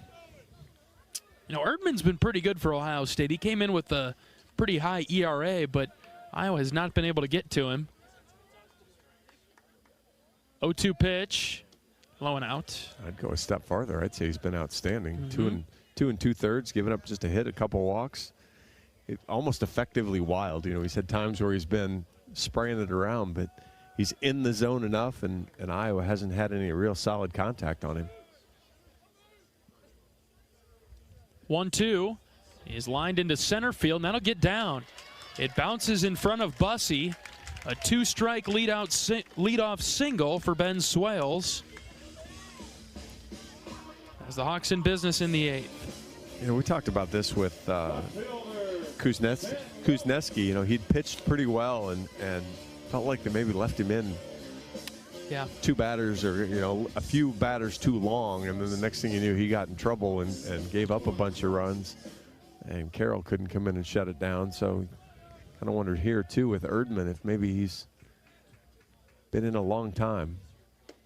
Now, Iowa scored 24 runs in these first two games. Just hasn't felt like we've seen a ton of Ohio State pitchers, though. Like, haven't carved out their bullpen a ton. Swales at first base. The batter is Ben Wilmus. Runner takes off. It's a ground ball to short. Good thing Swales was moving. Throw over to first is dug out of the turf by Miller. And Wilmus grounds out. Swales to second base. Yeah, I'm not sure Ben swings at that except for the hit and run, but kind of a defensive put it in play. Iowa moves the runner up, so unfortunately it cost Ben an at-bat, so it's different than a sacrifice, but does the same job. And that brings up Gable Mitchell. Runner at second. First pitch to Gable is low. You look at Mitchell's line today. Brutally put, you could say he's hitless, but in reality, he's 0 for 2. He's walked 3 times and scored 2 runs. So productive day for Gable, even without a hit so far. Let's see if he can get one here. He hits one high to right. Lipsy over in front of the track makes the catch. Swales tags from second to third. No ball is really carrying out of here. There's no assistance, I should say. No, that's a good pitch, too. That was down and in. And Gable did about the only thing you can do with it if you're going to try that. And he just ends up lifting it out well too high. And here comes Reese Moore. He'll face somebody different. Time called for Ohio State. Is this a change or a chat? I'd prefer a chat, wouldn't you? It's going to be a change. You think so? You're not going out here to chat him up about Reese Moore. You're either going to, I mean, because Reese really can't hurt you from a standpoint of game being over. The home plate umpire will go out, and then he'll tap his right hand. Oh, you're really going for it, John, aren't you? Yeah, I'm all in on this. I don't want you to be right. This is one of the times I really want you to be wrong, John. All in on this one. No, I was wrong. I was wrong. They're sticking with Erdman. No change, just a chat. I thought for sure, because the bullpen guy was slinging it faster, too. He got up out of nowhere, because I looked down there in left. There was nobody throwing. And then all of a sudden, there was a guy throwing. So it had that feeling that he was working on it pretty quickly. All right, Swales at third base with 2 outs. First pitch to Moore. Swing and a miss. Reese chased. Yeah, Reese had been really good through the first game and a half of not expanding the strike zone. And then the umpire made a call on him, and he's expanded the zone since then. Erdman's 0-1. Reese chopped foul over to the right. Uppercut swing from Moore. Did not get the barrel on it, and so it was a ground ball. Thankfully, foul. Get another crack at it here, 0-2. Now he's going to have to be locked in here. Stay with it. Again, when Reese is good, left center field is in play. The 0-2 to Moore. Ground ball to first. Miller's got it. He'll touch the bag for the third out. All right, Iowa leads at 12-5. We'll go to the 9th right after this. This is Hawkeye Baseball from Learfield. Well, it's our biggest harvest ever thanks to Pioneer brand Z-Series Enlist E3 soybeans. Yeah, fastest growing trait technology, the new standard for weed control. Amazing yields. You don't sound happy. I guess I just hate it when a great season ends. Hey, remember what Coach said back in high school? Just wait till next year. See why more farmers are switching to America's #1 soybean trait technology at pioneer.com/grow-enlist. Hey Iowa, it's George Kittle, tight end for the San Francisco 49ers and proud former Hawkeye. Life can throw unexpected hits, much like catching a pass over the middle. If you're facing struggles with drug or alcohol use, or even mental health challenges, take a time out and call Your Life Iowa. Just like my teammates are there for me, the Your Life Iowa team is there for you. Get 24/7 free resources or find treatment options at yourlifeiowa.org. A message from Iowa HHS.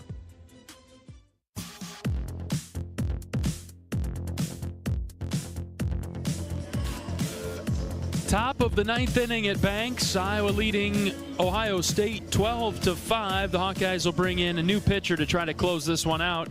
And it'll be Jack Whitlock, the right-handed senior from Cumming, Georgia. 4 appearances on the year, 3 innings, only given up 1 hit, but he has given up 3 runs, a walk, a hit batter. So basically all 3 runners he's allowed this year have scored. His other 3 outings, good, solid, clean outings, and Iowa will look for that to clinch the series victory here in the 9th inning. He'll face 3, 4, and 5. Petterini, Gravlin, and Eckelman, unless there are any changes for Ohio State.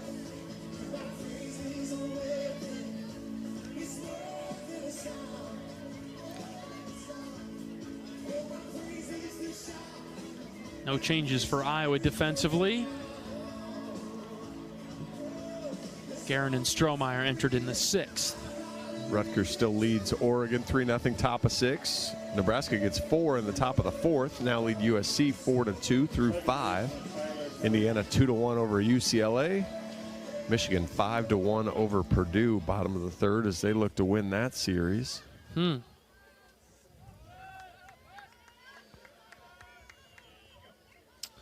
All right, here we go in the 9th. Iowa in control, up 7. Whitlock pitching to Petterini. First pitch is grounded to Guerin at first base. Blake has it. He'll take it to the bag, 1 away. I believe it was, it was the UMBC outing when Jack came in, threw 6 pitches to finish up that game. Would not be against that at all. No.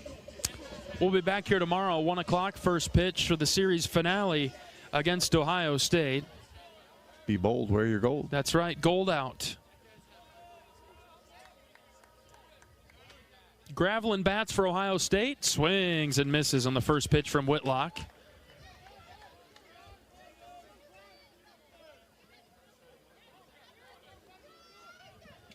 Jack out of the windup is ready.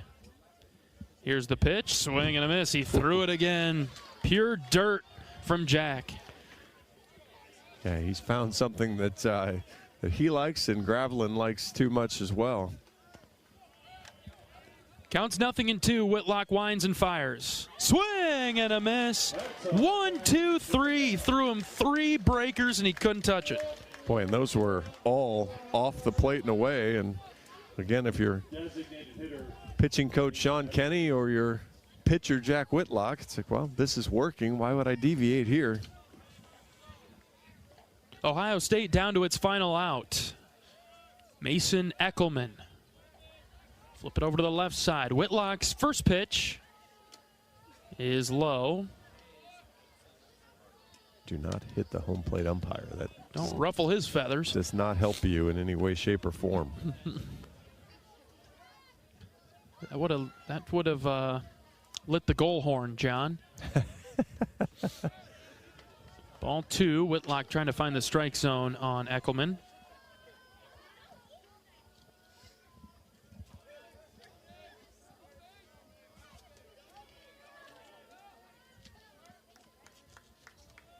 Wind up in the pitch from Whitlock. Inside corner, strike 1, 2-1. Good spot up there from Jack to get back in the at-bat.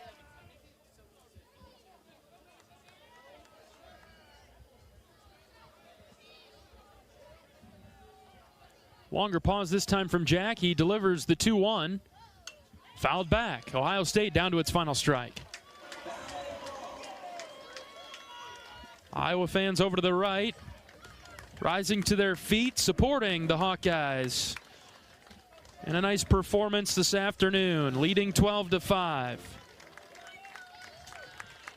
Fans on their feet. Whitlock ready with the 2-2. Here it comes. Just high and out, ball 3. Tried to sneak that spinner into the outside part of the plate. Just didn't get it snapped around. Full count pitch from Whitlock. He brings it home to Eckelman. Swing and a miss. Whitlock got him.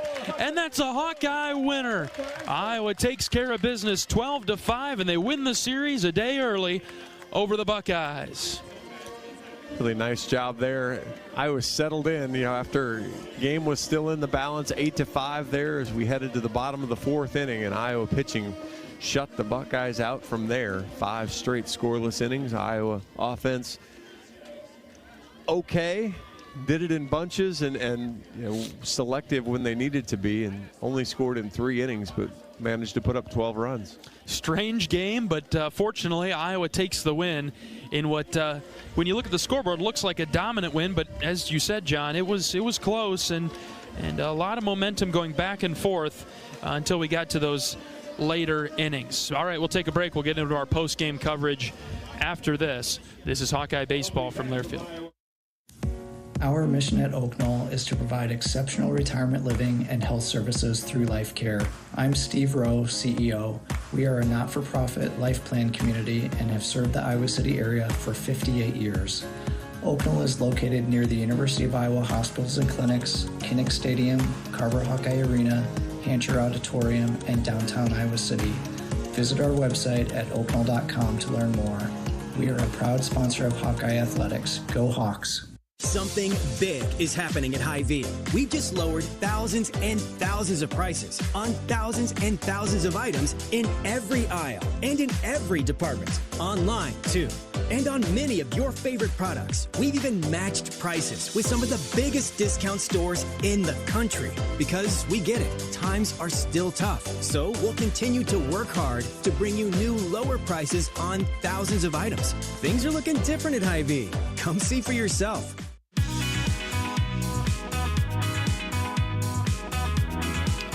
Iowa wins game 2 of the weekend set over Ohio State 12-5. Today, John Evans, you get the first word in our post-game coverage. 5 2/3 scoreless. 5 2/3 one hit from your bullpen. A walk, probably more hit batters than you wanted, but the bullpen was really good in a game that was in the balance there and kind of kept it in check there. And then Iowa hitting again did enough in the places they needed to do it. A completely different day from yesterday. 7 extra base hits yesterday. Today Iowa 9 hits, but just 1 extra base hit, that 2-run home run in the first for Reese. But patient discipline, took the walks when they were there and were able to pile runs up. First time we saw Aaron Savary be a little bit off this season. Didn't give up too much damage, but maybe wasn't on as we've seen him throughout the year. No, didn't find the zone as often. He's been, the control has been really good, and that's been Aaron's superpower so far. But boy, gave up the 2 home runs and then was just missed a lot more than normal. All right, we'll talk with Associate Head Coach Marty Sutherland right after this. This is Hawkeye Baseball from Learfield. When the game goes into overtime. But the game goes into overtime. The choice to enjoy is easy. Bud Light. Easy to drink, easy to enjoy. Enjoy responsibly. Anheuser-Busch, Bud Light Beer, St. Louis, Missouri. Get a great deal on select Kubota equipment. The BX Series is the #1 selling subcompact tractor in the U.S. The versatile lineup is built to help you make the most of your land. Right now at participating dealers, get a Kubota compact tractor for $0 down, 0% APR for up to 60 months. Plus, save up to $1,500 on select equipment. Now through September 30th, see us or go to KubotaUSA.com/disclaimers for full disclaimer. Check out Kubota's winning lineup. Visit KubotaUSA.com to find your local dealer.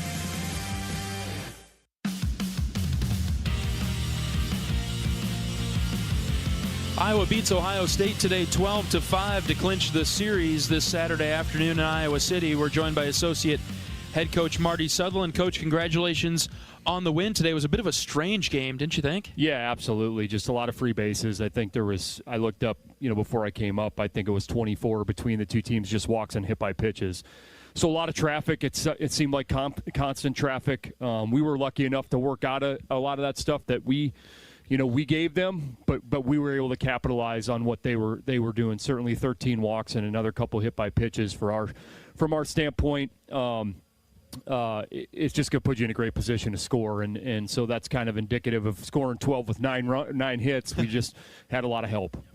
What'd you see from your offensive approach today, Coach? Well, obviously came out of the chute again, right? And Reese with another huge hit to get us going, gets the home run. And then we get 3 2-out hits the rest of that inning. I think Caleb Cooper and Swales all had 2-out RBIs there, and all of a sudden it's 5-0, at the end of the first. So, again, I look at this and it's just a balance, right?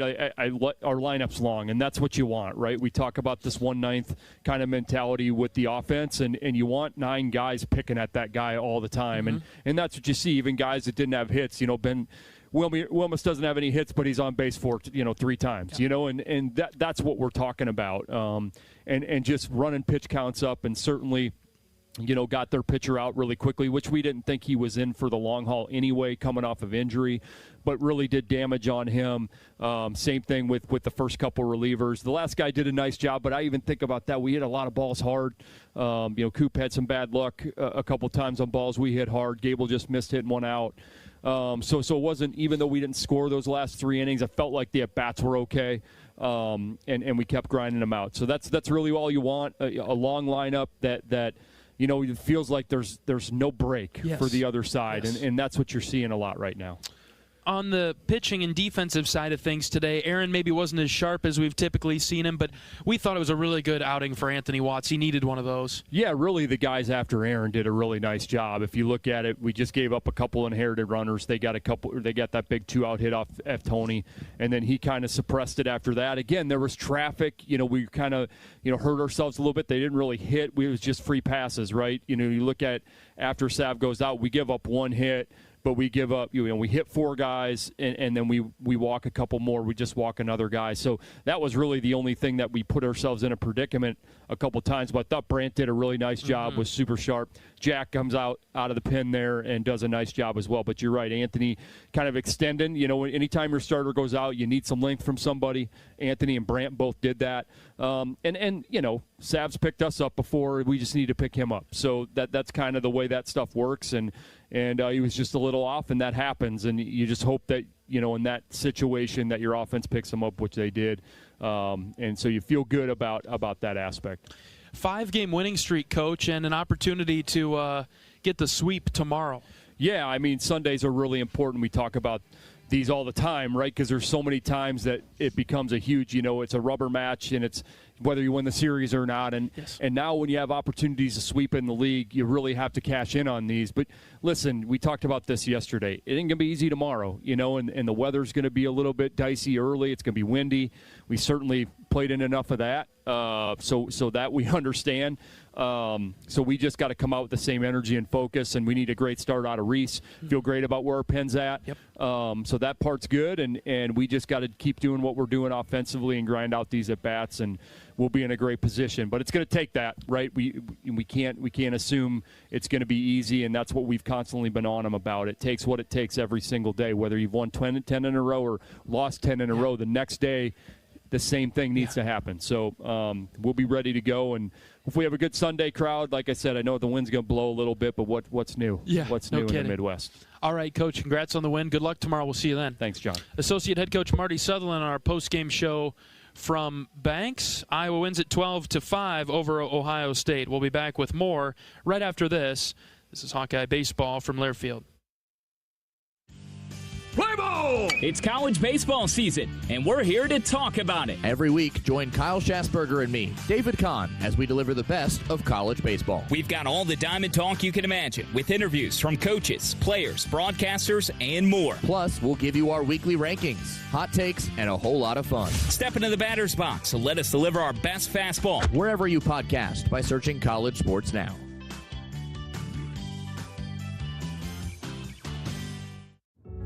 Leaders know there's no guide to greatness. When everyone else says something can't be done, they know it only hasn't been done yet. True leaders weather the fiercest storms and look deep within themselves to rise above and help others find their way forward. At Great Southern Bank, we're proud to partner with visionaries that help raise the tide for all of us. And when you're ready to bring your vision to life, we'll be right behind you with award-winning support.